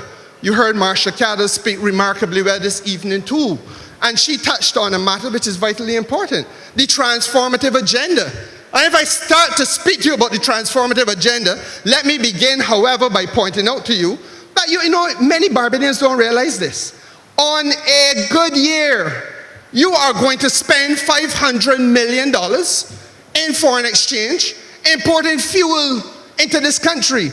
Fuel that running the electricity in the school hall. Fuel that fueling the light in your home tonight. Got your refrigerator working home all day long. Got your offices air conditioned. Got the cars on the road. And in a difficult year, when they got a little noise in the Persian Gulf, for example, you're going to spend $800 million. And that has been the pattern for the last 10 years in this country, between $500 and $800 million that we spend in foreign exchange. this Barbados Labour Party has concluded a negotiation to break the 110-year monopoly with the Barbados Light and Power holds over energy in Barbados. We have completed that negotiation so that now we are on the cusp of allowing every householder in Barbados to be an independent power producer, selling their currency, selling that which they generate, storing that which they generate, and selling it into the grid. And therefore, by way of competition, driving prices down in the energy sector in this country. Renewable energy is now the way of the future because of this Barbados Labour Party. I said to you that Marcia spoke about the transformative agenda. And in that regard, she touched on the fact that, well, she didn't put it this way, but you know, let me sell it to you. Because you forget, I know a lot of people forget the bad old days of the last decade when you had to stand up in the sun. You leave work at lunchtime to go and stand up and get a driver's license renewed. That's reality. In practical reality, you took 2 or 3 hours out of your working day, either at the start of the morning to go and stand up in the line at in the Pine or Oyston or in Whole Town. Alternatively, then you go early in the morning before you're going to work. Some people didn't go into work at all. Now you do it online. That's the practical reality. Same thing with the passport. Transformation, online. Not the passport, the police certificate of character, online. And last week we went to Parliament to bring relief to those people who wish to be entrepreneurs in our cultural sector, in our entertainment sector.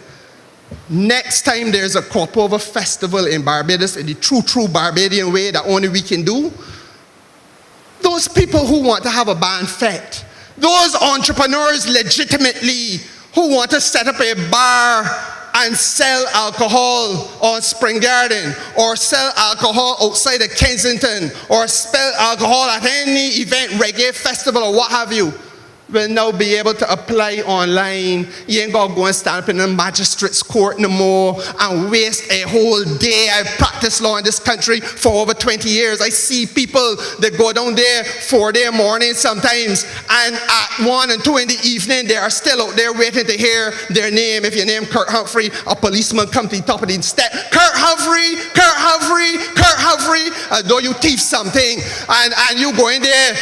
And if the magistrate, and it is real, if the magistrate does not show up in court that day, then you solve and you gotta come back and go through that process again. And that is how it was from 1957.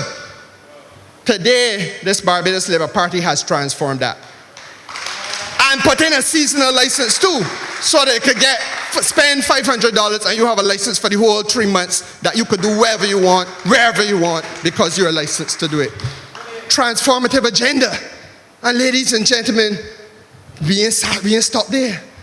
Dale Marshall has sitting on his desk, and poor fella, you heard him tonight, his hands are full.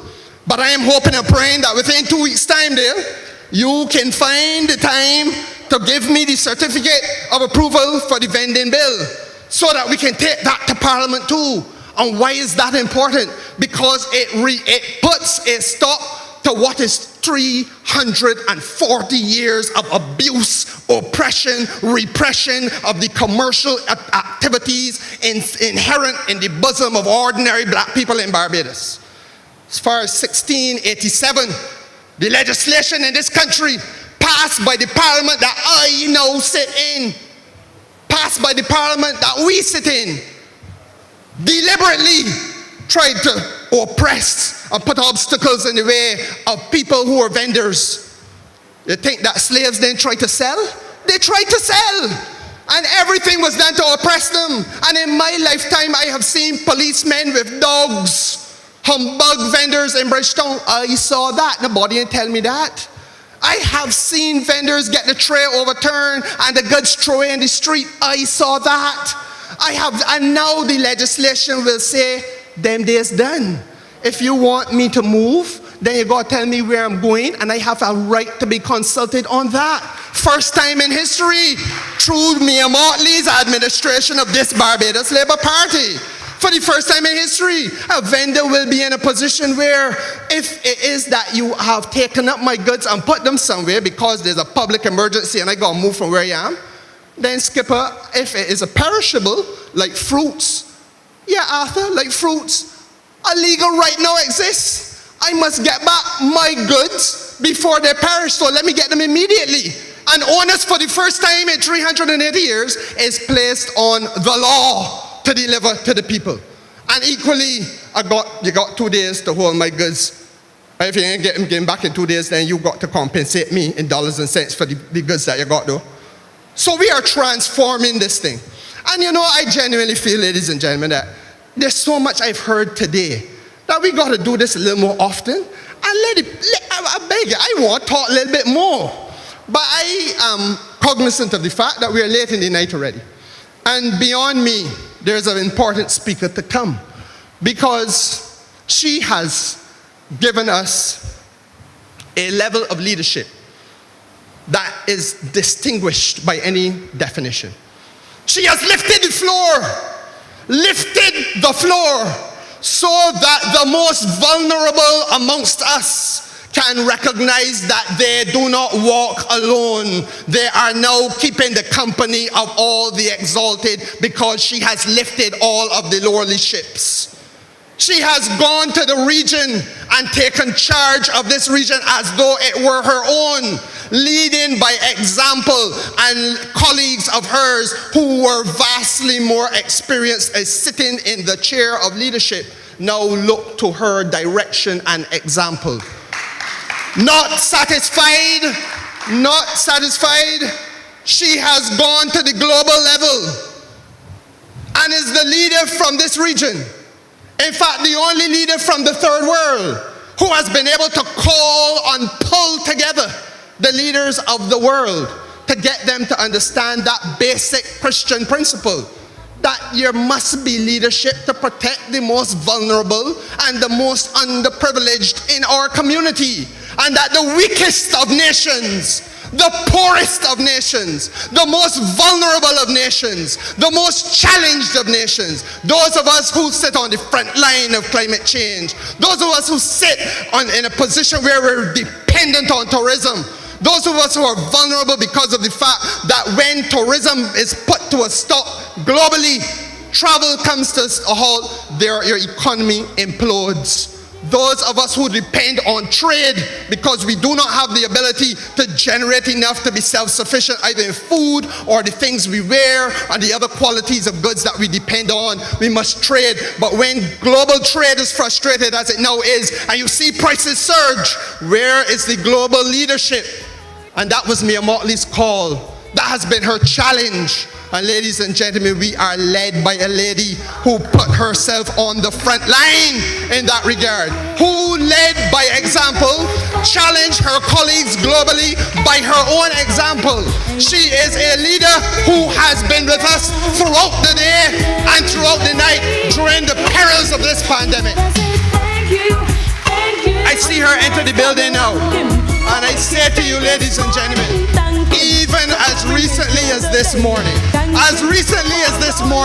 when we were at the service, may I come and speak with your people? When we were at the service, those who were there are all go out of their way just to spend a little time in her company, because she has walked with kings and queens, but she continues to maintain that common touch. We have this evening, ladies and gentlemen, an opportunity to have an address on the totality of the government's performance by our Prime Minister. God bless you, darling. We love you and adore you. We sit by your side.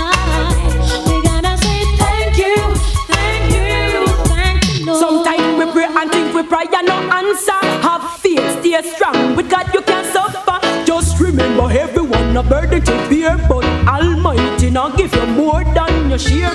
Through the powers of Jah, that's why me a strive. Music again, star. Music again. Music again. Anything me want me do, I can't feel it. provide. That's why me not gonna leave by the Almighty side. Though the road is rough and rugged, you brought us through. When time seems down and out, you show us what to do. Just call upon Him.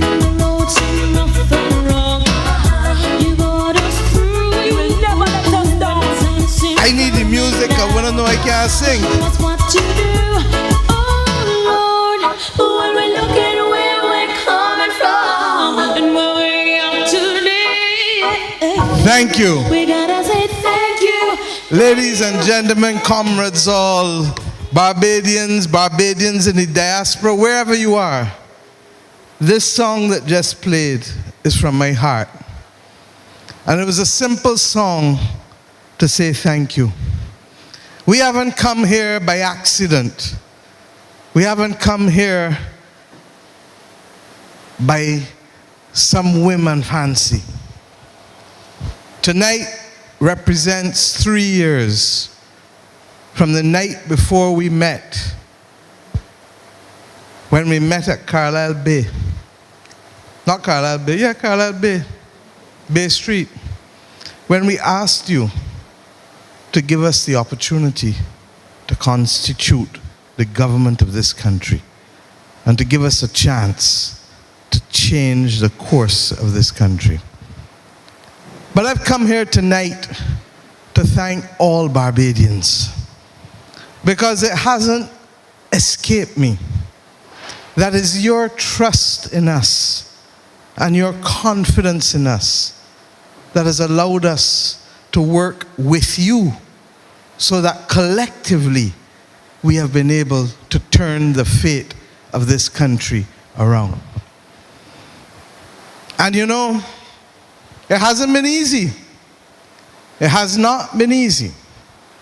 But we have the confidence, we have the faith in who we believe. For those of us who are Christians, in God. And for those who believe in Allah and whatever form of being that they want to believe in.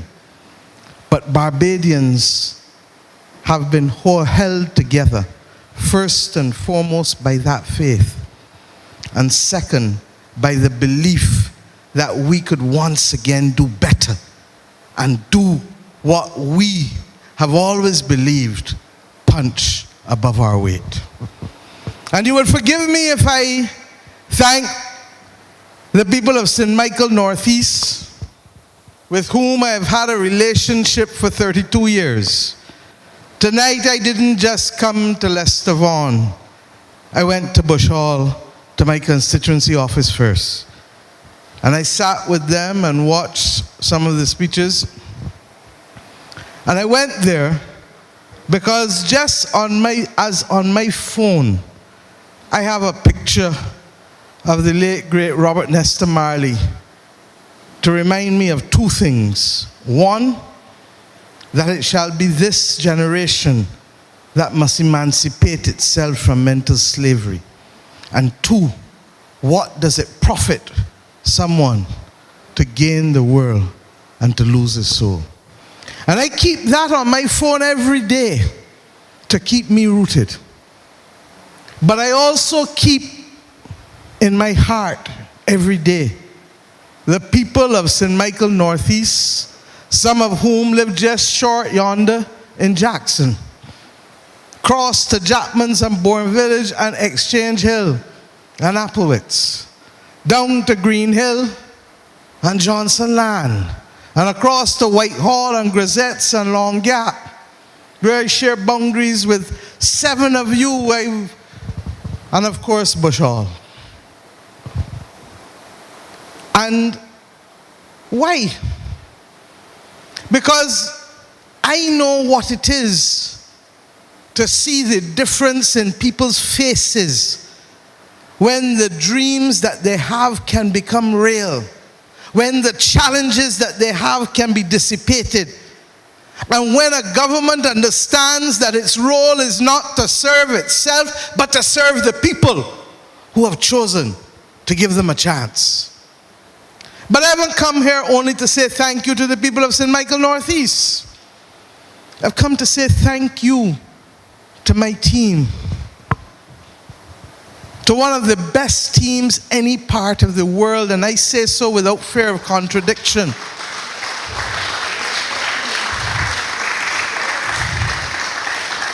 And I've come to explain to many of you that this team truly has worked beyond the call of duty. I know what it was to have been in a cabinet, as did Jerome and others in here before. But I've never sat in a cabinet that has had to meet as long and as regular as this cabinet has had to meet, simply because of the challenges that we have had to face as a nation from day one. And some of you may say, but I don't see them. Well, until you could tell me how we're going to atomize our body and put two people in one places, I have to beg you for a little excuse for them.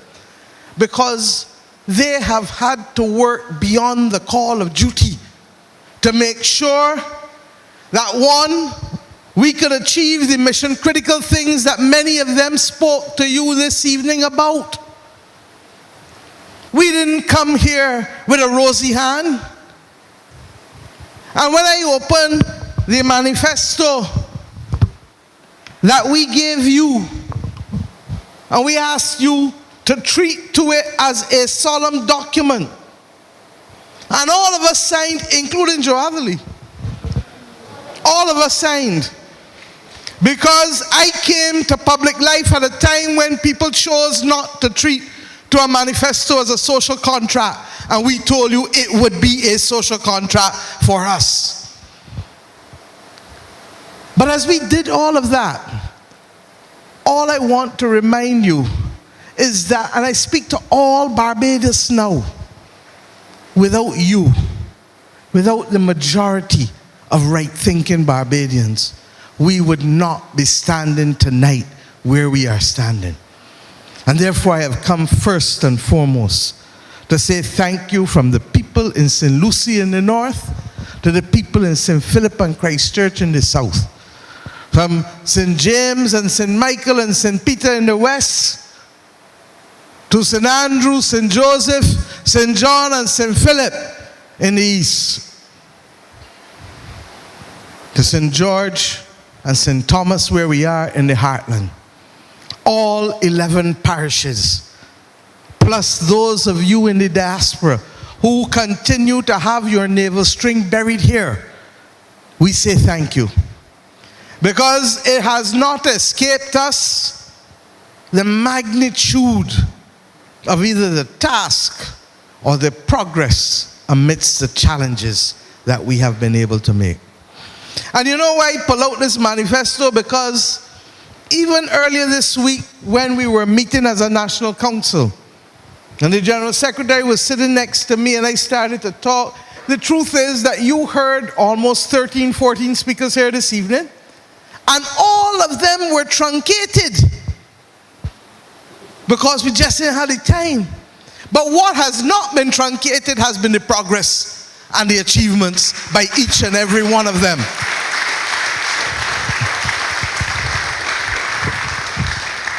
And look at this, mark up, mark up, mark up, mark up, mark up. In fact, I told Kirk on Friday, hit after hit after hit after hit after hit. Hasn't been easy. And there have been challenges. There have been challenges. And anybody who would tell you otherwise would want to fool you. But I have grown up as an adult in this nation in front of you, raised by you. And whatever the truth is, that is what I reflect. The good, the bad, and sometimes the ugly. Because the relationship of trust matters more than anything else.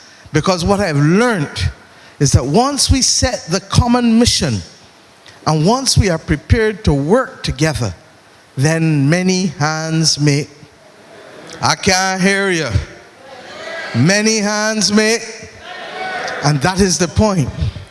And over the course, therefore, of the last 3 years, you have heard from as early this afternoon as Indar Weir talking about food security, talking about trying to bring water to people who hitherto would not have had water, including the farmers at River and the farmers at Spring Hall. Water going into Haggett's and Bordens as well. You have heard him talk about the feed program. You've heard him talk about a whole host of new opportunities for medicinal cannabis. And let me say to Bajans this tonight as I speak to you, because I have come to speak to you on a few themes. That when I speak about creating opportunities for you, believe you me, it includes everyone. And we take you where you are and not where people believe you are supposed to be, which means that we accept that we may have to create a special purpose vehicle in order to be able to give ordinary Barbadians the opportunity to participate in an industry in circumstances where some of them paid the price for it before. But when you don't see Indar as often as you want in St. Philip, it is because I got him all about the country looking to see where the farmers must literally be able to make a living. And I look forward to the new opportunities in Lears. But it isn't only him alone. All of you, the people who may say, I don't see Wilfred. Well, the first task he had was a mission critical task to stop the sewage from flowing in the streets on the South Coast. And how many of you remember the big trees that were growing in the tanks in Bridgetown there, Jeffrey, at the Bridgetown sewage treatment plant? Trees that could only have been growing for over years to reach that height. And to start the process of being able to deliver for Bajans from wherever we stood. William Duguid. I can go on. Adrian Ford. Busy, busy, busy. Adrian has now become the face of Clean and Green. Not just for the people of Christchurch, West Central, but for the whole of Barbados. William Duguid is leading for me the silent revolution in housing, and we will come back to that. Ian Kudinejad confessed and told you the reality that from the time he came in to cabinet, having left the back bench, he has not been able to see his people as much as he would have liked to have seen them. But Ian, your people know that. And your people feel the difference that you are making in the Ministry of Public Works, Transport and Water. And it would have to be a blind man on a trotting horse not to see the progress that is being made in this country, building on the work of William and Peter Phillips previously in that ministry. My friends, I can go on and on. Santia, Kerry. When Kerry was holding up the flag as Minister of Tourism, and now that he's holding up the one ministry that will allow us to reach our moonshot in 2030 of no fossil fuel free, a fossil fuel free country by 2030 at best. I say to you, my friends, this has not been an easy journey. But we knew on the night of the 23rd of May, when we asked you to go that next morning and to vote for us, that it wouldn't be easy. We just didn't understand, Jeffrey. And I look at you, because more than anyone else, you have borne the burden of the global crisis day by day, by day, by day, by day, by day.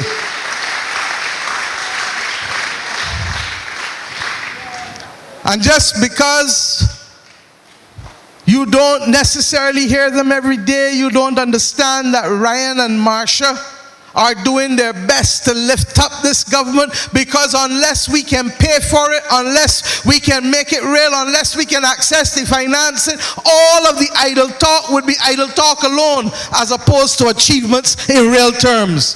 Achievements that saw outpatient clinics in St. Andrew and St. Joseph open last week. Achievements that saw Pile Bay open this last week.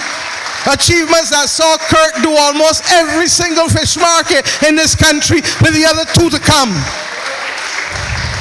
My friends, how it would have been lovely to have had a free hand and to have a limitless budget. But that was not to be our road. That was not to be our road. When when you don't see Colin Jordan, it is because the big things that hit the chief labor officer's desk and his desk may reach the paper. But there are a whole host of other things, including working for the newly created Social Justice Committee, working with the third sector, and working to be able to get ILO conventions that are signed but never brought into law. Working to be able to bring a national minimum wage for the first time in this country, the most significant labor development since Grantley Adams brought labor legislation to this country, in my view. And as if that were not enough, Tony Moore stand and say, to allow us to say thank you for joining us and reminding us of our philosophical roots, and to bring together the two institutions that started together. Yours will be 80 years this year. We are already 83 years old. This has not been easy. When you see Dwight Sutherland running bout Barbados for me, I needed a person with absolute energy to take on and take over from Adrian. Youth sports and community development, community technology. I want to say to you,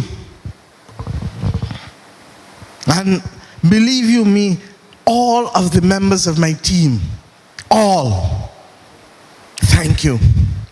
Peter Phillips. This morning we went to Pike Corner, St. Lucie. Remembering where we were 4 years ago when we were rubbing shoulders, and when you had that congregation also advise us about the importance of the anchor holding us, and as fate would have it this morning, that was the message we received again from Pastor Griffith and the church this morning. John King.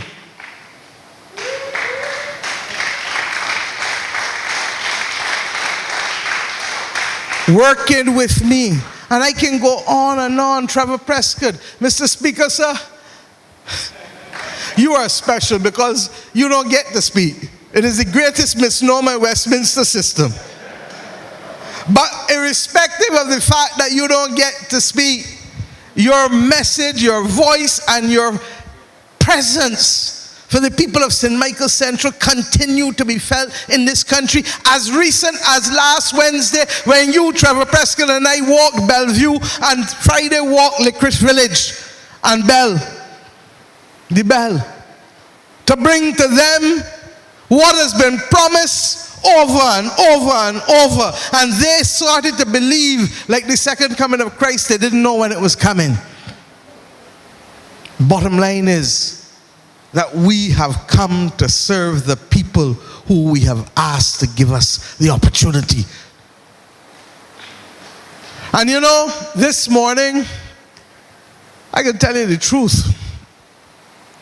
I don't think I've slept a full night since COVID. That's the truth. I sleep 2-3 hours. I get up, I work 2-3. I try to go back down for an hour or two. And as usual, last night was no different. I looked for Jeffrey's message first. That usually determines the day. But when I went to look for Jeffrey's message last night, instead I saw the Barbados anthem being played in Monaco.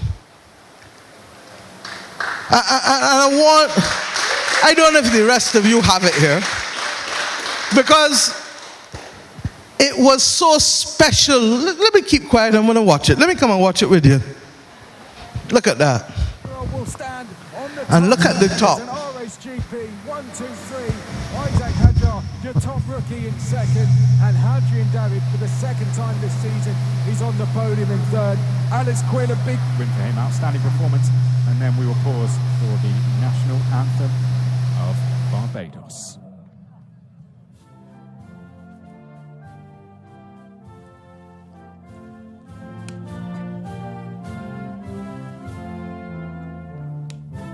To those chords and tune, I just want to tell you how proud I was to be the leader of a country who can produce citizens who can continue to attain global excellence. And my friends, I am conscious that this young man, Zane Maloney, is only 17 years old.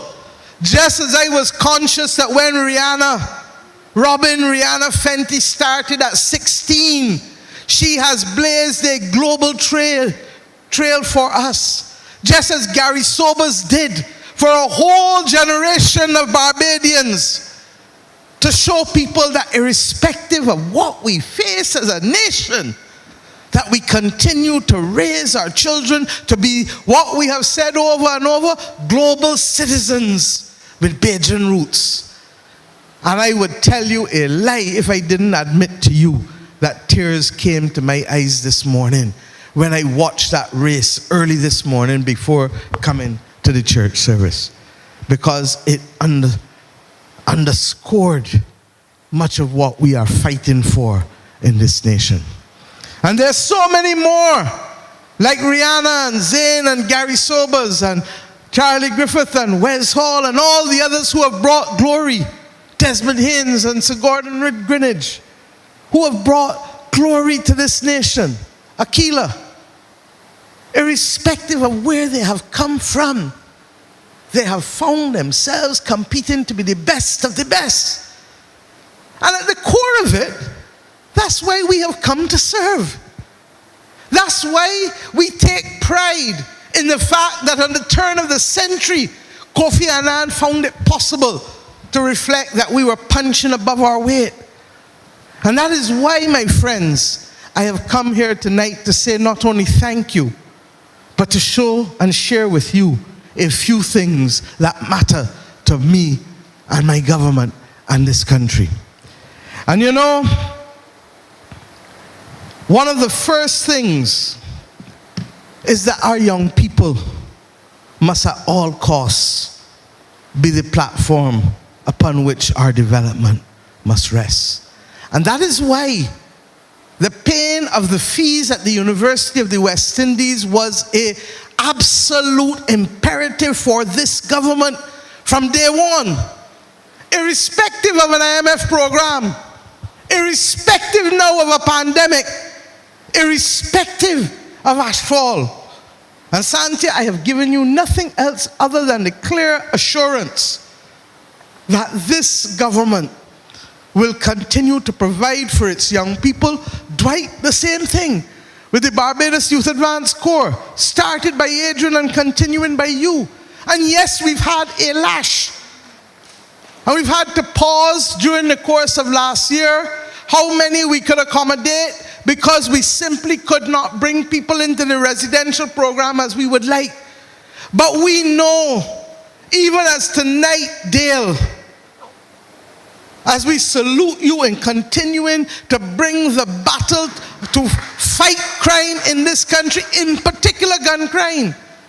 And as we understand that part of the equation is ensuring that there are no willing recipients to hold a gun.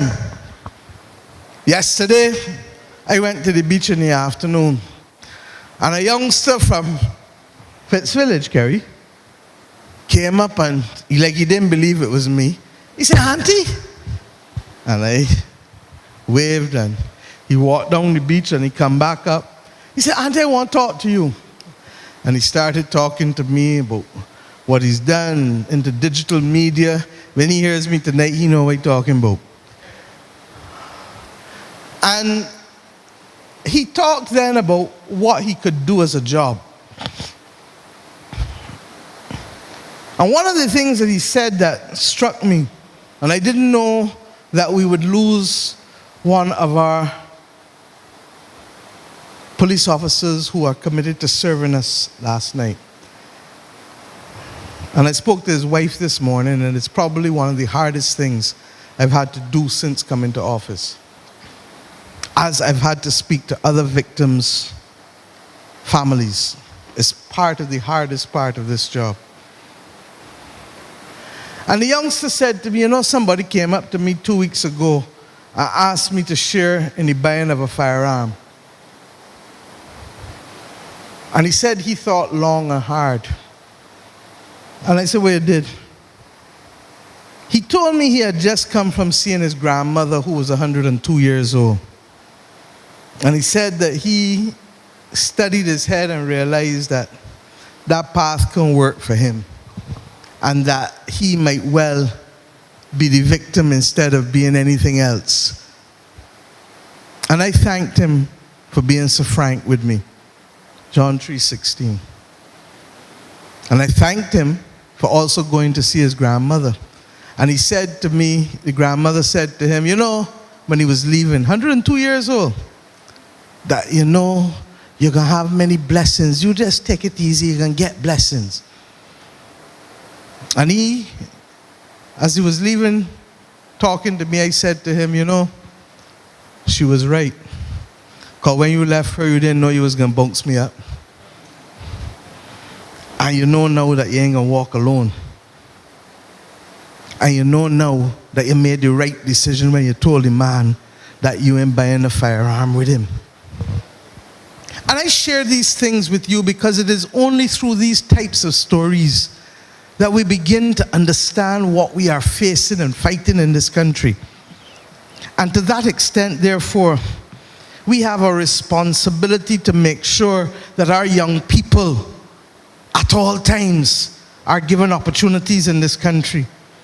And however difficult it is, we are going to make it happen because we are living for them and we are building a Barbados for them. But we have also come to government not just to provide for our young people, but to meet the most basic needs that regrettably most Barbadians began to feel in the last 10 years, 12 years, were outside of their reach. I'm talking from water,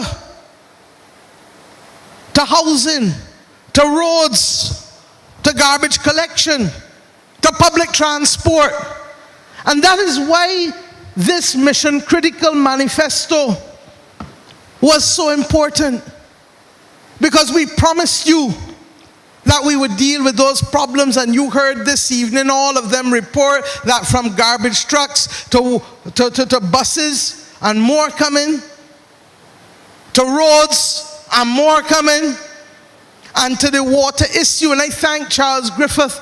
Charles, you have stood as a beacon for the people of St. John. They have never had it so good. Because you have attended to their basic needs. Basic needs. But one of the things you did tonight was to try to explain and to contextualize what we are doing. One, to increase water supply, augment it, because we simply don't have enough. And whether it is through the temporary or the permanent desal plants, or whether it is through the drilling of new wells from the Pine Basin or on the West Coast, where we hope we can, through the drilling of the wells and reverse osmosis, not have to put down a $600 million West Coast sewage project, but to achieve the same objectives and to protect our nearshore reefs without that kind of extravagant expenditure that can in no way be afforded by us at this time. Or whether it is through distribution and a recognition that more than 50% of our water goes into the ground because the mains are broken. The mains are corroding. And when the British put down these mains from Bahamas in the north to Barbados in the south, they had an empire. We don't got an empire, we got a country. So that we have to be more methodical and systematic about how we can replace, because we've only replaced about 2% of our 2,500 kilometers of mains. And this is a process that is going to go for about 20 years at least. But this is what Barbadians must understand, because a government that prioritizes administrative headquarters over pipes to carry water is a government that was misguided.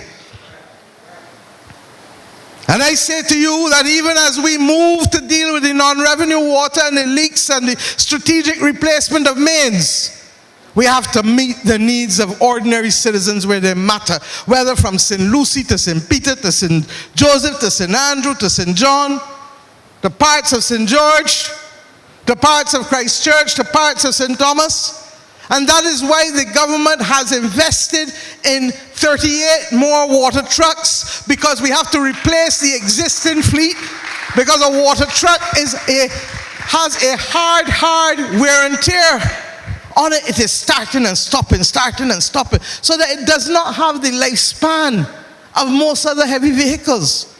But in addition, we need to have enough trucks such that if we ever get an event again, like what happened to us with the ash, where the demand for water was so strong that we have to be able to deliver water to those who could not otherwise get it. And we are conscious that we live in a climate crisis, and that if, God forbid, we were to have a storm or a hurricane that disrupted our water supply, then we will have the trucks to be able to move water to every community in this country.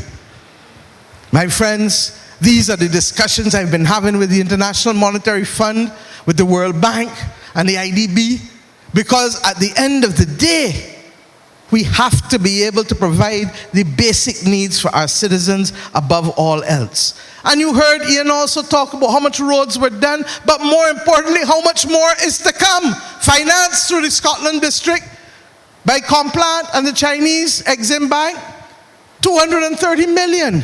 100 million from CAF, doing over 55 roads the length and breadth of this country. And the IDB project, which allows us to deal with the main arteries and highways. But the other basic services that we must carry to people have all been met and continue to be met. We are trying, as you heard from Adrian Ford, to improve the collection of garbage, first and foremost, to allow the workers at the Sanitation Service Authority not to have the medical challenges that they inevitably have from lifting bins day after day after day, year after year after year, without the benefit of any form of hydraulic lift to help them lift heavy bins of garbage up, boom, into a truck.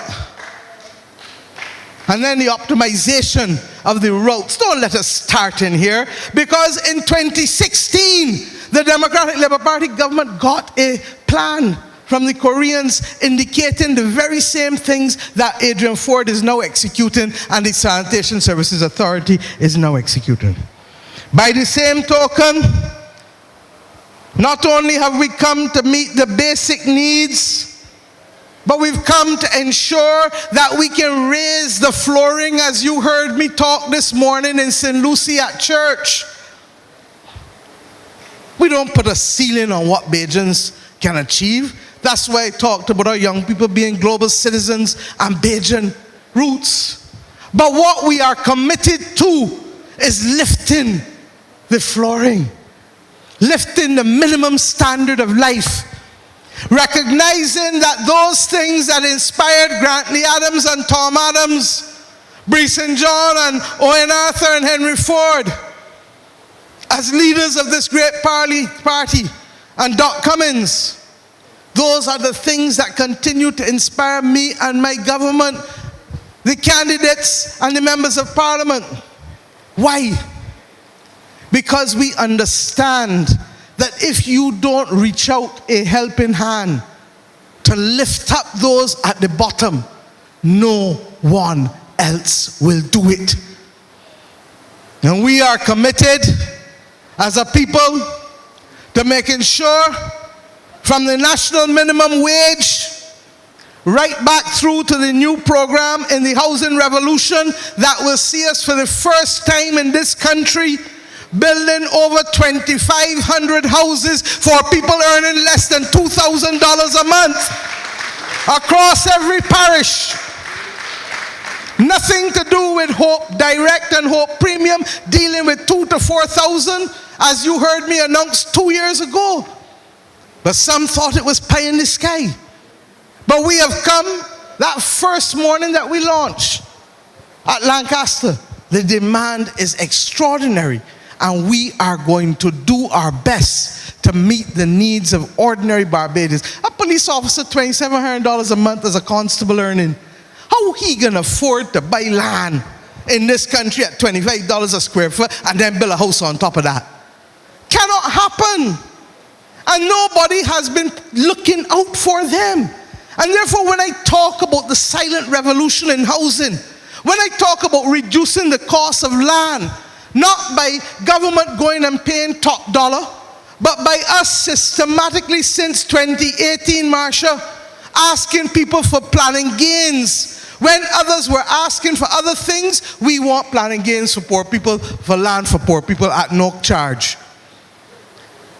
Then we also agreed to reduce the cost of services by ensuring that the Ministry of Public Works come in and set a benchmark so that private players would not have the opportunity to charge extraordinarily high rates that would make the cost of development of services and the land outside of the reach of those people who need to have it. And then we recognize that let us be creative and use the roof and the opportunity for photovoltaic panels and the renewable energy that it generates to create an income stream to make the cost of that house more affordable to that family that wants to buy it, whether at the low income or at Hope Direct or at Hope Premium levels. And then, of course, the cost of construction. I'm not going to repeat. William has already ably dealt with the issues of procurement and the issues of opportunities from people who have cash to come and bring to partner with us with land, to right back down to people who have no cash but have skills and can build 5 houses or 10 houses in the program which the government has had and for which 18 people submitted expressions of interest. And I've said to them, go back to the market again and see who else is interested, because the volume of houses that will be built in this country in the next few years will be more than enough to cover almost all who are interested in it. Because that is the demand that has been left for housing in this country. But I also have come here this evening to talk to you, my friends, about creating opportunities for people. And you heard Kerry Simmons talk about the deal for vendors and vending in this country. And it is not a pie in the sky. If you know me, the one thing that hurt me is the absence of the legislation in Parliament for the decriminalization of illegal vending. Well, I saw the bill last night when the Attorney General sent it to me to look at, and I expect that it will be at Parliament, not just to decriminalize illegal vending, but to create a new deal for vendors in this country. And you kind of should have known it would have come, because a government that puts its money where its mouth is and creates trust loans to be able to ensure that the very micro businesses, the smallest of the small, the body who nobody would trust for nothing before, could get us as a government to trust them and to give them a trust loan, which has made a difference to many, many thousands of people in this country already. But we didn't stop there. The new market at Fairchild Street, this government came in and spent its money where its mouth is, because there must be a new deal. There must be a raising of the flooring. It's not just about the people here and there. Tell me which government has systematically gone about addressing vending opportunities in Bridgetown. Not because of this government alone, but because it is the right thing to do in this country. And we cannot continue to see people and not see them. We cannot continue to drive past River Road for years and people talk about the rats that was coming out from across by the garbage dump there in River Road, and nobody didn't do nothing about it. We can't continue to have had a country where people knew that electricity and water were taken from the people in Temple Yard and nobody didn't do nothing about it. We fixed it and gave them back water and electricity. And more than that,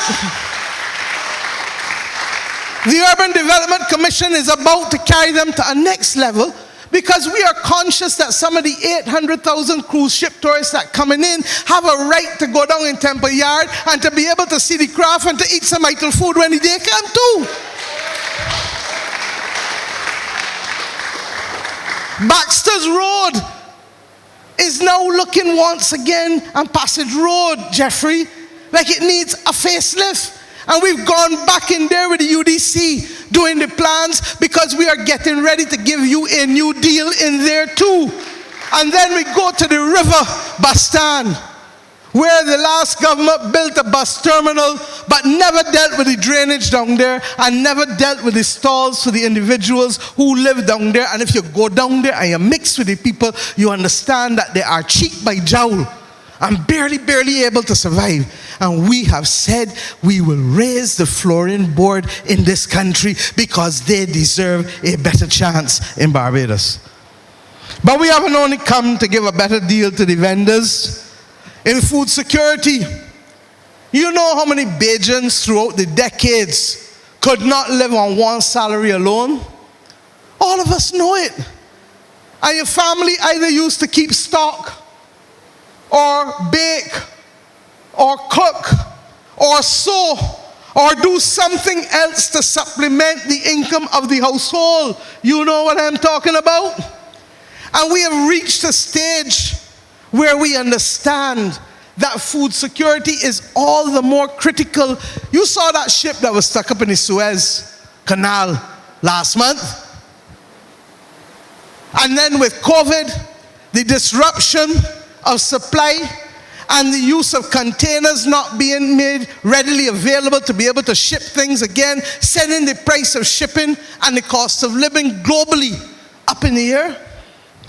My friends, we have determined, as you heard from Indar tonight, that it isn't only what he has done already, but it is what is to come.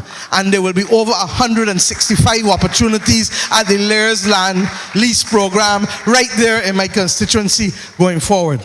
But equally, as I said, we continue to address the issue of hard pan soils, because if the quality of the soil ain't good, the quality of the yield of the crop ain't gonna be good neither. And if you don't have access to water, you import it too. And that is why we are systematically working to make sure that we can create the opportunities with small allotments, as William used to argue for. 5,000 square feet, 10,000 square feet, 1 acre lots, black belly sheep farming. All of this, a new deal for people who want to farm and who want to sustain their households by going the extra mile and having a second source of income beyond that which they have already. And for those who have no source of income, for this to be a platform on which they can secure the family. We have come equally to bring a new deal for those who want to participate in renewable energy and medicinal cannabis. This government has said that 30% of the ownership of any entity participating in renewable energy, participating in medicinal cannabis, must be locally owned. And I have the most exciting program ahead of me, not just with photovoltaic panels, but also with respect to wind energy. All of us know about the Northeast trade winds for centuries. And we have studies now in Kerry's ministry showing the viability not just of onshore wind energy, but also of offshore wind energy, where we have examined over 16 different sites offshore, and where we believe that we can have an auction and tendering process that will allow us to put 200 megawatts of wind offshore in the next few years. But we have to go through the regulatory framework, and we have to make sure that we can do and put all of the legislative changes in place and all of the environmental impact studies in place now. But it is the most exciting opportunities for the upliftment of wealth in this country. Remember what I said, 30% must be made available to Barbadians, even if through unit trusts, pension funds, credit unions, or whatever mechanism, because the patrimony of this country must be shared by the people of this nation, because this is who we are as a people, and this is what we believe in. My friends, digitization. We have said that there are people who really involved in ICT and digitization. It's the young people. And more often than not, digitization is also about not just putting something in a digital format, but deconstructing and reconstructing and seeing how we can do things better. We are about to undertake the most massive set of digitization in this country's history, taking records from every department. We started with the police, we started with the Supreme Court Registry, we are going at the QEH, ministry by ministry. You now can get certificates of character in how long? In minutes, as opposed to 6 weeks when we came to office. But the New Deal doesn't stop there. In 1999, I went with Owen Arthur and Trevor Prescott to the people of Licorice Village and the Bell, and we understood their plight, that they could not be able to have secure water supply or any form of formal banking arrangements because of their circumstances there. We were operating in this country for the last 55 years. It was the year of my birth, I believe, that Errol Barrow carried the paper to cabinet to zone Barbados from zone 1 to 5 to respond to the biological contamination and the length of time that our underground water could be contaminated biologically. And we have had our development constrained by those zones 1 to 5 since then. One of the things that bothers me is that Jerome Walker in 2007 brought the paper to start the process in August. And it has taken almost 13, 14 years for this country because of archaic processes, because of heavy bureaucracy that has to be deconstructed and reconstructed to be able to resolve something that should have been resolved long ago. But what is the impact of it today? That the cabinet has finally agreed to a new zoning system that will see zones A, B, C, D, and E. It has been the subject of consultation with the public. And by extension, it means now that many of the people who were precluded from being able to develop their land, whether in St. Michael or St. James or whatever other part of the island, will now have an opportunity to have their lands developed for the first time. But it doesn't stop there. What does it mean for the people in the Bell? That for the first time, we will now be able to go in, and we've agreed that we will put in very shortly zonal septic tanks in the Bell, in Bellevue, Mr. Speaker, in your area, in Bailey Alley, Tony, for the people of St. George North who suffer the further indignity of being right next to Golden Ridge pumping station but can have no water, and calling to the people of Six Mens eventually, whose situation is a little more complex because of the case in court and the land issue. But they shall not be forgotten by this government either. They will have a new deal as we go forward. And Ian, you are in the process of completing a public transport compact that will benefit not just the tap drivers, that will have us working with the workers and their representatives, we hope, in the creation of a mass transit authority that allows them to benefit and to be at the front line of being able to deliver public transport services in this country. That we will continue to work together to be able to see how taxis and other PSV players can both benefit. I've heard you. And we've had meetings, and we've not only heard you, we've asked you to hear us too, so that we recognize that profitability is an issue, but we also recognize that we need to ensure order and stability on public sector vehicles, because people want to know on public transport vehicles that when they go on these vehicles, they are safe, their children are safe, and long may that be the case in our country. And I look forward in the next few months, my brother, for you being able to settle this public transport sector compact that is critical for us to move forward. We have a new deal for the sick patients in this country too. You heard Jeffrey talk about the chronically and non-communicable diseases that are literally causing havoc among too many of our citizens. And we've put a program in place not just to see you when you come to the QEH, but to put 40 nurses out there to go around to your houses and make sure that we can monitor you, we can stabilize you, and that if you have diabetes, we can minimize your chances going to dialysis, and minimize your chances going to getting blind, and minimize your chances going to amputation.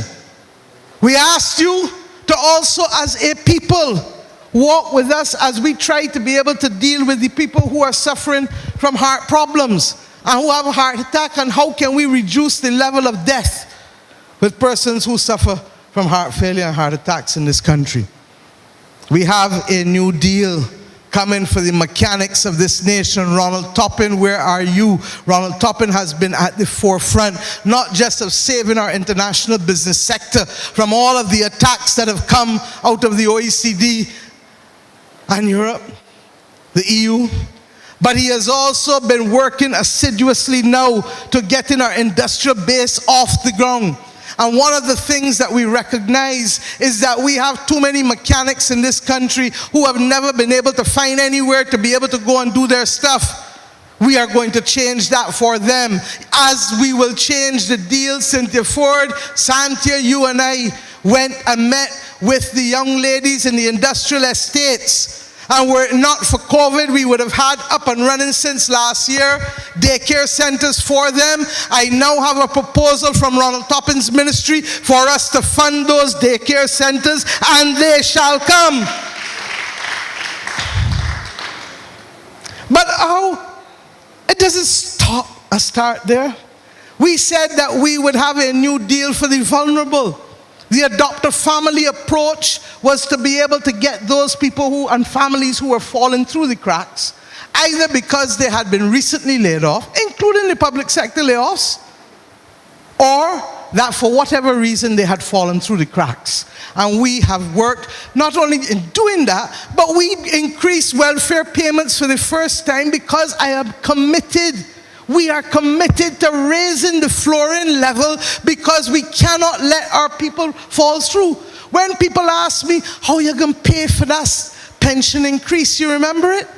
$145 to $225. And all who want to use the phrase, give me the vote and watch me glibly, remember that was when we said it, when we were told that it could not happen. It has happened, and it is continuing 3 years now, and those pensioners are all the better for the Barbados Labour Party government having been elected. My friends, we have to have a new governance. The next few months and years, we have 24 months ahead of us still. And we will work assiduously to that new governance. Yesterday, the Cabinet Office would have released the details of the Republic Transition Advisory Committee that will do an interim report by the end of June and a final report at the end of September. We will await those reports. But we are not simply trying to deal only with the legal vestiges that come with becoming a republic. We are also looking at how we ensure that our identity and who we are can be reinforced as we go forward to claim our destiny in this world as a fully independent nation. And let us be clear, if I want to be able to offer honors, or the cabinet wants to honor anybody in Barbados in the middle of November under the national honors system, we can't even do it. It has to go to Buckingham Palace first, and there's no time left for it to go and come back. But we're supposed to be independent for 55 years? We're supposed to have children in this school who could look up and look at the picture of the Governor General now and say, I want to be the head of state in Barbados when I grow up. That is the most natural aspiration for any of our children. But it doesn't exist now without us going there. And we have work to do, and we shall engage and do it. But we recognize that it goes beyond the legalistic framework, and it goes to fundamental issues of completing the process of the Republic. We have also, in our governance, determined that politics does not on its own and cannot on its own be ignored as others would have you do it. We are a political party, there are other political parties. One of the reasons we have come to form the executive is because we have a manifesto. And the manifesto is a political document. We have chosen to establish a framework that will see a new parliamentary commission chaired by Sir Richard Cheltenham review our parliamentary arrangements to see whether they suit a modern Barbados. And if they don't, how do we tweak it to get better results from where we are? Similarly, our appointment of judges. Prime ministers before me chose to appoint judges on their sole and unique discretion. I walked away from that power. And I created, through legislation, a judicial appointments committee that in fact interviews persons interested in becoming judges in this country in order to secure the separation of powers between the executive and the judiciary as far as I could. And that is part and parcel of the new governance of which this government speaks and this country speaks in order to go forward. Barbados deserves it. Barbados deserves it and will get it. We also recognize that we need new institutional arrangements for our social services. And between Cynthia Ford and Kirk Humphrey, they have been working quietly, trying to get those new institutional arrangements, because all of the departments that we have to deliver social services do it in a silo. But they don't put people at the center, and we say you can't do it by having childcare here and welfare here and NAB here. You need one family, and you need to be able to focus on how do we move that family from one point to the next point. How do we raise the flooring board for that family? And we are conscious and confident that if we change the institutional arrangements for how we deliver social services in this country, there will be a better deal for families in Barbados. The accessing of services that we spoke about was another area that made sense to us. I've already spoken about the digitization, but we also have the 24-hour fast-track clinic at Winston Scott Polyclinic. And we have the new A&E about to be open that Jeffrey spoke about.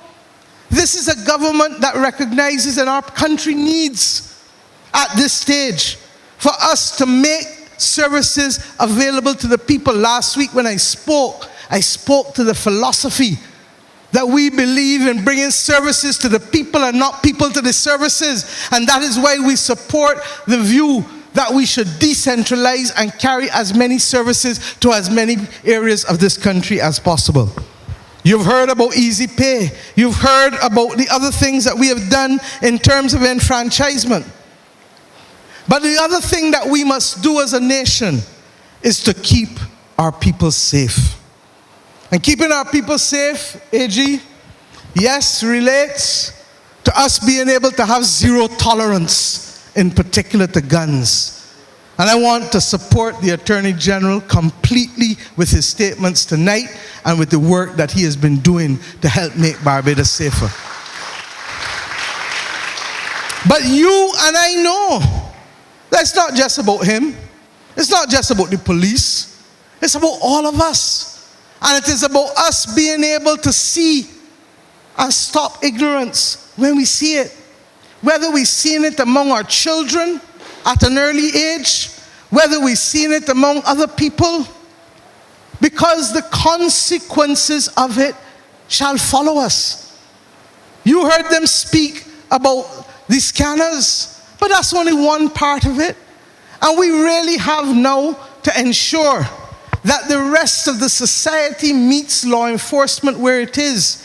And the youth programs, Dwight, that we continue to put out there, and Sante, the educational opportunities with the reform that you are bringing, not just with the coding and robotics, but with the recognition that if each child is to matter, then we are supposed to create the opportunities that will allow each child to shine in one area or another. Every one of us has a talent. It is for us to figure out where that talent is and to nurture it. And in so doing, you give that young person a sense of pride and a sense of something, that they have something to lose. So that the same youngster who spoke to me yesterday on the beach would not be on his own, but there would be many, many more like him who recognize that it is simply not worth it to put your life at risk or to put your liberty at risk. My friends, keeping Barbados safe is not only about fighting crime and violence. It is also about fighting and wrestling COVID to the ground. COVID has done more to imperil our safety and security as a nation than almost anything has done in decades. And Jeffrey, I thank you for reporting to this country that we have worked together as a people to bring down the second wave to a positivity rate of 1.07 in the last 7 days, and to reach our target of 25 cases per 100,000 in the last 14 days. My friends, it has not been easy, and we take no comfort in the fact that we've had to make some hard decisions in order to restrict movement of people, in order to stop that virus from having a host to live. Because if the virus can't find somebody or something to live on, it will naturally die. And that's why we ask people to wear the mask or to sanitize or to stay the distances from each other, because that is how you will kill it. But I want to say that I expect that we should soon have vaccines. And the real conversation will start for those who believe that vaccines are something problematic or something nefarious or whatever. In life, I've said there's a risk to everything. But all of us, almost, who I can see in here, have been doubly vaccinated. I could stand, I could jump, I could run, I could do everything. The young men in here tell me that the young men in Barbados frightened at what will happen when you get vaccinated, and the other men who have been vaccinated tell them it has not changed anything. Let's get real. And for the people who say they don't know what in the vaccine, Mark Fingal did a video asking if you know what in Viagra. We have to ask ourselves these serious questions, because for too long, our people have been the victim of conspiracy theories and fake news. And the only thing that is going to happen if you follow the fake news and the conspiracy theories is that we leave ourselves vulnerable to this awful pandemic for far longer than we should be. And you all know, not just Barbados, I chair the World Bank and IMF's Development Committee. I had the opportunity to participate in meetings during the spring meetings in early April that looked at all of the problems that the global economy will face in the next year to two. And the one thing on which we were all agreed upon is that there can be no recovery economically until the world has been vaccinated and there is herd immunity. That's what makes the whole nonsense about the inability to get vaccines and fighting for them like the Wild Wild West. That's what makes it so ludicrous. Because we all know that we are in a race against the variants, against the mutations. And if a few people in one country get vaccinated and the rest of the world don't, we've not saved the world. Now, at the same time, we have a duty to get as many of our people vaccinated, and I promise you that I would assure that you would have vaccines on demand. Barbados has one of the highest vaccination rates, not just in the Caribbean, but in the world today as we speak. But we have to continue the task. And when we bring the other vaccines, let us not have the problem that other countries have had, that vaccines are liable to expire before people go and get the vaccinations. So I give you the assurance that my government will move to the ground and work and talk with people just as we did with Operation Seek and Save, and go and meet people where they are and hear their concerns, hear their issues. There's nothing to laugh about. People have genuine issues and we're going to talk them through. But we are also going to show them that for the most part, we can make it if we work through these issues together. So when I say to you that Barbados must be safe, that is what I mean. But Barbados must also be safe from the climate crisis. And that is why the Ministry of Public Works is working so hard to make sure that we don't have the drainage problems, and especially after the ash fall, where the ash has gone into the drains and the culverts and blocking up, that we can at least remove that so that when the rains come, we are in a position to be able to ensure there's minimal flooding. And to that extent, Jeffrey, the people of Murphy Pasture, Ryan, the people in Wotton, John, the people up by you, by Woodburn, Indar, the people by you in Work Hall. Why am I calling these names? In the Bayland, by Kirk, where we've already fixed the pump house. Why am I calling these names? Because these things matter to us as a people. And if we have people who are being flooded out, it hurts and matters to us. One of the reasons why the geriatric hospital must move from Beckers Road to Waterford has to do with the fact that the first night, Dale, you remember when we had the storm coming, and we had the meeting at Cabinet Office on the Sunday night, and they told us, Prime Minister, you have to have a contingency plan to move all the patients at the geriatric hospital. I say, excuse me? They say, well, any time we are liable to get serious flooding, they have to be moved up by Cullimarock. What's the name of the polyclinic up there? Is Edgar Cochrane? And up that side. Largely because they're frightened that you will not be able to move them because of the mobility issues of the patients if you have serious flooding and that they are at risk. We cannot treat our old people so.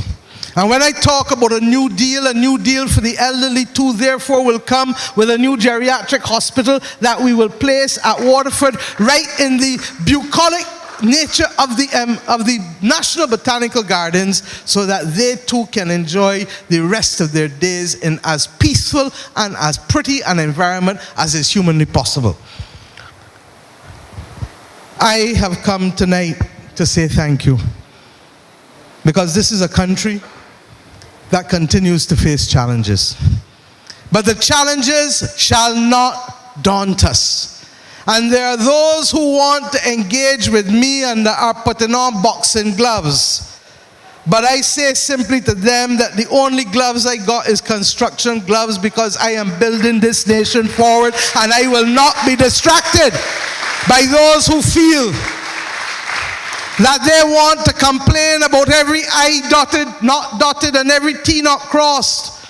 And then let me say also that we have had to make some difficult decisions, because if you are deep in a hole, and if the crisis is coming in and the water coming around you to drown you fast, you can't stop and look for where my glasses, and where my handbag, and where my this, and where my that, and where my everything, before you get out and before you save yourself. And there have been times when we have had to move quickly rather than pursue perfection, which, as we know, sometimes can be the obstacle to real progress. And what do I mean?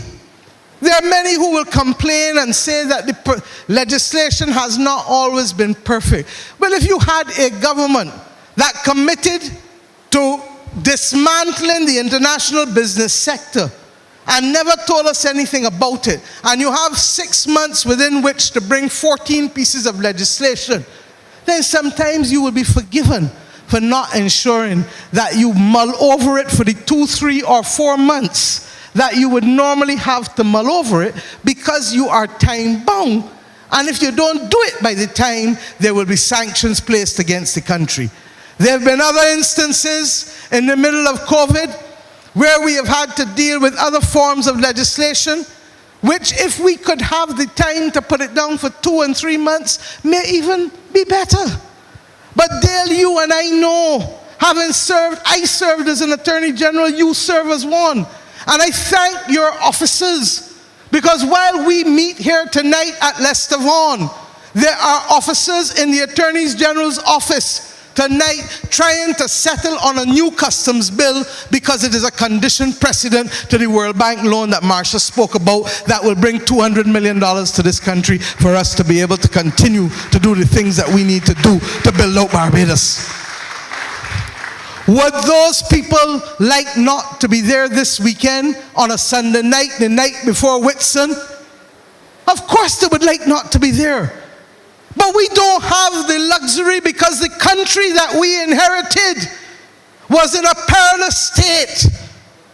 And when you have a patient, Jerome, who is in serious need of life support, do you have the luxury of saying, let us wait until we get everyone in place, and let us wait until we can carry him up to the top floor, to the best operating theater, and let us, hello, if you don't stop that patient from bleeding and do what you got to do, the patient dead here.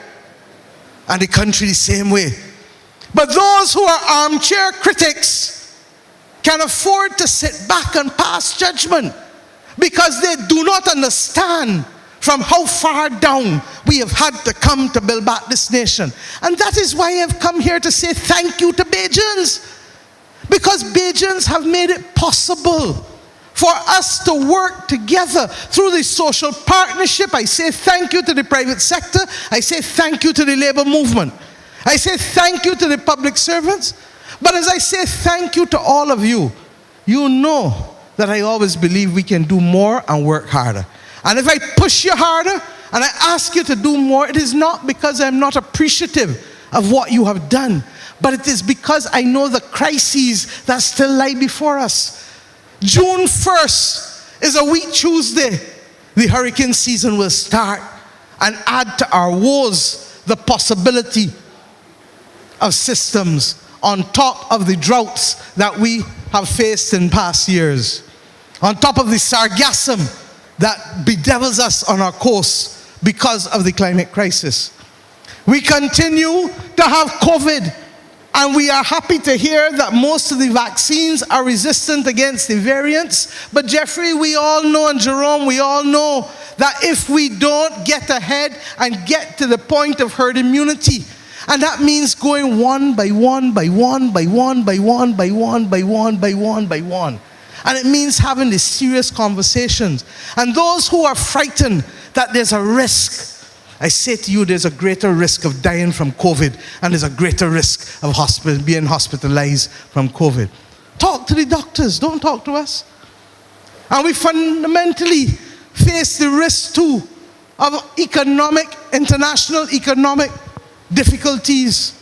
Ryan and Marsha will tell you, as will the other advisors who I thank publicly tonight, Clyde Maskell, Kevin Greenidge, Avinash Prasad, all of them, who have worked, all who have wanted to criticize the consultants. I say to you that we have had to bring in people in order to be able to bridge the gap of knowledge and to be able to ensure that we can reduce our costs wherever possible.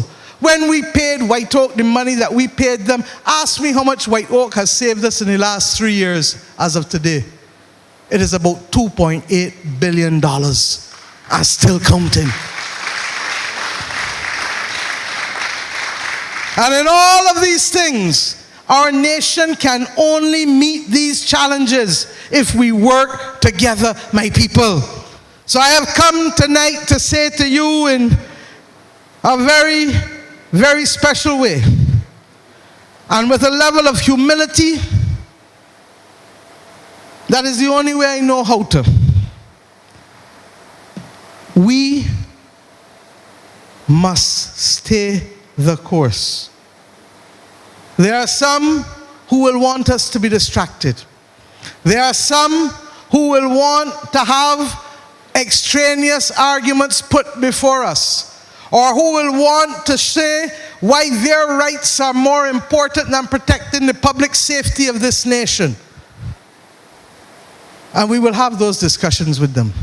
Because this country cannot admit of that kind of slackness or that kind of indiscipline. Because on 166 square miles, we don't have a lot of buffer.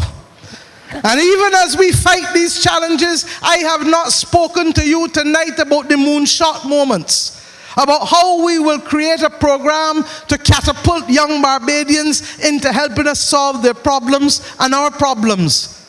Recognizing that in a world that is not allowing people to travel, or a private sector that is not hiring people because of the implosion, that we have to deal with it. Or a tourism sector that will be reimagined.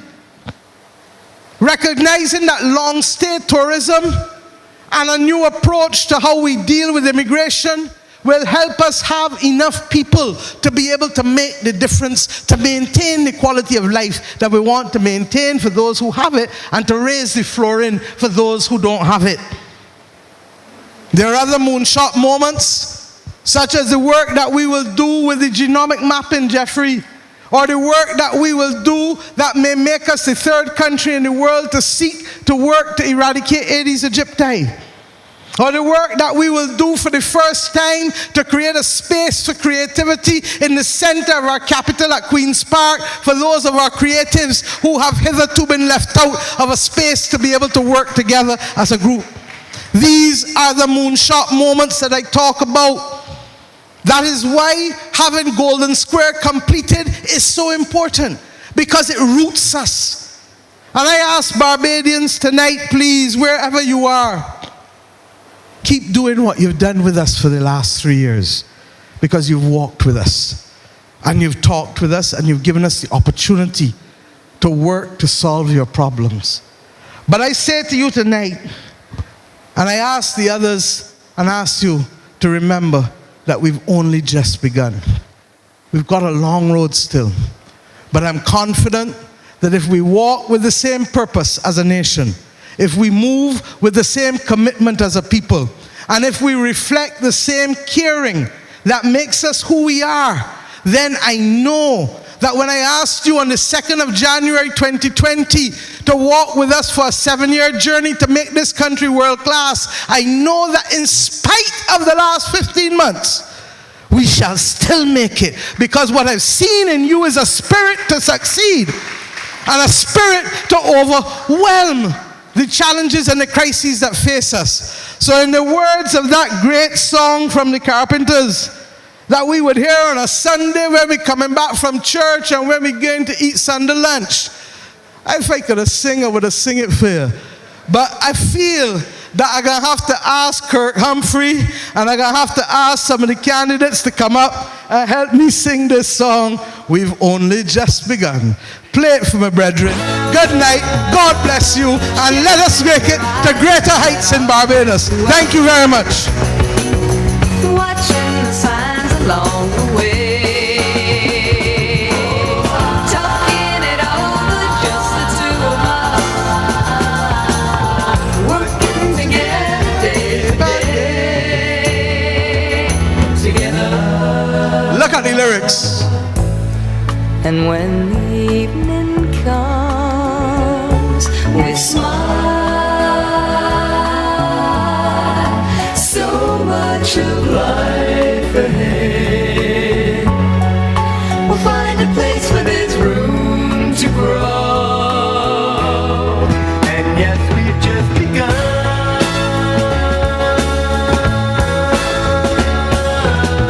Sharing horizons that are new to us. Watching the signs along the way. Talking it over, just the two of us. Working together day to day. Together. Together. And when the evening comes, we smile.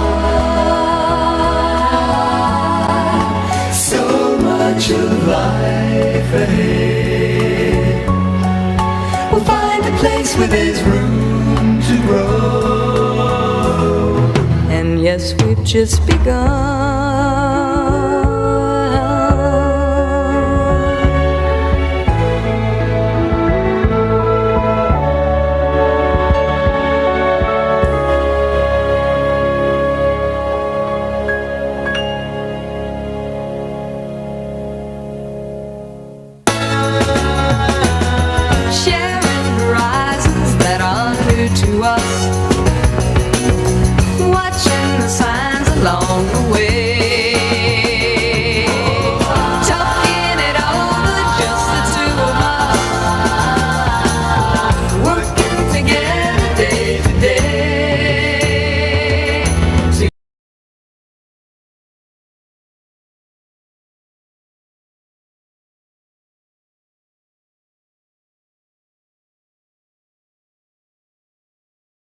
So much of life ahead. We'll find a place where there's room to grow. And yes, we've just begun.